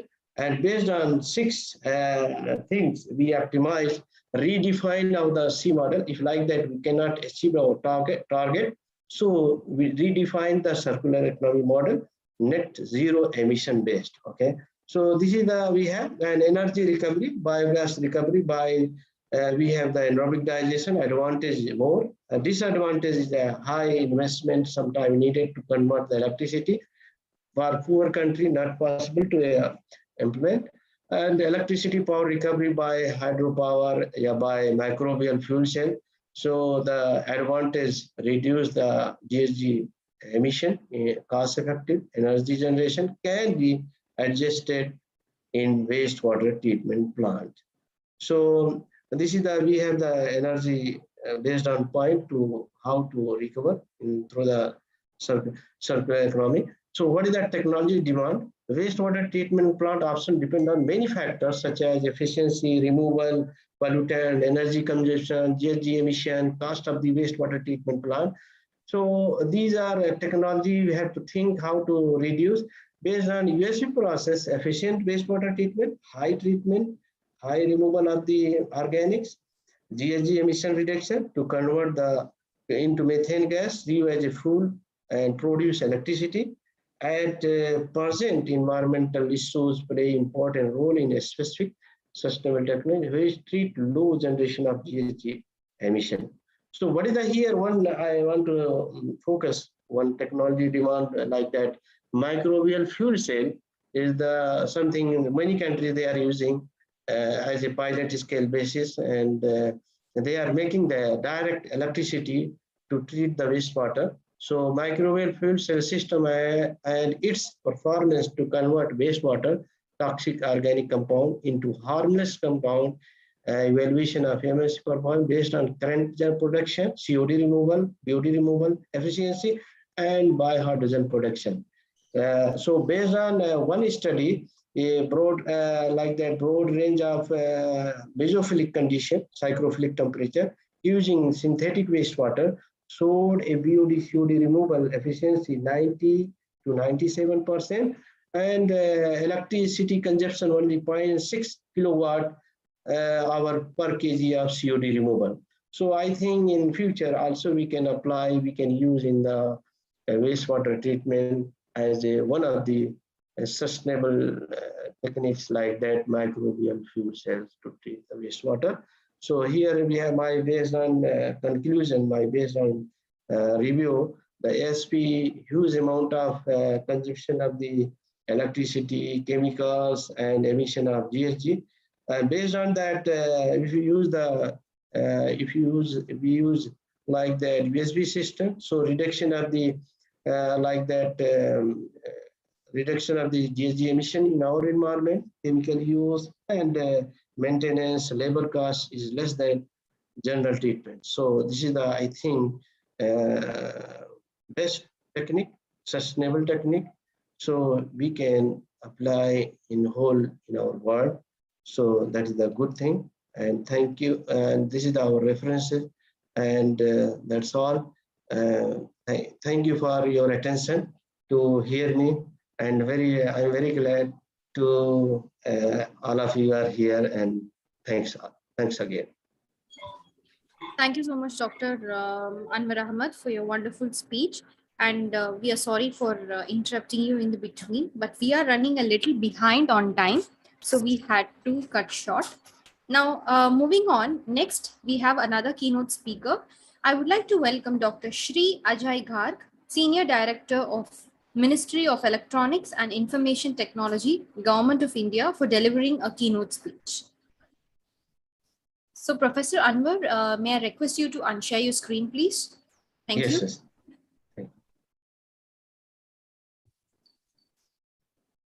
So Dr. Shri Ajay Garg, I invite you to take the spotlight.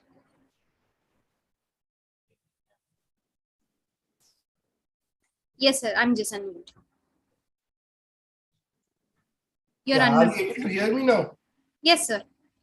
Yeah, thank you for inviting me to this very important conference on recent challenges in engineering and technology, where the present G20 presidency, Indonesia is hosting this event, and I from the next presidency will be taking. So two developing countries, two countries which have huge stake in digitalization space are jointly thinking of how the future tech ecosystem will look like in future.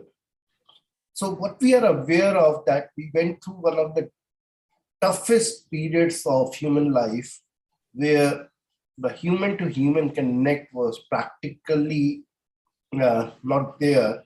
And it was technology which was the only enabler for whether it was related to communication, whether it was related to supply of essentials to the consumers, or whether it was related to social benefits which were required at a very fast speed to the citizens by the government, because of the huge distress that this pandemic caused.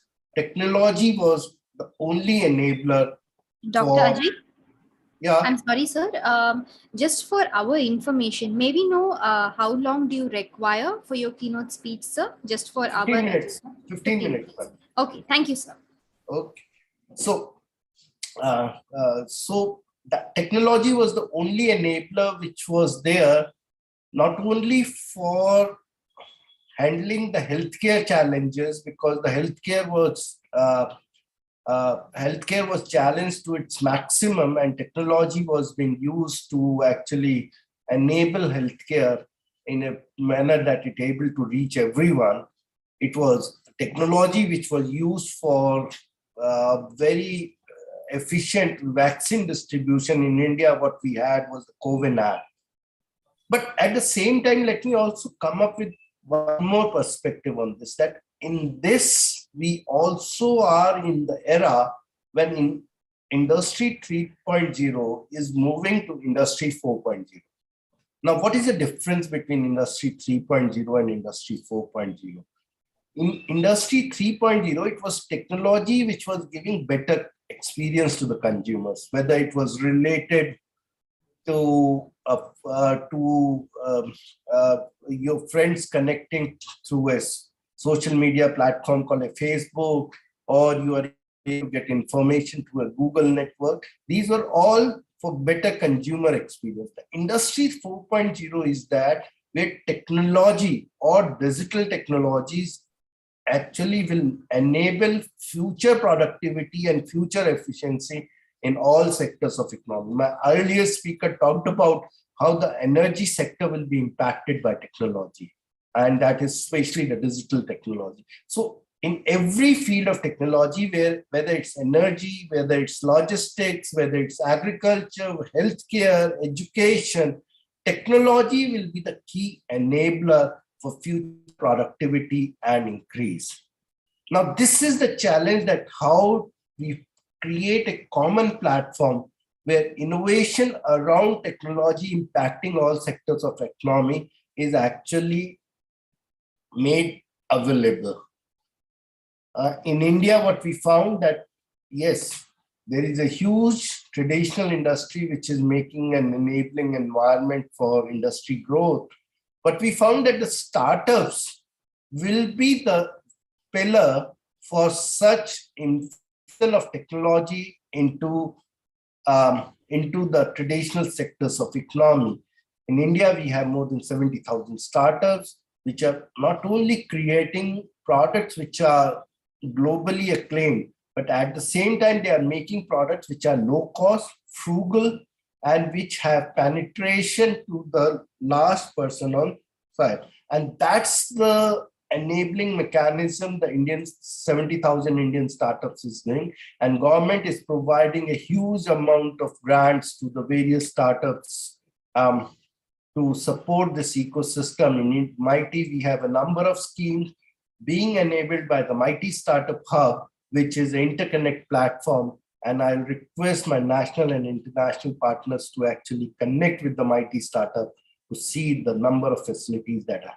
The second thing which I like to play around is the technology and the challenges is that how do we actually handle some of the key issues that the future technologies or the technologies like AI, IoT, ML, and all this will come. And these challenges are related to data, which needs to be democratized, which is available for all for innovation, and which is not a proprietary ownership of a few.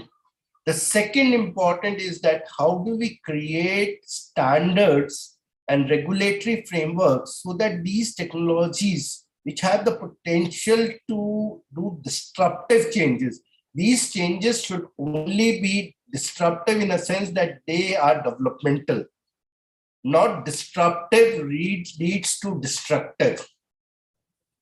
So how do we create such standards, such policy frameworks, ethical use of AI, responsible use of AI, responsible use of IoT? The data which an IoT device is actually capturing is only limited to what he has been mandated to, and not actually digressing into the privacy and unregulatory frameworks which is there. So we need to create that.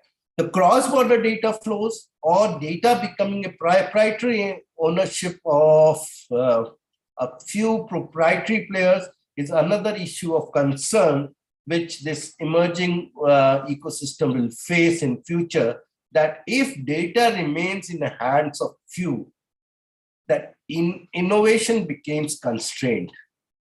How do we enable a mechanism by which data is democratically available for all for development, and it creates an ecosystem which fast tracks the innovation ecosystem rather than only challenging it? And I'm happy to say that in India, we are thinking of a concept called a public digital platform and data governance framework, which actually will enable all this in India, that how data is available for innovation for all, and at the same time, we get the enabling mechanism for all of this, and the data governance framework is also created. So what I mean to say is that technology as an enabling mechanism for the future, yes, it's important. It's a key enabler. What as a world we need to look at, that how do we create open frameworks around technology, around standards, around data frameworks, and around sharing technology with others.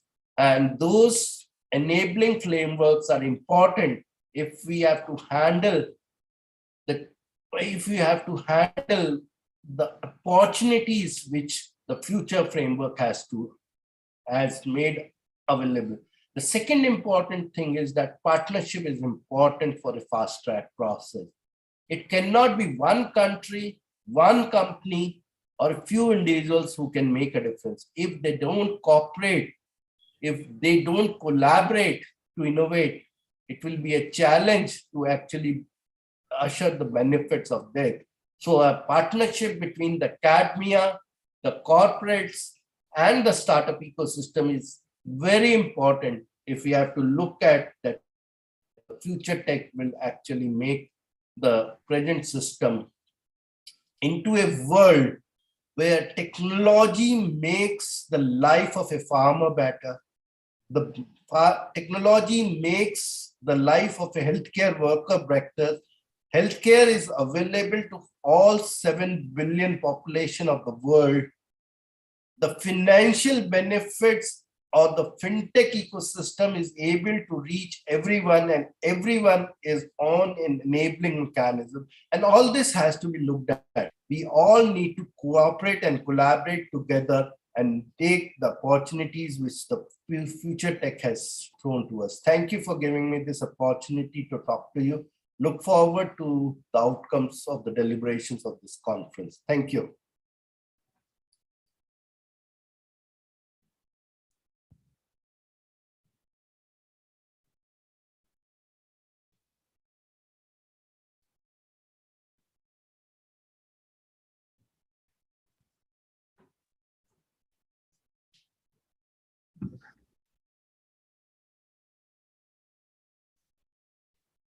Mr. Kak?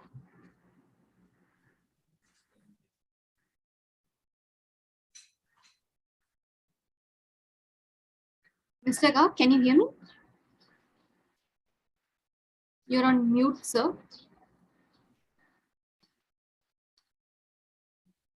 Yeah, you're on mute, sir. Just a minute.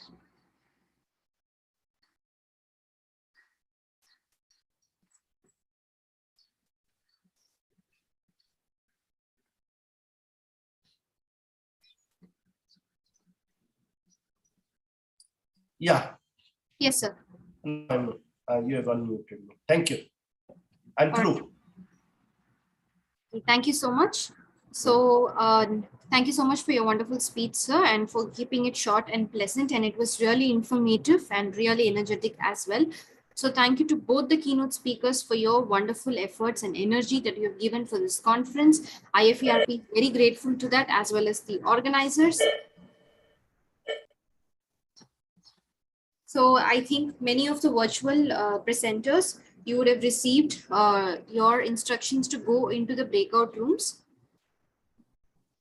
And we'll also be starting the physical presentations as well.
Dear participants, you would have received a breakout room link on your Zoom. You could join that. Technical session 2A, you will receive a breakout room link to join. Please join that. You can see the option on the bottom of your screen to join technical session 2. So we will be doing it as a parallel sessions. I want to announce for the virtual presenters certain guidelines. So you will be given 8 minutes for presentation and 2 minutes for any question and answers from the audience or from the session chair. Please keep your technical equipments ready, as in your audio and visual ready. And the third is, we will call out your name twice. If you're not responding for the third time, then we will move on to the next presenter. All right. I want to inform all the participants, kindly please adhere to the timelines. We are short on time. So kindly please follow the guidelines, keep your presentations under the deadline, as well as please respond timely to us. Thank you, everyone. Please prepare yourself. We'll be starting in another 2 minutes.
Participants, I would like to announce once again, you will be given the breakout room links. It will appear on your Zoom. Kindly join into your respective breakout rooms. We will be having the technical session 2A here in the main hall. I repeat, in the main hall, the main room of Zoom, we will be having the technical session 2A. I repeat the guidelines. You will have 8 minutes for presentation and 2 minutes for question and answers. Please keep your presentations and have your technical equipment sorted. And please respond when we call your name, or we will move on to the next presenter.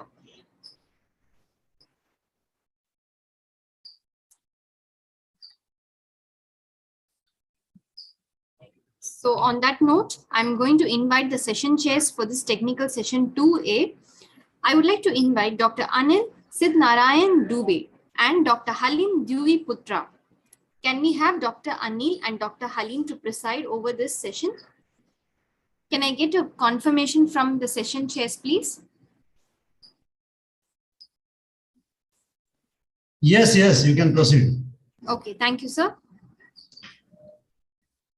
Do we have Dr. Halim here as well?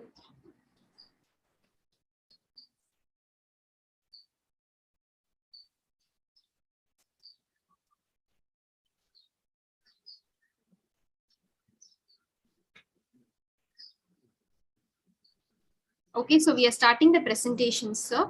Yes. I'm going to invite the first participant. The first participant that I would like to welcome is Mohammad Fitri to present the paper titled as Full Factorial and Taguchi Design for the Impact Strength of Oil Palm Fiber Reinforced Composite, a Comparative Study. I call again. May I have Mr. Mohammad Fitri?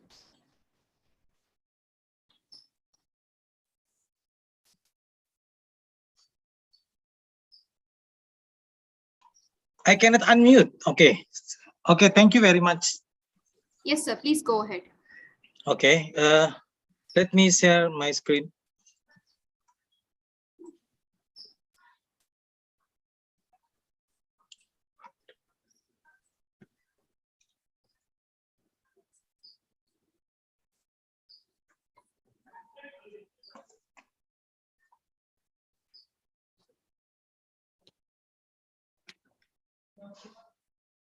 Sorry.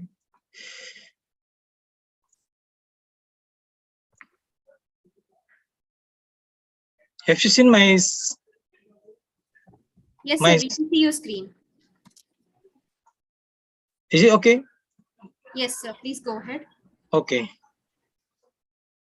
Okay. Thank you very much for your attendance, and thank you very much for the occasion for me to present my research. My research title is Full Factorial and Taguchi Design for the Impact Strength of Oil Palm Fiber Reinforced Composite, a Comparative Studies. And this is the authors of this article and presented by me. Next, sorry. The outline of this presentation is as follows. First is research background, and the second is research objective, and then methodology, and then conclusion, and next acknowledgement and references. My research background. Recently, two main factors should be investigated for composite material, and it caused many samples combinations should be prepared during investigation. Taguchi design is a statistical method to reduce the samples combination without reducing the validity of the research conclusion. So to investigate the validity of Taguchi method compared to full factorial design in optimizing the sample quantity and research on the impact strength of the polymer metric composite reinforced with oil palm fibers. Full factor research object. Factorial design requires many samples based on full factorial calculation. Compared with Taguchi design, which follow the orthogonal array, which only requires small samples. But the problem is whether these two kinds or two methods, same research is a result. This is the This is the objective of this research is to investigate the validity of Taguchi method compared to full field factorial design in optimizing the sample quantity in the research on the impact strength of polymer metric composite reinforced with oil palm fibers. This is the flowchart of the research, starting from preparing the materials and then fiber preparation and then specimen samples preparation. And next, the testing, compact Charpy impact testing. And then based on the impact test result, calculate the impact strength. And then this result will be analyzed with two methods, full factorial analysis and Taguchi analysis. And this analysis result will be compared. And then conclusion. Methodology. In this research, three factors are considered: fiber content, fiber length, and chemical use. All of each factors have three-level consideration as follows.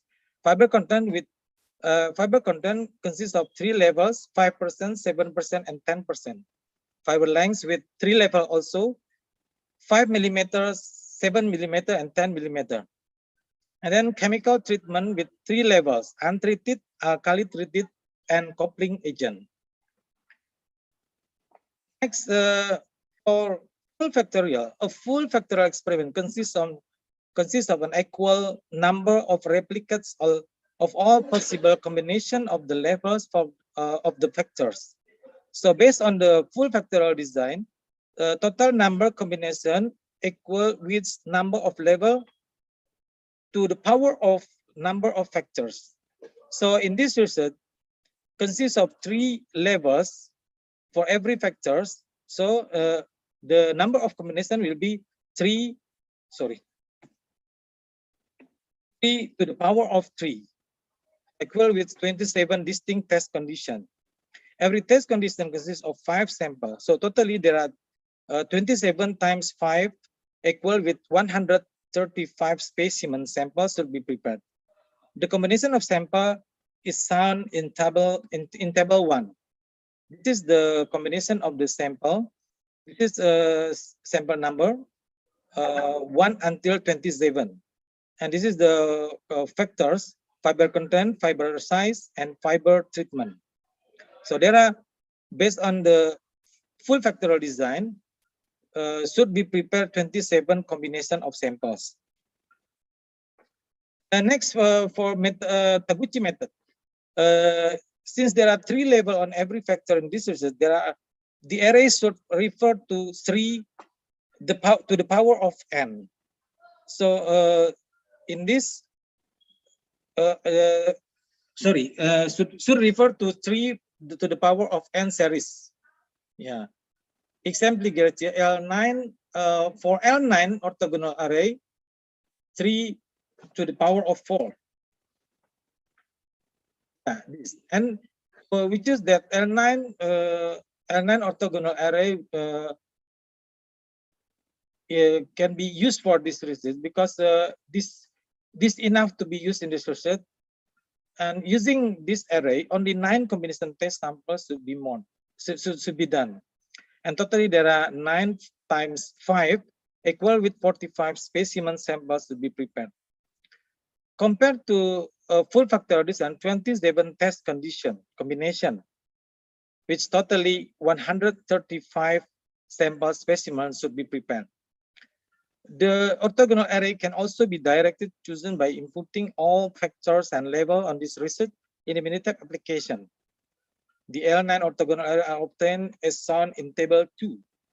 This is the orthogonal L9 orthogonal arrays. There are only 9 samples combination in based on the Taguchi methods. Methodology.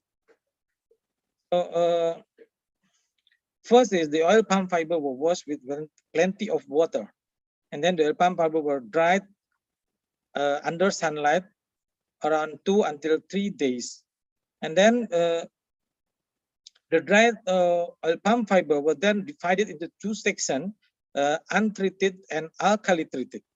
For the untreated one, diarrhea can be cut to 5 mm, 7 mm, and 10 mm. After alkali treated, also the fiber will be cut to 5 mm, 7 mm, and 10 mm. The alkali treatment in this research is done by 3% NaOH, 97% water for 90 minutes, and then wash with the plenty of water, dried in oven at 70 degrees Celsius for 15 hours. For cutting the fibers, so the length of fiber should be 5 mm, 7 mm, and 10 mm. Next, the samples of carpy impactants. So this is the 5 samples, and then you test this specimen will be tested by using this equipment, the carpy impact test for plastic or composite, and we get the impact energy, and then the impact energy will be used to calculate the impact strengths of the specimens. Result and discussion.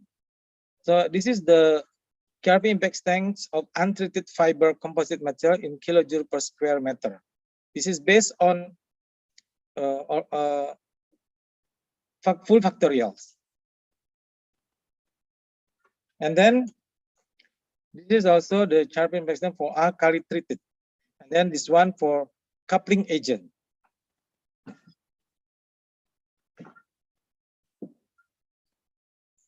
Next,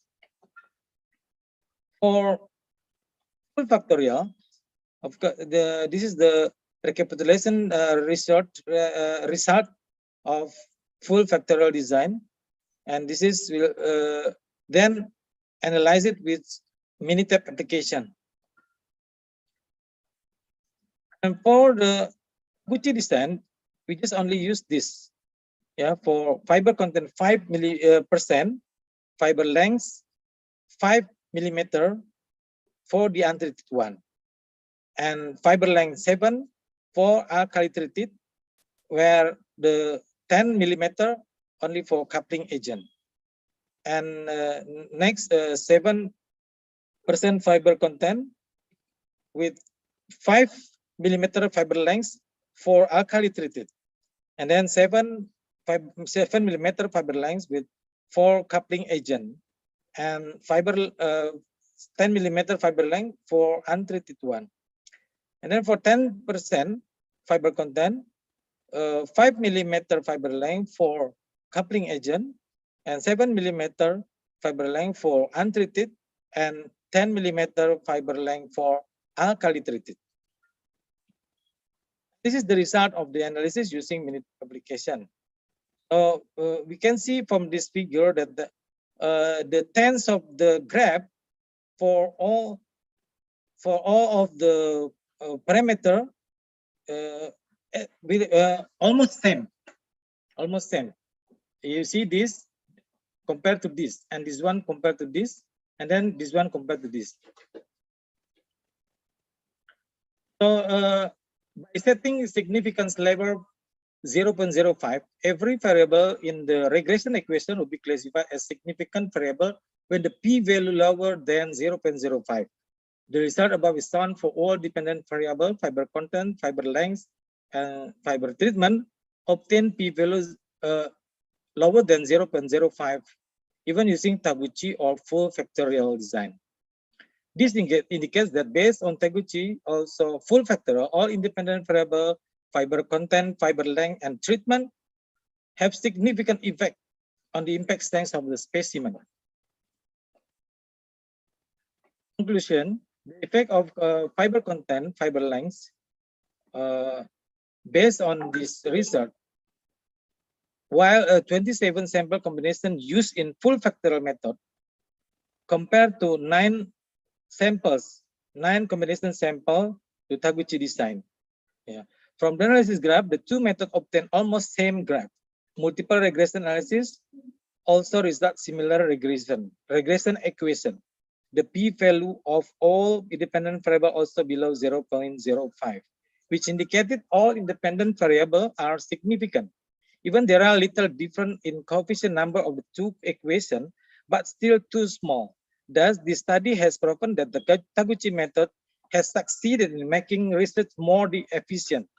The use of 9 samples combination using the Taguchi method is able to produce good analytic validity equivalent to the full factorial method with 27 combination sample in this research. Acknowledgement: the authors would like to thank Yayasan Menara Bakti University of Mercu Buana for providing financial support via Research Center Puslit through KLN Research SPK number 025615B SPK2 2021, and Faculty of Mechanical and Manufacturing Engineering University Tun Hussein on Malaysia for providing the facilities and assistance to head the project. This is the reference. So thank you very much. Alhamdulillah.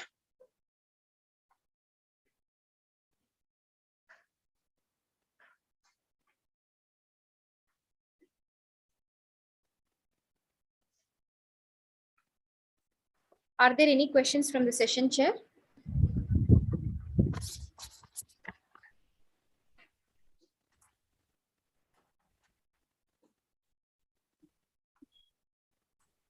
Hello, am I audible? Yes, sir. Yes. First of all, congratulations that you presented paper, and if you look at a presentation and content, it's nicely presented. My question is that you compare the two methods. Now, one is the full factorial and second one is Taguchi, correct? Yes. So how many, is there any constraint on variables, that how many variables you can consider in Taguchi or in full factor method? Pardon me? Reliable? Number of parameters, number of variables. Number variable. Number of variable. There are 3 variable. So is there any limitation that you cannot go beyond 3, you cannot go beyond 5 in full factor? Is there something like that? Pardon me? Is there any limitation on number of variables if you are using the full factorial method or Taguchi? No, because actually Taguchi method, yes, for Taguchi method usually used for a big sample, more than 3. Sample is different thing. Sample means number of pieces you are going to test or you are going to take the reading, correct? I'm talking about variables or parameter. So, just like you discuss about the length, you discuss about the fiber, percentage of fiber. Likewise, I'm asking number of parameters. For factorial design, usually only for small, I mean, like small factor. I mean, for example, only two factors, two variables. But Taguchi, if you use full factorial design in big, for example, 5 or 7 variables, it will be too many samples. So we choose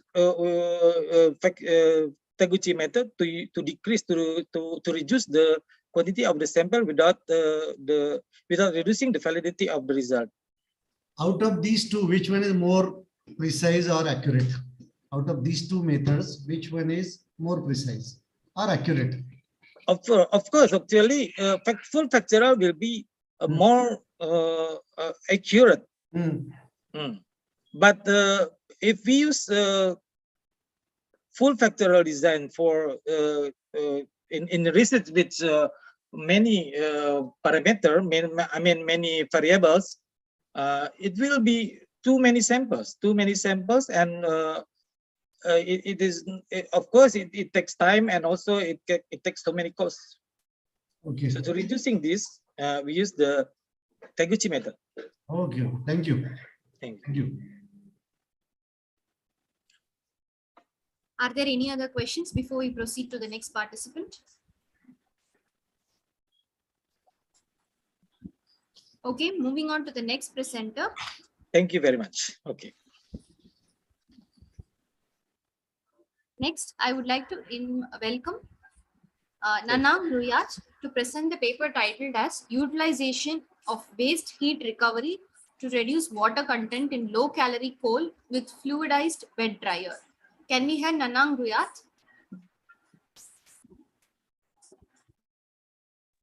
Yes, I'm in. Yes, please proceed.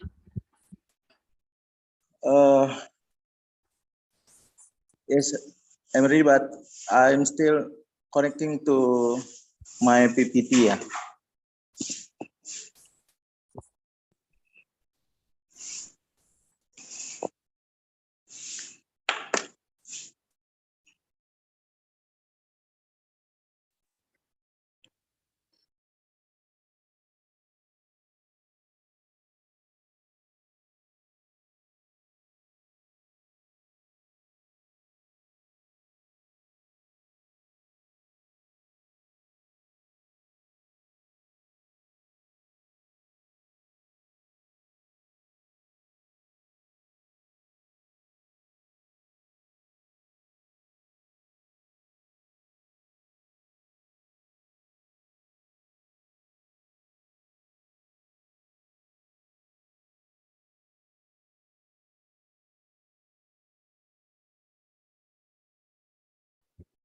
Mr. Ruyat, will it take more time?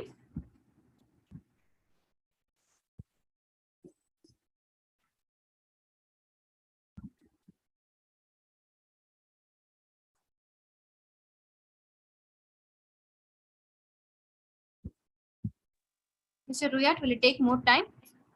Yes, I have more time to prepare. All right. We will come to you later. You can figure out your PPT. So moving on, next I would like to invite Andy Firdos Sudharma to present the paper titled as experimental investigation on flap peening process of aluminum alloys sheets at various flapping rotational speed.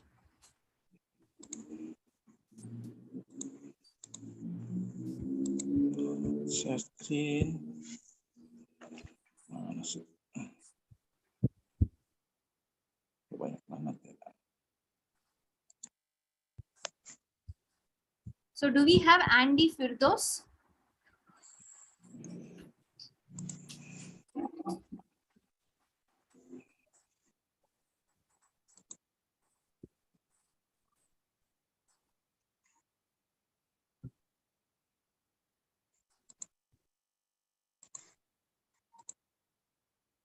So do we have Andy Firdos? Yes, can you play the video that I sent you before? David Haryanto, I'm from Universitas Mercubuana, Jakarta. Today I want to present my paper with the title of Effect of Ultrasonic and Ball Milling Process on particle size, specific surface, and its agglomeration Yes, of metallic interconnect can you play material. the video that My I background sent you is solid before? oxide fuel cell, have several components, which is the anode, cathode. Today I want to present my paper with the title of Effect of Ultrasonic and Ball Milling Connect, actually size, specific surface, and its agglomeration Yes, of metallic interconnect can you play material. the video that My I background sent is you solid before? oxide fuel cell, and in this study we use which is the anode, cathode. Today I want to present my paper with the title of Effect of Ultrasonic and Ball Milling Connect, actually size, specific surface, and its agglomeration Yes, of metallic interconnect can you play material. the video that My I sent background you is solid before? oxide fuel cell, and in this study we use which is the anode, cathode. Today I want to present my paper with the title of Effect of Ultrasonic and Ball Milling Connect, actually size, specific surface, and agglomeration Yes, of metallic interconnect can you play the video that My I sent background you is solid before? oxide fuel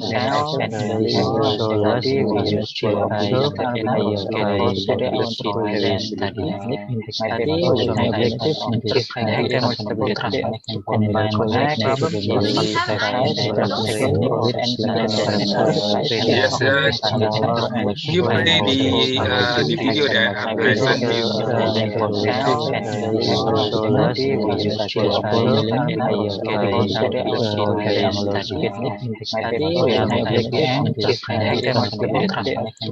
I want to present my paper with the title of Effect of Ultrasonic and Ball Milling Connect, actually size, specific surface, and agglomeration Yes, of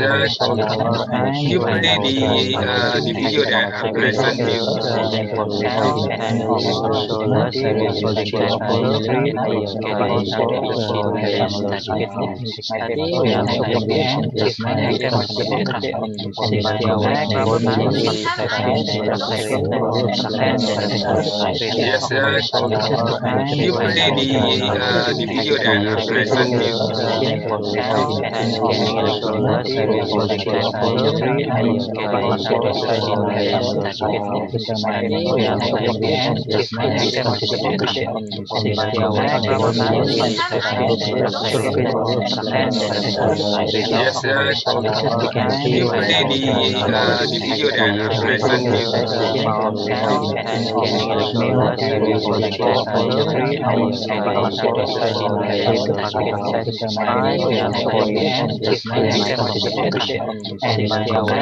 Milling Connect, actually size, specific surface, and agglomeration Yes, of metallic interconnect can you play the video that I sent you before? fuel cell, and in this study we use which is cathode. Today I want to present my paper with the title of Effect of Ultrasonic and Ball Milling Connect, actually size, specific surface, and agglomeration Yes, of metallic can you play the video that I sent you before? fuel cell, and in this study we use which is Yes, can you play the video that I sent you Yes, can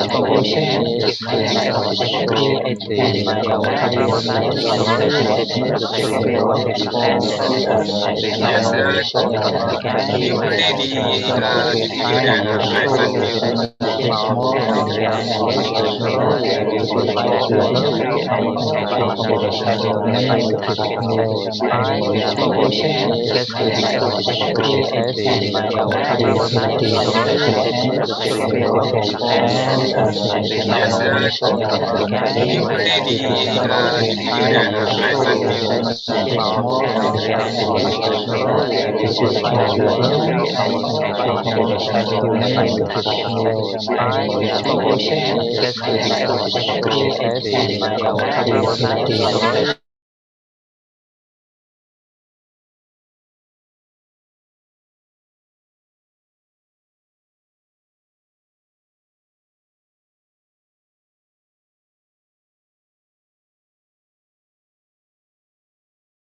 I'm sorry, we've had a sound technical issue.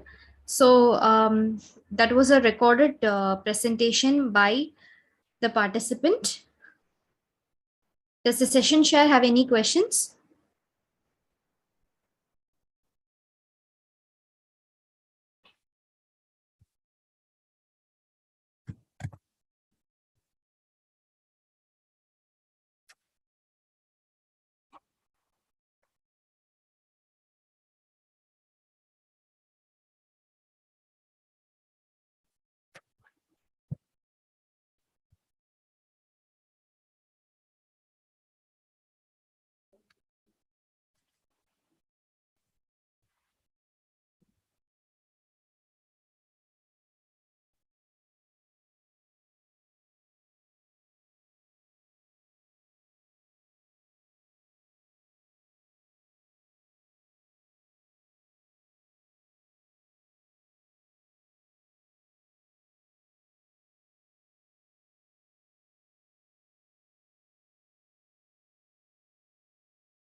Okay, Dr. Anil, are you back with us?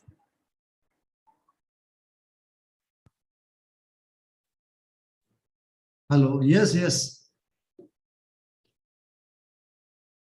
Yes, sir. Yes, yes. Continue because last time it is not audible. Somebody is going to present. There is continuously echo. Na? Hello. Sir, can you repeat again? Your voice is not clear. Last time somebody is going to present, but his voice is not audible. So I leave the meeting and once again I join the meeting. So now you can continue. No issue. Okay, sir. Huh? So I am going to introduce the next presenter. I would like to welcome David Ferianto to present the paper titled as Effect of Ultrasonic on Ball Milling Process on Particle Size, Specific Surface, and its agglomeration of metallic interconnect material.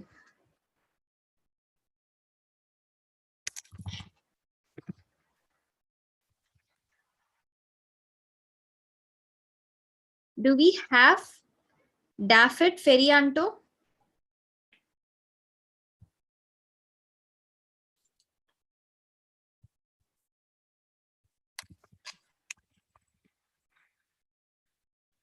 Okay, so I have not received any response. I'm moving on to the next presenter. Next, I would like to welcome Justino Martin Salinsinha.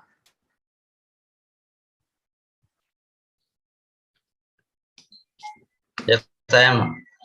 All right, please go ahead with your presentation. Okay, thank you. I am Share my PowerPoint. Yes, just to see is my PPT. Yeah. Yeah, your PPT is visible.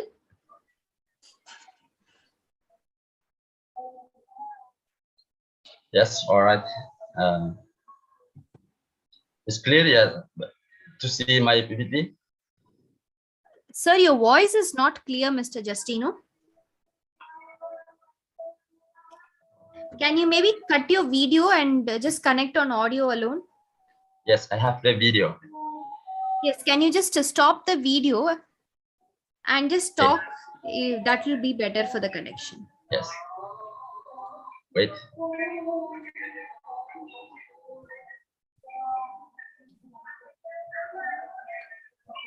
Yes, can you see? So can you just stop your video, Justino? Okay, now can you speak? This video is Sir, can you now speak so that we can know your voice is clear? yes.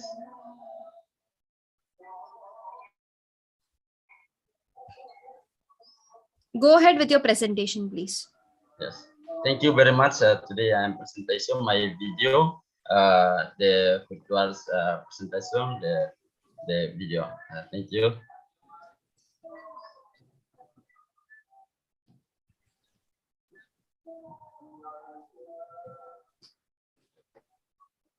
Please play the video.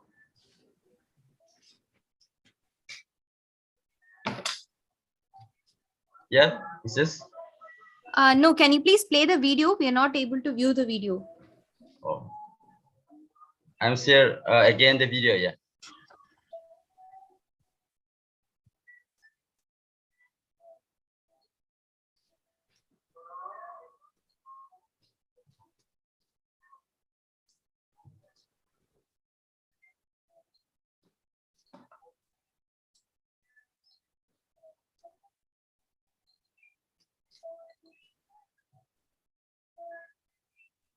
Yes, to play. Justino, can you share again?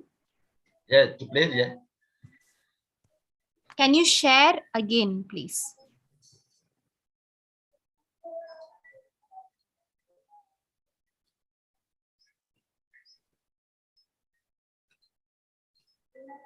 Yes.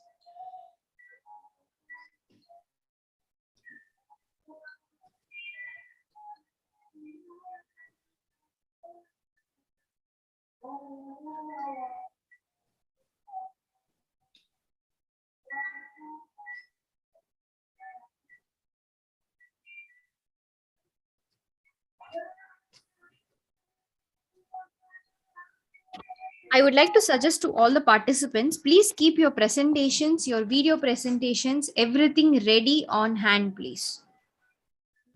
Is to ready. Yeah. Yes, sir. Can you open your video, please? Can you play the video for us? Let's wait. Yeah.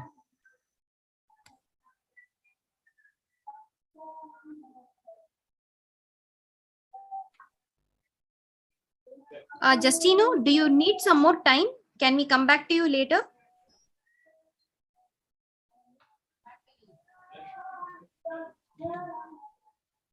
Yes, wait.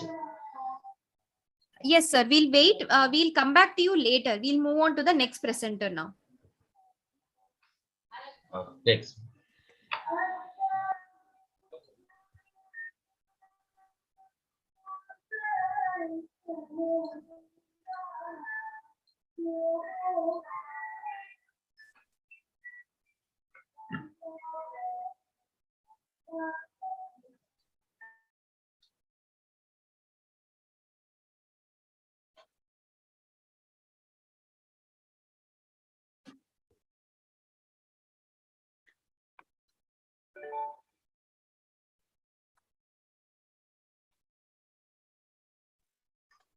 Okay, Nanang Ruyat, are you ready? Yes, I'm ready. Please go ahead with your presentation. Baik, So, Bismillahirrahmanirrahim. session chair, Assalamualaikum. we have Nanang Ruyat who will be presenting now. Yes. Please go ahead. Okay, thank you.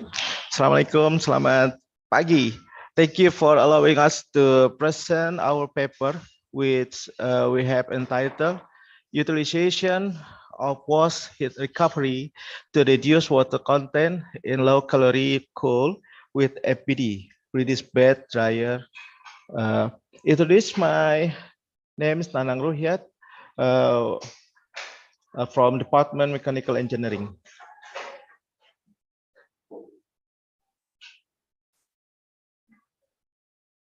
Okay, as an illustration in our abstract, cold drying process using FPD, which utilize low temperature waste heat, especially from industrial air heaters, has been developed in the United States by GRE team since 1997.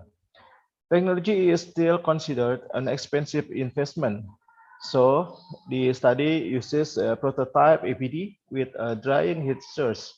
Is an air heater that simulates the amount of water content that can be removed in a low-calorie coal for boiler use. Furthermore, it can be considered the use of waste heat recovery from machines in the industry as a substitute for energy resource on the dryer by the air heater.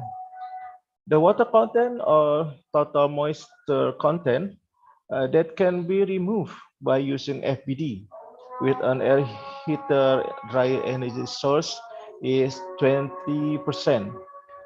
So the savings due to which has decreased by 20%. The savings will be even greater if the energy of the heater dryer is replaced with waste heat recovery from industrial machines such as air heaters or boiler.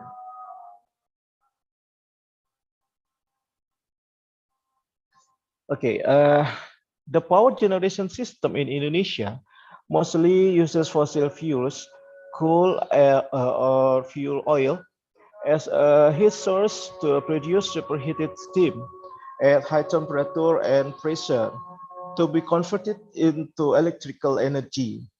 Electric steam power plant is the most efficient power plant to be developed in Indonesia compared to other power plants. Coal consumption for the total generation capacity of coal-fired power plants is 20,000 megawatt, requiring coal fuel of approximately 44.7% of the total national power generation capacity. The government will limit the energy mix from coal up to 50% and fuel oil up to 1% by 2025, and increasing the portion of new renewable energy to 25% and gas to 24%. Future energy policies are directed at the use of a technology that is high efficiency and Mr. Nanang, low your emission. slides have not moved. Oh.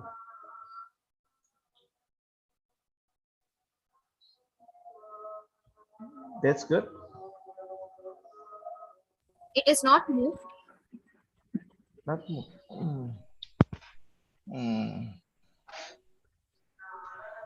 Share, you're unmuted, sir. Yes, yes. It's okay. Yeah, now it's fine. Okay. Go ahead. Okay. The future energy policies are directed at the use of technology that is a high efficiency and low emission from the use of coal. Several alternatives, including one, utilization of supercritical and ultra supercritical boilers for coal-fired power plants. Two, the use of a cool dry devices called a steam tube dryer. Three, using FBD by utilizing low temperature waste heat from the air heater as can be developed in the USA.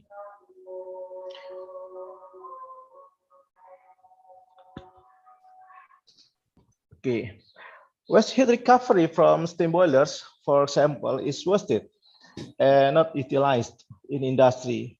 The amount of energy from potential waste heat recovery in the industry in the form of hot air is simulated as cool dryer in FBD.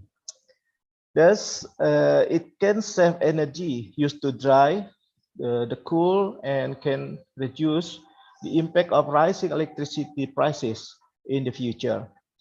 In addition, expanding the use of lignite, which is a low calorie coal, as a power plant fuel and increasing the reliability of power plants.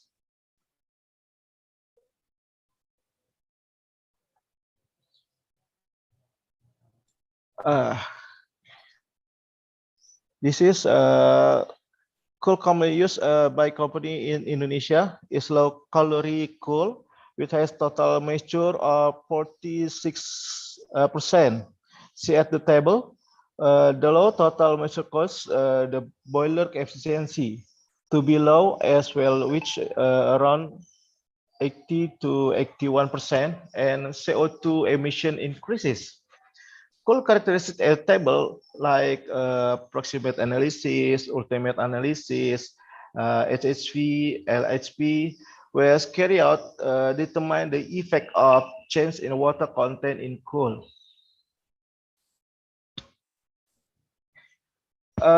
This slide about 3D bed combustion history for power plant. In 1920, FBC technology is closed combustion furnace that use the heat transfer medium as well as burner, stirrer, and heat absorbed above the bed or furnace. In 1960, it has developed relatively quickly since 1960. Because the combustion process faster and produce a product with a better quality than obtain a conventional hot air dryer.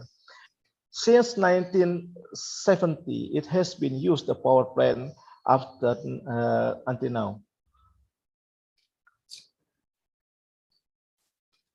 Okay, fluid battery component in this research uses a drying chamber, blower, heater, and temperature control. How FBD works? Between particles of coal, when the pressure from blower air flow reach a certain point where the pressure in the area of the matter above the bed is equal to pressure above the beds. Then the material coal above the bed will begin to leave from the bed and will float in it. The drying chamber. This condition is called fluidization. Energy consumption varies with dry operation condition, namely drying temperature, air velocity, and bed size.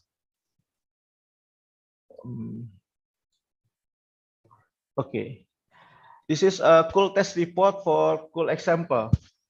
See, only 29.28% for total moisture as a sample. So you can imagine how much energy is needed to make it burn. Coal with calorific value over than 4,000 kilocalorie per kilogram can be used directly for the combustion process in the combustion chamber. Coal that has a caloric value with a lower than 400 kilocalorie is placed in a stockpile, and coal drying process is carried out with FBD to reduce total moisture. After the coal is dried, then analysis is carried out on the sample to be used in the combustion chamber. To determine the calorific value as a quality control, the higher the total moisture value, inversely proportional to the calorific value in the coal content. Lowering the total moisture value will increase the calorific value. Okay, we use a schematic chart for the defined calculation. Okay, The table shows that FBD still require energy resource, namely heaters and air blowers. Temperature value range from 50 to 300 Celsius degrees used by the air heaters to dry cool in the FBD chamber. The temperature difference from the total temperature released by air heater, the total temperature received by the material. This is because the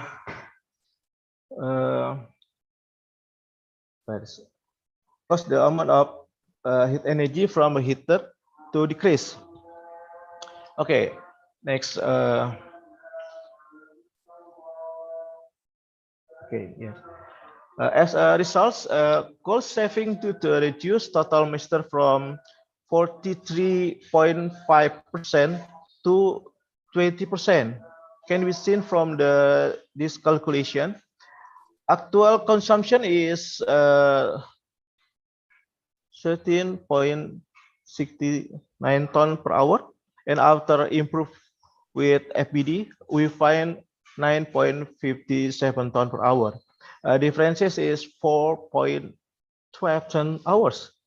The size reduction in total moisture from coal for industrial combustion processes is a very significant for energy savings and operational costs. This proves the innovation is needed for drying coal before it's used into the poly-combustion chamber. Okay, conclusion. FBD is able to reduce the moisture content of coal in industry as a coal dryer, which is used before being used for combustion in the boiler. The water content that can be reduced from drying this FBD is 20% until 20%. The heater power on the FBD prototype used in this study uses 500 watts of power, can increase the drying at temperature up to 300 Celsius degree with a drying capacity of 85 kilogram per hour. The water content in the material decreased moisture content of 20%. This heater power can be replaced the units utilizing energy waste heat recovery from the machine in the industry used to dry cool.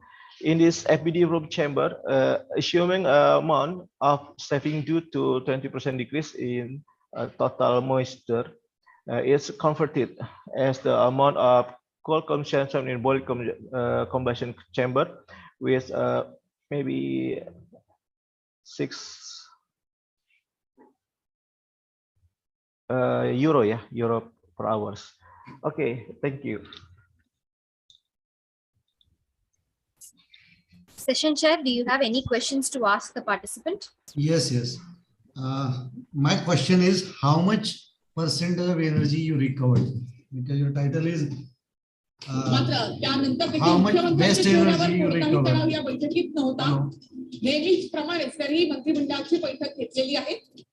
Hello. Am I audible? Hello. Yes, sir, you're audible. Yes. Go ahead.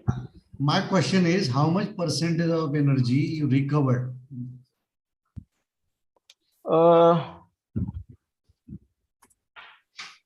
I'm not. Or how much percent of moisture you remove from low calorific value coal? What is the initial percentage and what is the final percentage when you utilize the waste energy to reduce that moisture content?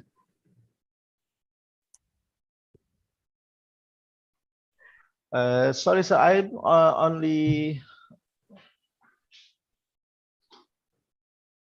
Okay. Only use what is the water content? What is the percentage of moisture which is present in a coal?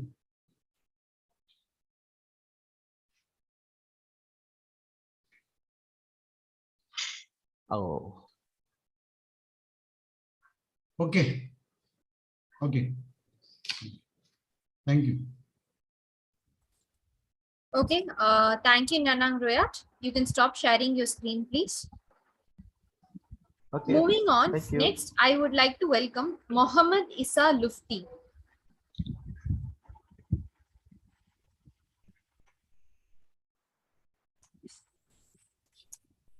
Do we have Mohammed Issa Lufti?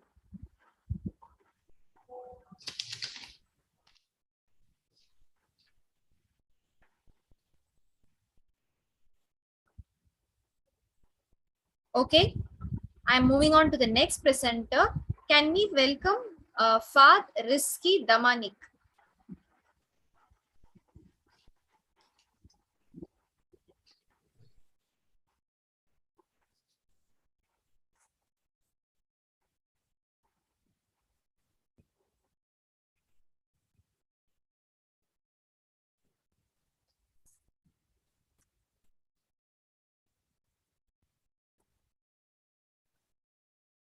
Mohammed Issa Lufti, Yes. I've unmuted you. Please go ahead. Okay, thank you very much for the opportunity.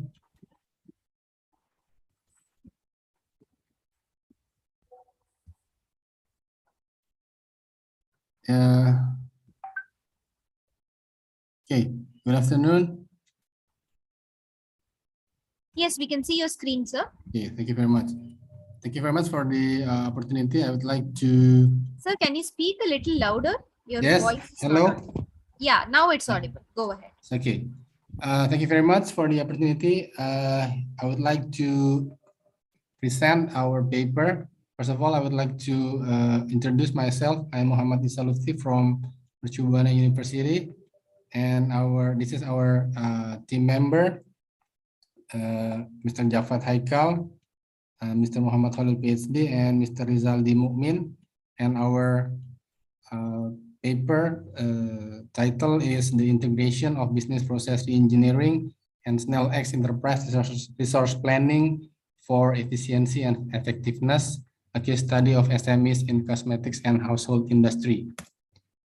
Here is the background of the paper.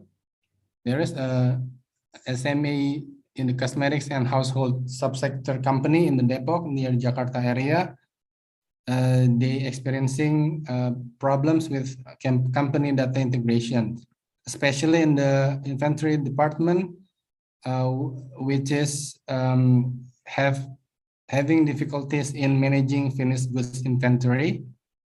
There are some differences in physical inventory with those listed in the bookkeeping systems due to the conventional system implemented by the company. They still use the only Microsoft Excel and still not integrated yet. So based on the problems, the company intended to gradually implementing digital management systems or enterprise resource planning application software, ERP, to minimize inventory discrepancies between physical and recorded data. And the company also intended to carry out business process reengineering or BPR to identify which process needed to be improved so they can increase the efficiency in the company and get the competitive enhancement. Okay, the method we use here for the data collections, we do literature studies, library research, and field research by observation and interview. And for the data analysis, we do 4 steps. The first is fundamental, identify all of the company's business processes and their relevance with the strategy and create added value for the company. And the second, radical redesign, starting from the root of the problems by setting aside all existing structures and procedures and creating entirely new ways of getting work done. And the third, making sure the redesign will result in very good improvement in company performance. And the fourth step is process, setting the process to a set of activities consisting of 1 or more inputs and produce output of high value for consumers. And we also conducted focus discussion group of our FGD which consists of experts who have strategic positions, and their decisions can affect the process. Here are the results and discussions.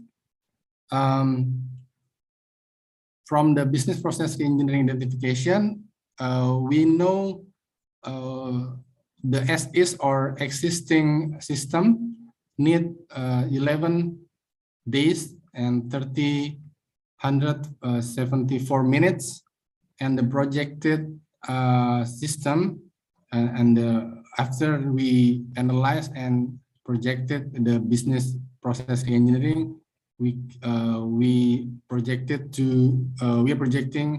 the reduction to 7 days, 234 minutes. It means we can reach up to 36% time reduction. Here's the graphic. And after we define the BPR, we move to the next level, which is the ERP implementation process. We can divide it to 3 steps. And the first one is the development of cloud enterprise resource planning by the consultant, which is SnellX here. And there are 3 steps that involved in here. The first is selection server, VPS, or virtual server using Ubuntu, and ERP framework version 15 installation process on the server. And the next one is development and customization of ERP module using ERP version 15 Studio. And the second steps by defining and develop future process model, which consists of a developed blueprint for the whole system or the specific modules, and then conduct user training for the user in the SMEs, and conduct user acceptance testing to make sure the process or the system running well, run by the user in the company. And the last one is go live,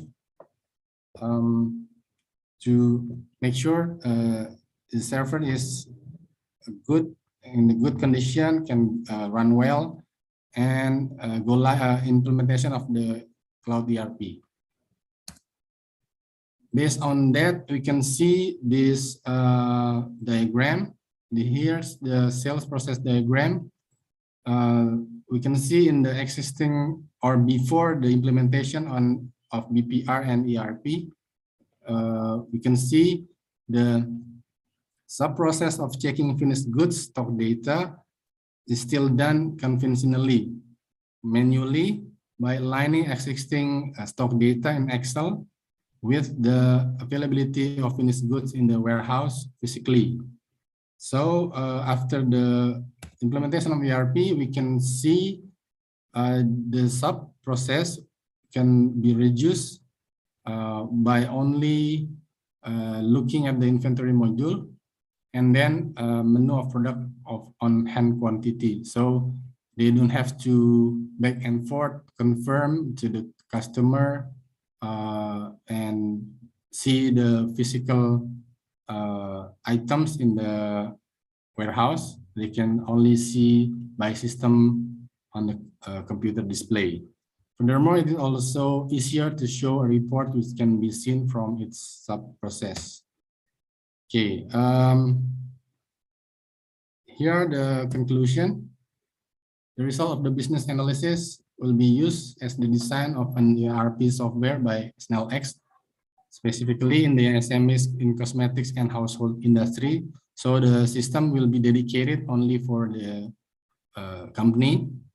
And the process map analysis, the total time showing that business process improvement reduced processing time from the customers make an order until delivery of goods takes 7 days, 234 minutes. And the comparison of the total time of each as is and to be got to be shortened time of or reduced to up to 36%.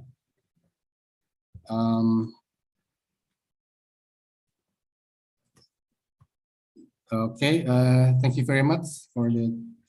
Does the session chair have any questions? Yes. My question is that for this case study, how much data you collected? Or how many industries, from how many industries you collected data? Only one. Only one? Yes. Okay. Why you collected from only one? Yeah, because it is unique. I mean, it is only specialized for the not only we cannot implement it generic. Okay. Yes. Based on only one company or data collected from one industry, how can you generalize it for the others? Because it changes from country to country or company to industry to industry also, na? Especially then. Yeah. This is only a case study. I mean, it shows how. I mean, we still need more research to conclude for the whole industry. But I think it is a good example of efficiency that we can reach by implementing ERP. And this is only one module. We still have a lot of modules to implement, sir. Okay, thank you. Thank you, sir. Okay, we will move on to the next presenter.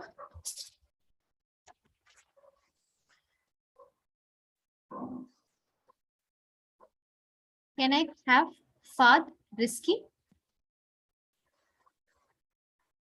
Fad Rizki Ramani? Yeah, I'm there. Yes, we can hear you. Uh, Sorry, your voice is not clear. No, your voice is not clear, sir.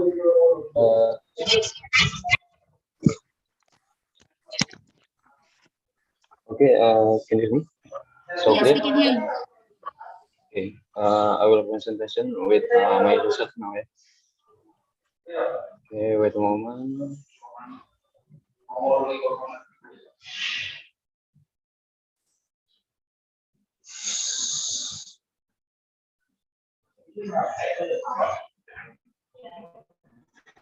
Okay, you can see my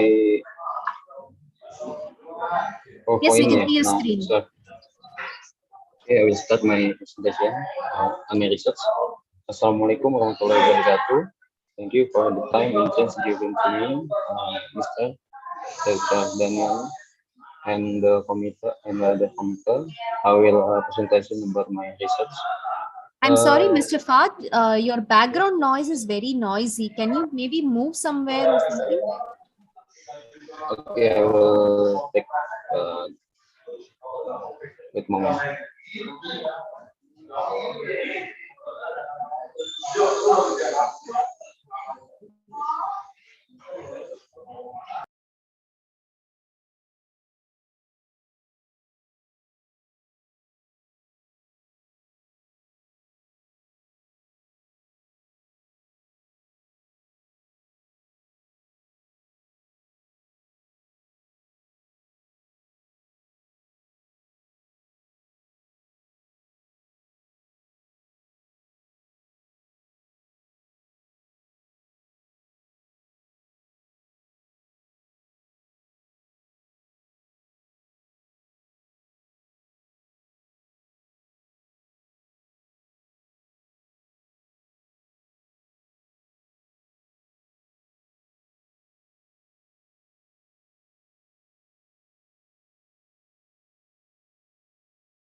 Fahd, are you there?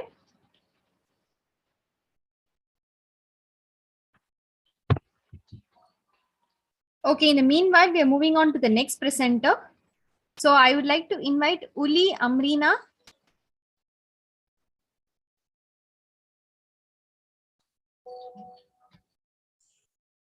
Yes, Okay. Amrina, go ahead. Okay, I will do my presentation using a video. All right, go ahead. Okay, so please wait a minute. Let me introduce myself. My name is Amrina from Universitas Pajajuana Industrial Engineering Department. Today, representing my partners, Professor Tengku Yuri Erzagul and Professor Ahmad Hidayatno, I want to present our research entitled Improving the Sustainability of Cosmetics, Small and Medium Industries. A case study. Amrina, your volume in the video is very low actually. So the outlines of our presentation are the introduction and then following by research methods, result and discussion. Okay, wait a minute.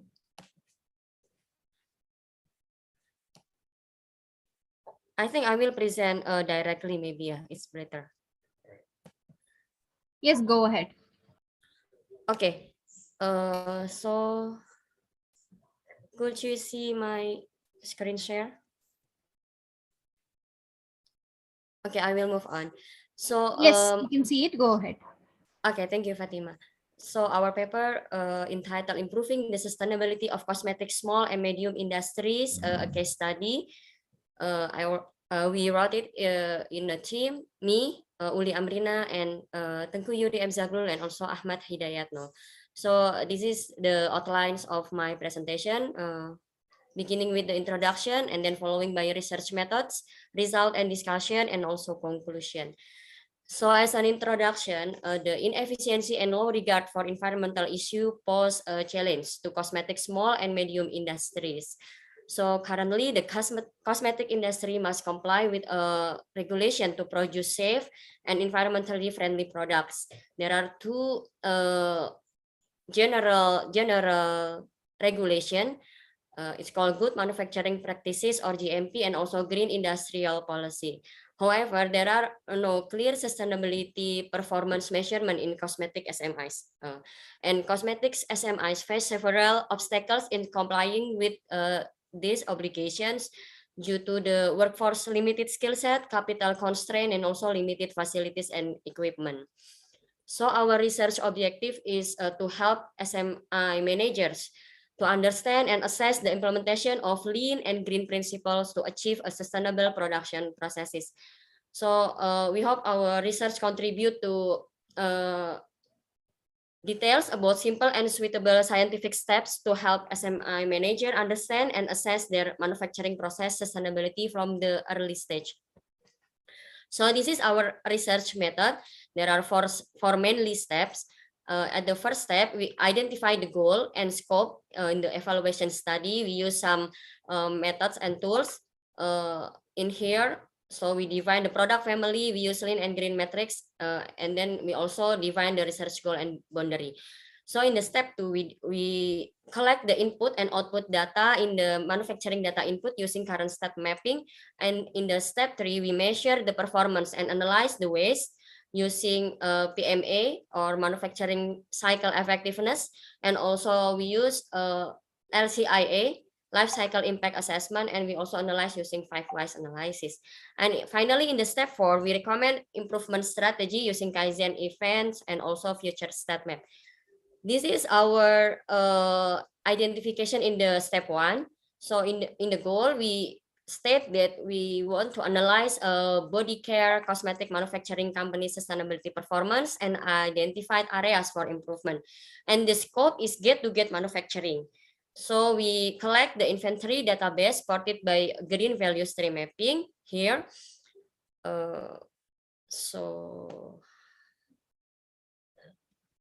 We initiate with the main chemical warehouses and also move to saponification workstation and in the quality control first, and then mixing workstation, continue to quality control second, and then the filling and packing, and also delivery and administration. After collecting the data, we also measure the manufacturing cycle effectiveness around 84.96%. And this is the environmental impact assessment result of 900 kilogram liquid soap. So here we use the CIMA Pro software to normalize and weighted 22 impact characterization values to obtain a single score or points. So the 1 point score represent the average burden of every around equal to 1,000 European places on the environment in a year. And then we calculated the impact using recipe and point methods.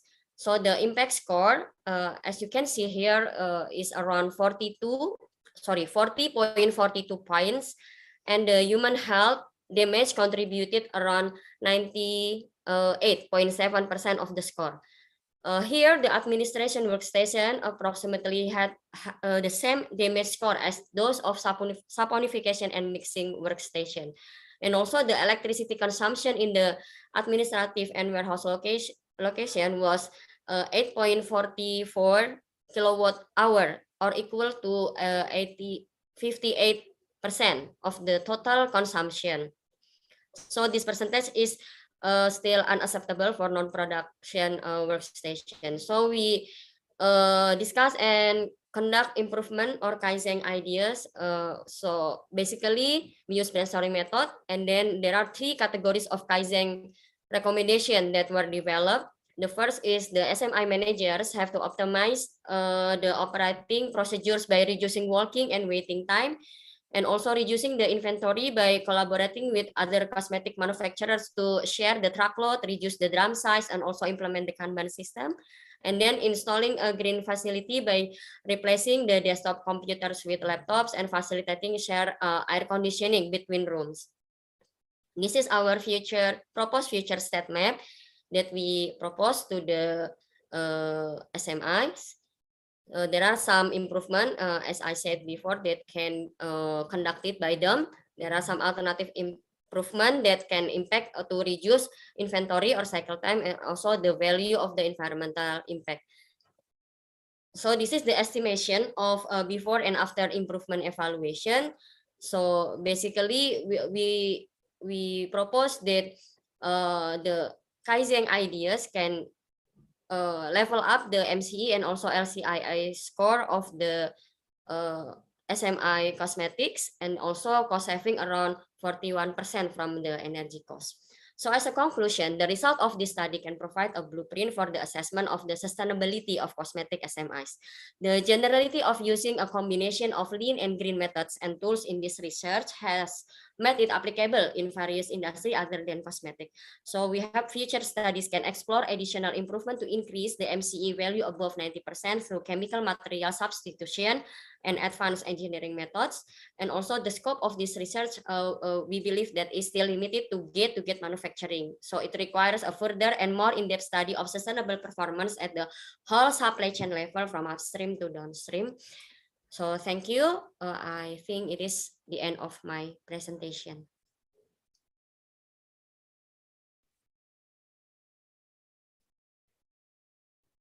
Does the session chair have any questions? Yes, question.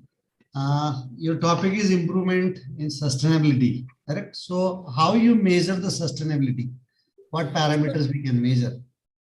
Okay, thank you, sir. So we, as I mentioned in the methods, we set some metrics in the sustainability. So first, we use lean and green. So as a lean in the operation, we use manufacturing cycle effectiveness or MCE, and in the green we use life cycle impact assessment or the score. So the score is calculated using a CIMA Pro CIMA Pro application or CIMA Pro software.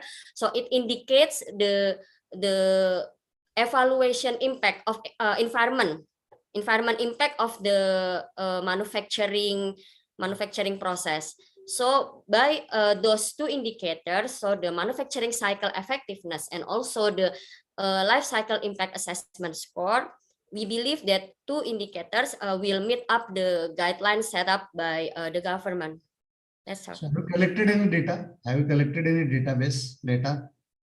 Yes, so for the database, we use the primary and the secondary. For primary, we use some case study, a case study in the cosmetic SMI. So we took a data of like a CO2 impact from the electricity and also the environmental impact from the waste of the chemical. And the secondary data we use in the CIMAPRO, there are some data set that will convert such as CO2 and NO2 to the environmental impact. That's all. Okay, from how many industry you collected data? From how So many basically, okay. So basically, we use only one case study, only one case study, because it is difficult to gather the primary data. So we will starting in the one case study, and we hope we can collecting in the near future for many studies, so we can have a data set or database for cosmetics SMIs. Okay, thank you. Thank you, sir. All right, let me call on the next presenter. Can we have Zulfa Fitri Ikhtari Nazari?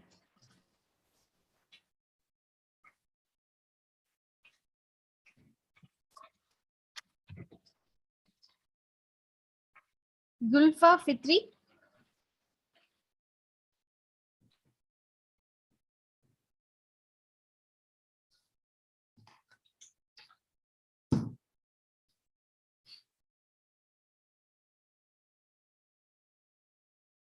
Okay, I'm moving on to the next presenter.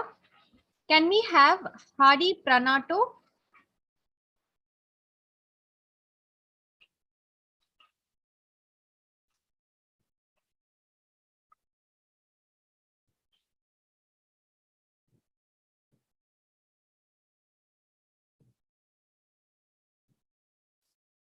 Can we have Hadi Pranato?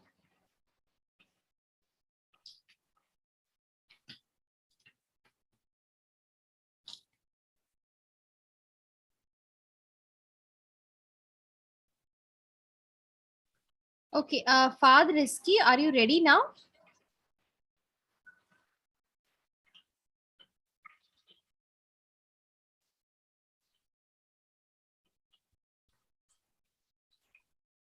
Hello. Yeah, are you ready now? I'm ready now, Miss. Please go ahead.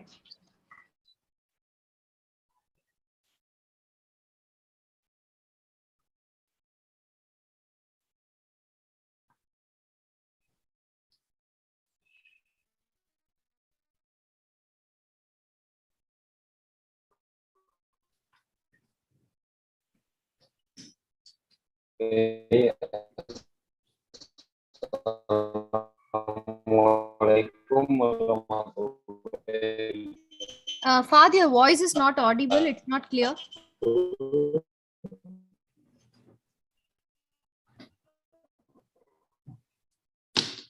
wabarakatuh. I will presentation about myself. Myself. Fad, My your name is voice is not Mani. clear. I am a student of Constitution. I will present about myself. Fad, your voice is not clear. Can you hear me?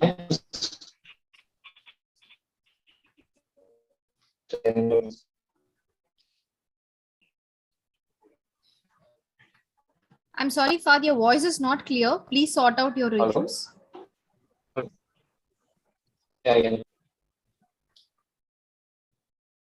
In the meanwhile, I would like to invite Juliet A. Belarus.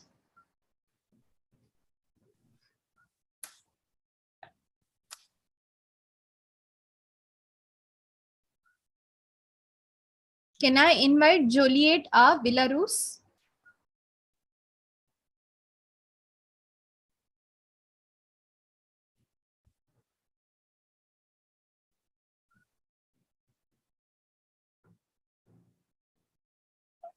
Juliet A. Belarus. Okay, in that case, I am going to ask my colleague Manigandan to play the video of David Ferianto, his paper on coating thickness analysis of electroplated FeCRAL material for metallic catalytic converter.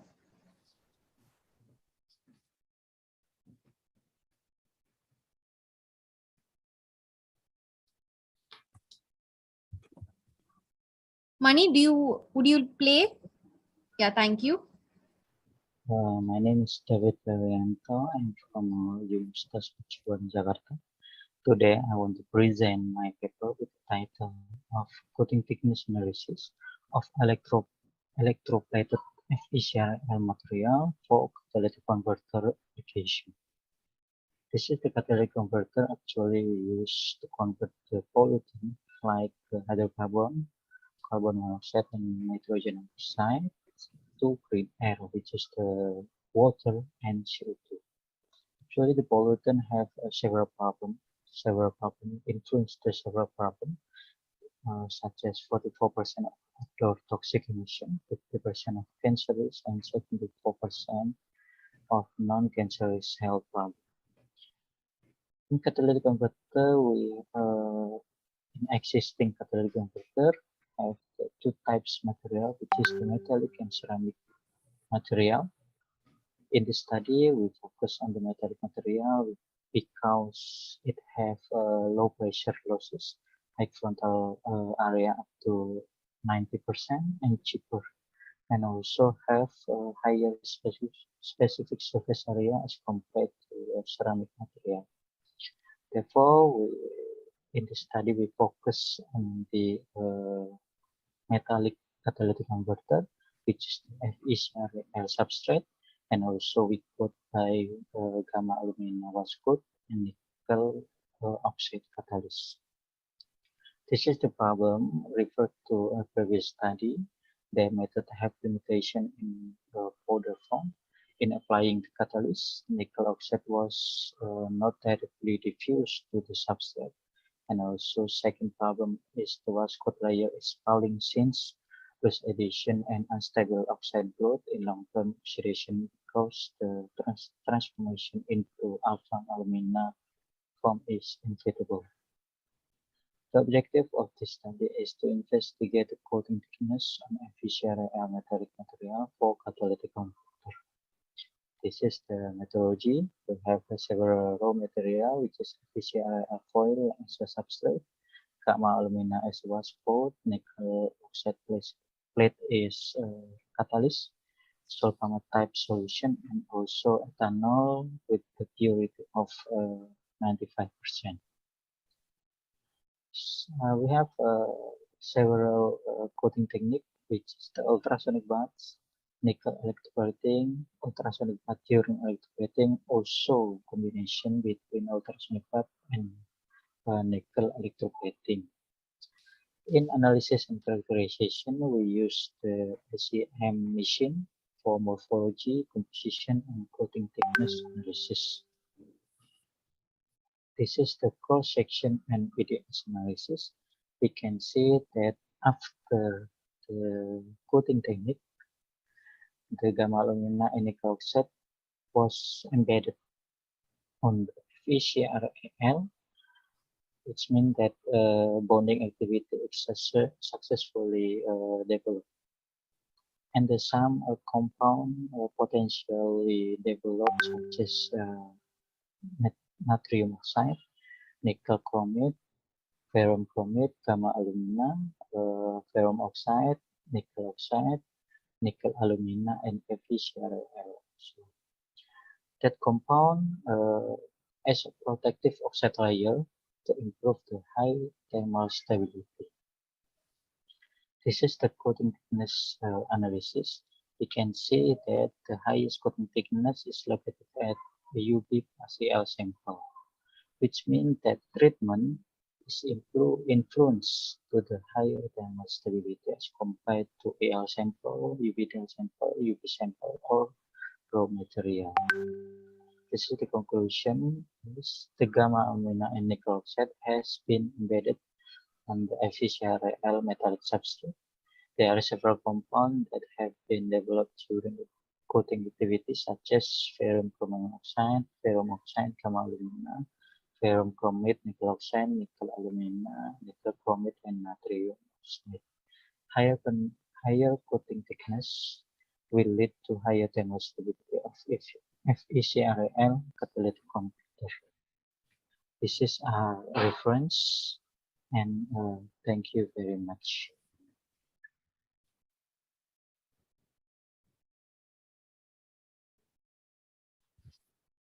Next, we have a video presentation by Hardy Pranato.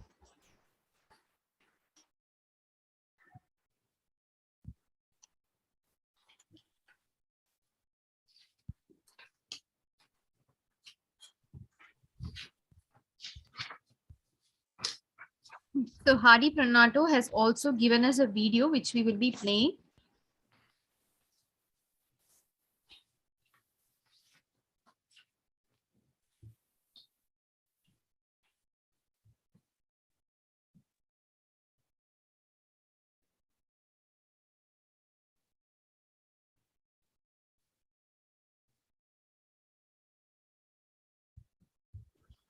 Mani, whenever you're ready, go ahead. Bismillahirrahmanirrahim.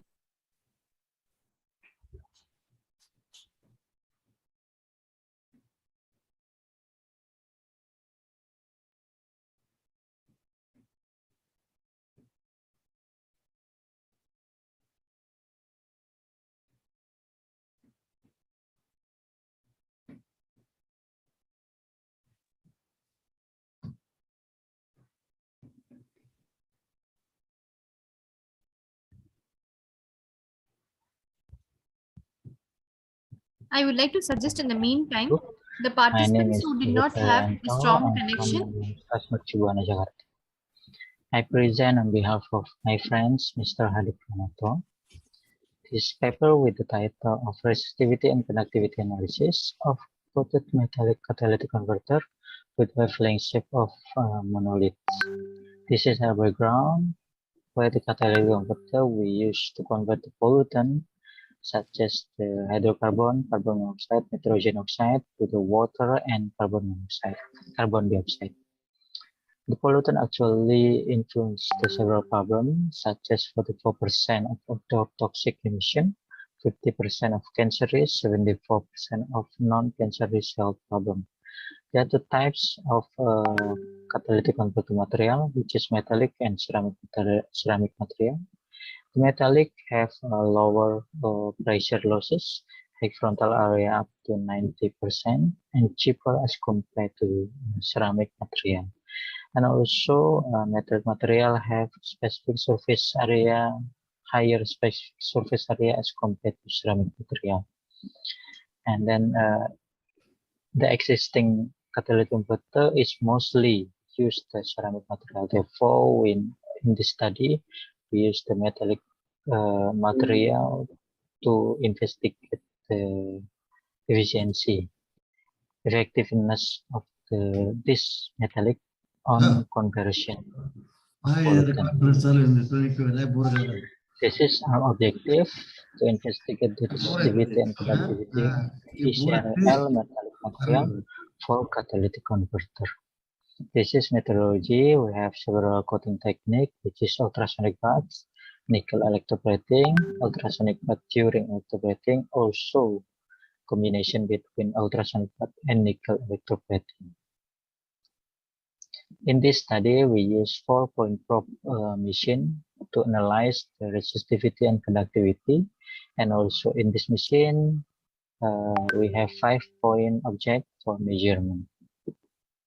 This is the analysis result, where the lowest resistivity we found in UV plus EL dimension sample, and also the highest conductivity we found also in UV plus EL dimension sample, which means that higher conductivity and lower resistivity may cause higher energy level to move pollutant electron into the green air.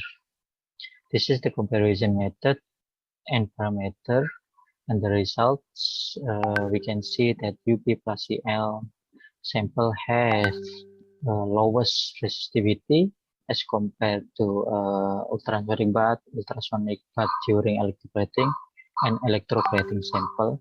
And also combination technique have the highest conductivity as compared to UV, UV10, and EO sample.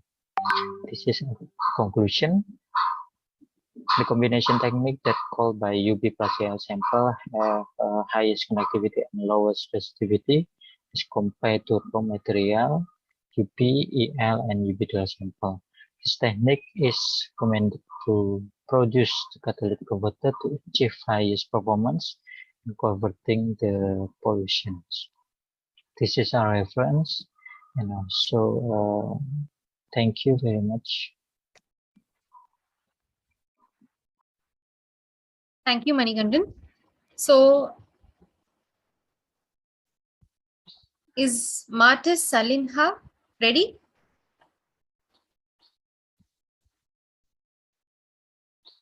Justino Martins Salinha, are you ready? Yes, I am. Please go ahead. Okay.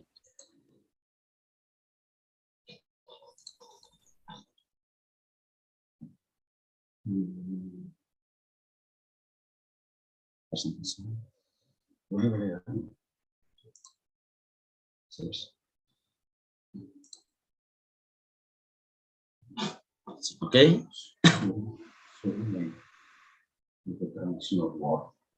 I'm sorry, my background is short. It doesn't matter. Please go ahead with your presentation. Yes. Okay. Thanks to opportunity. Today I'm presentation my research. The title about the effect of the chiller casting ductile iron to the sharing case porosity on the surface of the Y-shape specimen. Author I am Justino Martins Alsina, co-author Rosnaldi et al. The next slide is this. This slide is my profile, and the next slide is about the abstract. The next slide is outline, introduction, methodology, result, discussion, conclusion, and appendix. The introduction: in this modern era, ductile iron is indispensable in the metal casting industry for the casting components, board, alert, and smart as. This figure is process furnace casting. This figure is component spare part. This figure is component automotive block. This figure is about the gearbox.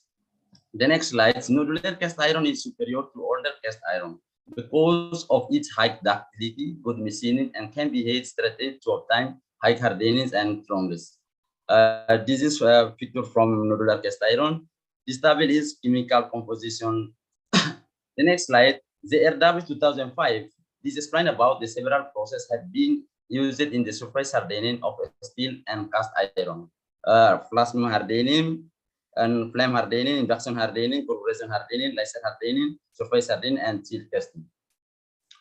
And the next, the recent years ductile cast iron has been used for surface hardening by using mini method. This is method for surface hardening. The next slide, George Sahaya Nixon et al. This explain about the friction stir within method. The swings define range of the ferrite and perlite, the partial transformed martensite. This hardness value of the trial vary in the rise of the 210 Hz for SS sites and 150 Hz for residual graphite iron S sites. Esliano et al. 2008. This explain about the research used the carbide as the bearing ductile iron KD, and they used copper and the chromium steel to investigate microstructure and hardness. This picture is the microstructure. The carbides are of the type MC, with the chromium partial subtending iron, leading to the increase in the CR contains found in the carbide 8.2 and 6.7%. Chromium for alloys 5.90% and 2.8% respectively. Carbides hardening of about 1,100 HV found in the wall sample. The next slide, Levens, Kens, Komolgu, and K. Keventel. is explain about these studies that have used the serial casting method to the hardness surface of the specimen. The next slide, to use the serial hardness for ductile iron specimen is a short process and 7 course. The steel material used is a stainless steel sheet to set that the chromium elements will diffuse to the surface of the specimen. McKeon et al. Is explain about the using the chromium source in the stainless steel and the carbon source in the ductile iron to form ferrocarbide. The next slide, the porosity is formed on the surface of the liquid because it is caused by the presence of air biowells in the casting material. This happens because of the high cooling rates on the surface for a long solidification stage from book ISM handbook and the book metal casting products cavity on the metal surface of the casting due to the movement of the grind structure to fill the void enable. The next slide, FG Natalino et al. Is explain about the method are used for surface hardening and the hardness of tiny is very high up to the 1700 to 1900 HV, but there are still weaknesses that often occurs as shrinkage defect and porosity defect on the surface. This figure is a porosity defect. In addition, the CDLISA 2019 explained that the shrinkage porosity increases when the temperature grinding and the cooling rates grow. The next slide, this purpose of this study is to try to find out the effect occurs on the surface of the ICRCET specimen after the casting process using the chiller casting method in order to inscribe the surface hardening of the specimen. The next slide, this is a material and metrology. Preheating techniques, the collection of the pig iron and steel scrap will be melted at the temperature of the 1400 degrees Celsius to produce nodular cast iron.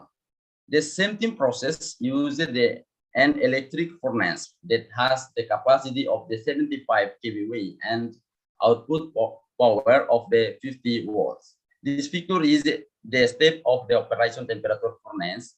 This figure is the graphic process operation furnace have the time and temperature. The next slide, this is applied preheating and parameter functions. The source of the fire emitted for the preheating is using argon gas and O2 with a flow speed of the 10 liters per minute. Preheating was applied to the steel sheet surface before the pouring. This table is the parameter sample. For the sample, steel thickness SS304 plates and preheating argon gas and CO2. The next slide, the casting process. This figure is Y-shape pattern and dimension. The next figure is Y-shape pattern is installed to the silica sand mold. The next figure, this is the position of the sand mold and digital thermocouple that is ready for casting. This figure is preheating process before the pouring, and the figure is casting specimen products. The next slide, this figure is position chill plate on the side of the Y-shape specimen, and the figure is position of the same at the X-text point, the sample surface. The next slide, porosity testing is carried out based on the picnometry and arc condense with the Archimedes principle by calculating the width of the specimen in the air and calculating the width of the specimen in the water. After that, the result to calculation by using the formula to determine the amount of porosity percent that occurs on the steel coated surface. This figure the testing of the shape and dimension of the specimen for density. The next slide, this is a result and description. Microstructure and hardness. The microstructure in the center zone is very uniform nodular graphite and the hardness value are 200 Hb to 300 Hb. This figure is have the ferrite and perlite. This is a spiritual graphite type. The microstructure in the surface area is dominated by metal carbide and very uniform, and the hardness value are the 5000 Hb to the 700 Hb. This figure have the center zone in iron carbide structure, groove zone, diffusion zone. The next feature, the microstructure in the surface pointing area is chromium carbide structure and the hardness. value are the 1800 to 1955 HB. This feature have the center zone, diffusion zone, and chill plate. The next slide, the feature A before 18 with zoom scala 50. This have the macro porosity and micro porosity. The feature B after 18 with zoom scala 50, this have the micro porosity and cavity surface. And feature C after 18 with zoom scala 100, this have the micro porosity and macro porosity. The next feature, this feature A before 18 with zoom scala 50, this have the micro porosity, and the feature B after 18 with zoom scala 50 have the macro porosity and micro porosity. The feature C have the after 18 with the zoom scala 100 have the micro porosity. All the feature have the martensite and cementite. With the apparent density value is to define the mass gram and volume centimeter cubic for each specimen and calculated by using the formula for number 1. So it will determine the value of the representation of the total porosity. The total value of the porosity, this table have the code sample, the density, true density, apparent density, and steering case porosity. Conclusion, the result of the research that has been discussed about microstructure hardness and steering case porosity, with used variation in the thickness of the chill and variation in the temperature used. The research want to draw the following conclusion. 1. By using a chill made of stainless steel SS304 materials, and ferrocarbide was formed and the cemented structure grew in the chill coated surface area. And 2, using the preheating process to plate chill before casting greatly affect the ground to ferrous carbide and the cemented faces. And 3, using a chill plate thickness of 0.4 millimeter and a high preheating temperature, the steering case porosity decreases. And 4, which using the preheating process on the chill plate, the steering case porosity increases even though there is a large amount of the martensite and the surface. The next slide, this is appendix. This figure is silicas and mold. This figure is process inoculation, and the figure is temperature testing. This figure is chemical composition analysis. And the next slide, this figure is molded preparation. This figure is beaker hardening test. Thank you.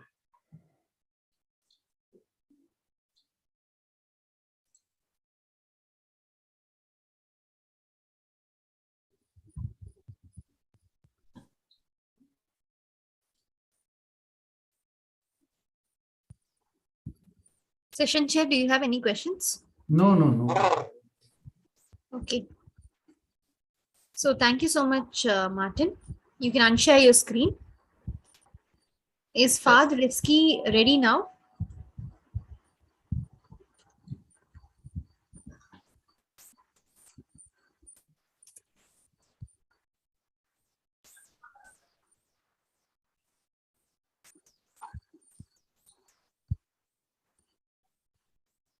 So the presenter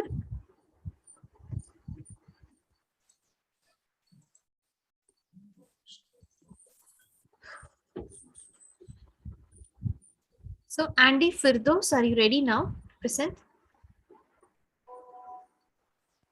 Yes, I'm ready. All right, please go ahead. Okay, I will play my video. If the sound is not working, please let me know, okay? Okay. Good afternoon, everyone, and welcome to my presentation. First of all, I would like to thank you for the opportunity. Okay,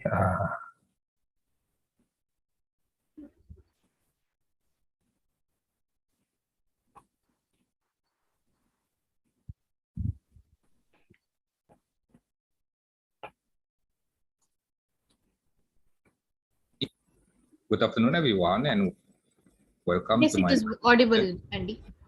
First of all, I would like to thank you for the opportunity, and also it's an honor for me to participate in this conference. Let me introduce myself and my colleagues. So my name is Andi Firdaus Dharma, and my colleague is Muhammad Fitri, both of us from Department of Mechanical Engineering, Universitas Mercu Buana, Indonesia. And also, I would like to introduce you, my friend, our partner is Mr. Altino Feristiawan from Garuda Maintenance Facility, AeroAsia, Indonesia. For his research, I would like to present to you our experiment entitled Experimental Investigation on Flap Pinning Process of Aluminum Alloy Sheet at Various Flapping Rotational Speed.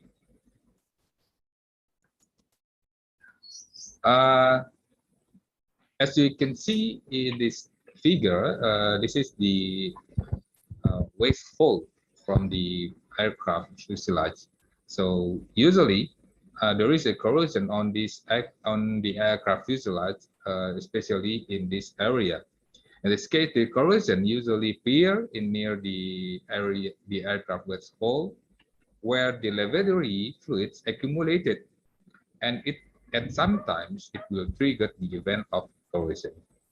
In some case, the corroded fuselage plate must be replaced, but at some point, it can be repaired and treated to prevent the severe damage, such as corrosion cracking. So this is based on the structure repair manual from the aircraft manufacturer. One of the methods for the treatment is by using the flap pinning process. The flap pinning, also we known as flapper pinning or roto pinning, employs 1 mm tungsten carbide balls bonded to a flexible polymeric flap. As we can see in this figure, the flap pinning is a cold working process in which the surface of a part is bombarded with small spherical media called shot. Each piece of shot striking the material acts as a tiny pinning hammer, imparting to the surface a small indentation or dimple. In order for the dimple to be created, the surface fibers of the material must be yielded in tension. Below the surface, the fibers try to restore the surface to its original shape, thereby producing below the dimple a hemisphere or cold work material highly stretched in compression. Overlapping dimples develop an even layer of metal in residual compressive stress. The using of flap pinning increased the resistance to fatigue failures, corrosion fatigue, stress by corrosion cracking, hydrogen-assisted cracking, fretting, gelling, and erosion caused by cavitation. And also, the effect of flap pinning application to the material, it will increase the yield strength, increase the hardness, intergranular corrosion resistance, repair the surface texturing, and also closing the porosity. The effectiveness of the pinning depends on the large measure on the flap pinning intensity. The latter is a function of numerous variables, including workpiece material, flap material, flap size, type of flap pinning machine, and time of pinning. Size and type of flap to be selected for certain pinning application depend on the material to be pinned, the side pinning intensity, field size, hole size for most pinning application. For this purpose, we are using aluminum alloy 2024T3 that are common used as aircraft fuselage. And the specimen were taken from the Airbus 330 series aircraft with thickness 2.5 millimeter. And the material properties we can as is shown in this figure. For this purpose, we applied some testing to the materials. These are the equipment that were used for material properties test. We're using universal testing machine for tensile stress for measuring the tensile strength. And for the hardness test, we are using Rockwell hardness tester. And also for the hardness test, we are using the Bitutoyo.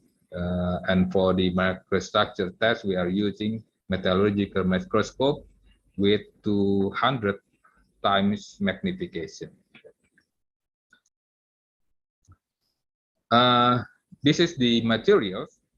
We have 5 samples named as sample number 1, number 2, number 3, number 4, and number 5, where the material number 1 is in the original shape without any treatment, and the sample number 2, the sample was reduced. The thickness was reduced by using sanding method. So the material after the sanding, we didn't apply any further treatment. And sample number 3, number 4, and number 5, it was treated by using flat pinning process with different flat pinning rotational speed, such as 1,500 for number 3, 2,500 for number 4, and number 5 is 3,500 RPM. So this is the result. The hardness and roughness. After the hardness and roughness testing, we have the stable, where the on the original shape, the original hardness is 72.8. After the treatment, the flat pinning treatment, it was increased significantly, as we can see in this table. But as the result, the roughness of the surface was increased. So this is the result from the tensile test. As we can see, the ultimate stress from the original shape, original material is 4,210. After the process, the flat pinning process, it increased, especially for the rotational speed 2,500 and 3,500, where it increased into 4,260 and 4,284. Surprisingly, the elevation for 3,500 RPM, it was increased, but the same phenomenon is not happened with applying the rotational speed at 1,500 and 2,500. This is the result from the metallurgical microscope with 2,000 times magnification. As we can see the comparison between sample number 1 and number 5, as we can see, the layer of the grain of the material become more dense after applying the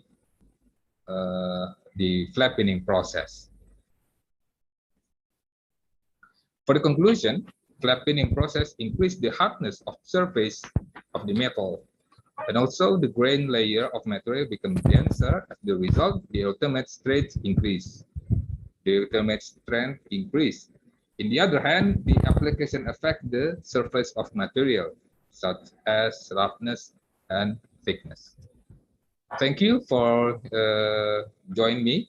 And if you have any question or want to contact me, you can send me email in this address. Okay, that's my presentation. Is there any question?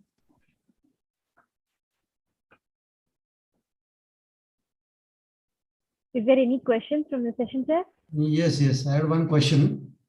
Yeah. That with flattening process, there is a rise in hardness, correct? Yes, correct. As per your experimentation. So do you calculate that what is the maximum hardness that you can achieve? Actually, we applied the how much the flap the rotation based on the structure repair manual. So actually, that there is a range between the for the application. So we select the rotational speed based on this range. Okay, with increase in hardness, there is increase in roughness also. Yes, correct. The result, correct? So whether it is desirable or undesirable. So the roughness is undesirable because we know the roughness will have a negative So effect. how we can overcome those things? How we can overcome? Because though the hardness increases, at the same time roughness also increases. So is there any other method that we can reduce the roughness?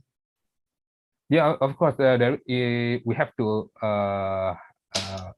apply more extra treatment because in the end we have to apply the coating, the final coating, like spray the painting. So before we spray the painting, we have to make sure that the roughness have the desired number. Okay, thank you. Okay, thank you very much. Okay, I would like to call on the missing presenter before we conclude with the session. So once again, I'm calling on Fad Rizki. Are you there?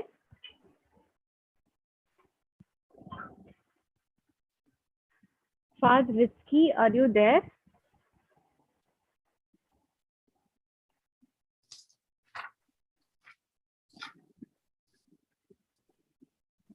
Zulfa Fitri Iktarin Nasari.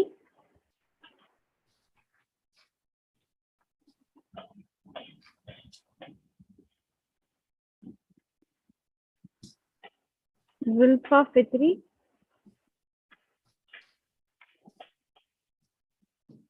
Jolit A. Bilaru.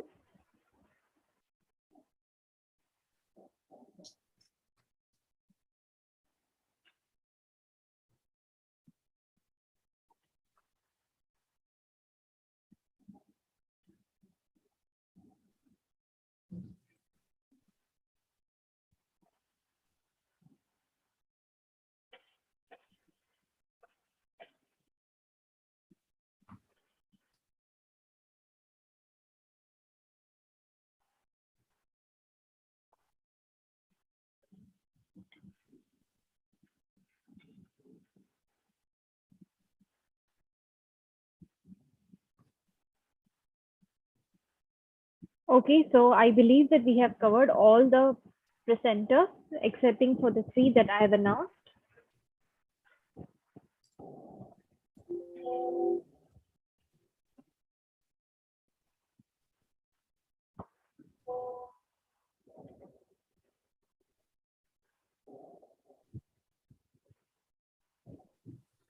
Hello. Yes, sir. Yes, Fatima. If presentations are over, can I leave the meeting? Yes, sir. So our team will be in contact with you regarding the best Assessment, yes, paper. assessment based paper. Huh? Okay. Okay, sir. Thank you. Thank So you. I would like to say thank you to all the presenters, participants, the keynote speaker, session chair, and all of you for attending and listening to our ICRCET conference. I would like to invite you all to attend the day 2 conference happening tomorrow so that you can get to know who are the best paper winners as well as the best paper presentation winners also.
I would like to welcome Juliet A. Villarus to present the paper titled as Philippine Stock Market Forecasting using the Nonlinear Autography with Exogenous Input NACS model.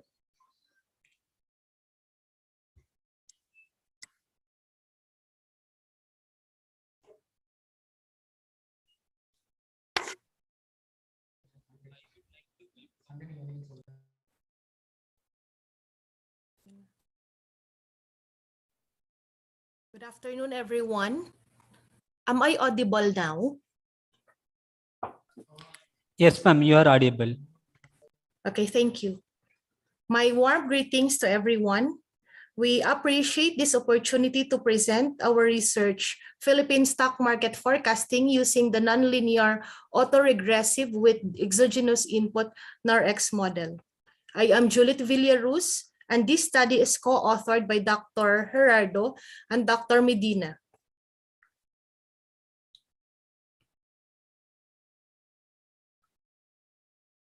Hindi mag-next screen.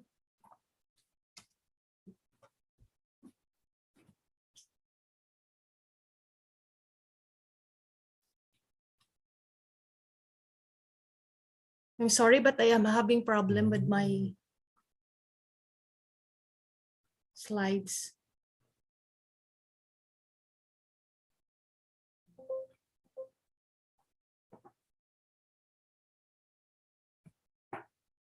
Stock trading is the perfect business because wherever you are, if you got a laptop and the internet, you've already got a business for yourself. In fact, as of January, more than half of Americans invested in the stock market. Japan, the UK, and China follow this. However, it has been observed that only 1.27% of the Philippine population participates in the stock market. For a country of more than 112 million people, we have one of the planet's low, if not the lowest, stock market investment rates. To encourage and help Filipinos to enter the stock market, a successful forecast of the stock composite index can provide them statistical edge. Hence, the general objective of this study is to use the NARX model to forecast the Philippine Stock Exchange closing price on the following day. In particular, to examine the performance of Liebenberg-Margat, Bayesian regularization, and scaled conjugate gradient algorithms in training the NARX model with variable data sizes, and to select from the 1, 3, 5, and 10-year data sets the optimal input size that contributes to the model's performance. This is the framework of the proposed model. It has 6 significant steps. The initial step is data collection. The Philippine Stock Exchange, PSEI, is a major stock market composite index that tracks the performance of the Philippine Stock Exchange. It is comprised of the 30 blue chips companies in the country. The data set was obtained from the Yahoo Finance website and contained daily stock records from January 2011 to December 2020. The study used the opening, low, and high prices as inputs, with the closing price serving as the desired output. The second step ensures that the data sets did not include missing values or null closing prices. The data is then normalized using the min-max normalization scale function into the range 0 to 1. The next step is data partitioning. This study allocates 70% of the data set for the training set, 15% for the validation, and another 15% for the test set. As indicated in the table, the 10-year data set was segmented into 3 subgroups, 1, 3, and 5-year data, and then partitioned into training, validation, and test sets. This is the structure of the proposed NARX model. It has 1 hidden layer, 2 hidden neurons, and the time delay is set to 1. 1. This study is evaluated using the standard metrics, mean squared error, and regression coefficient R. And now let me present to you the result of the study. So this graph shows the MSE values yielded based on the test sets. If the training algorithm minimizes the MSE, it is considered excellent for the NARX model. Here, the y-axis refers to the MSE values, while the x-axis is the dataset duration. The model with the lowest MSE was trained on the 3-year data that produced 0.00037 using the Bayesian regularization algorithm.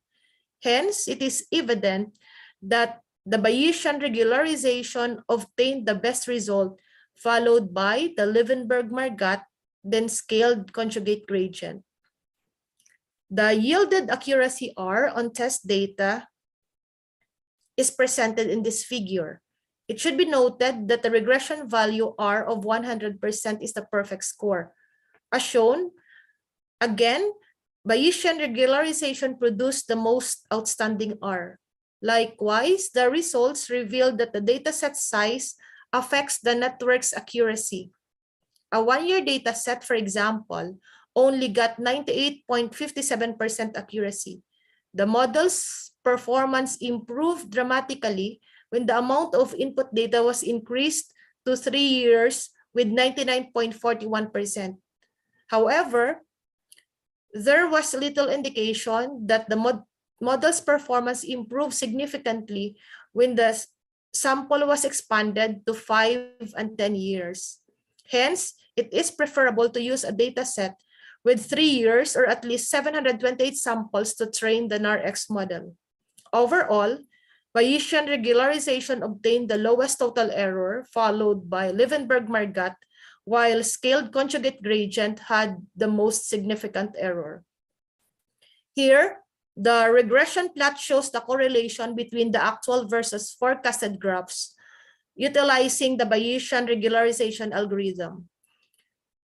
As observed, there is a significant correlation between the forecasted and the actual values across all 1, 3, 5, and 10-year data sets, indicating that the fit is excellent across all data sets when the Bayesian regularization algorithm was used to train the NARX model.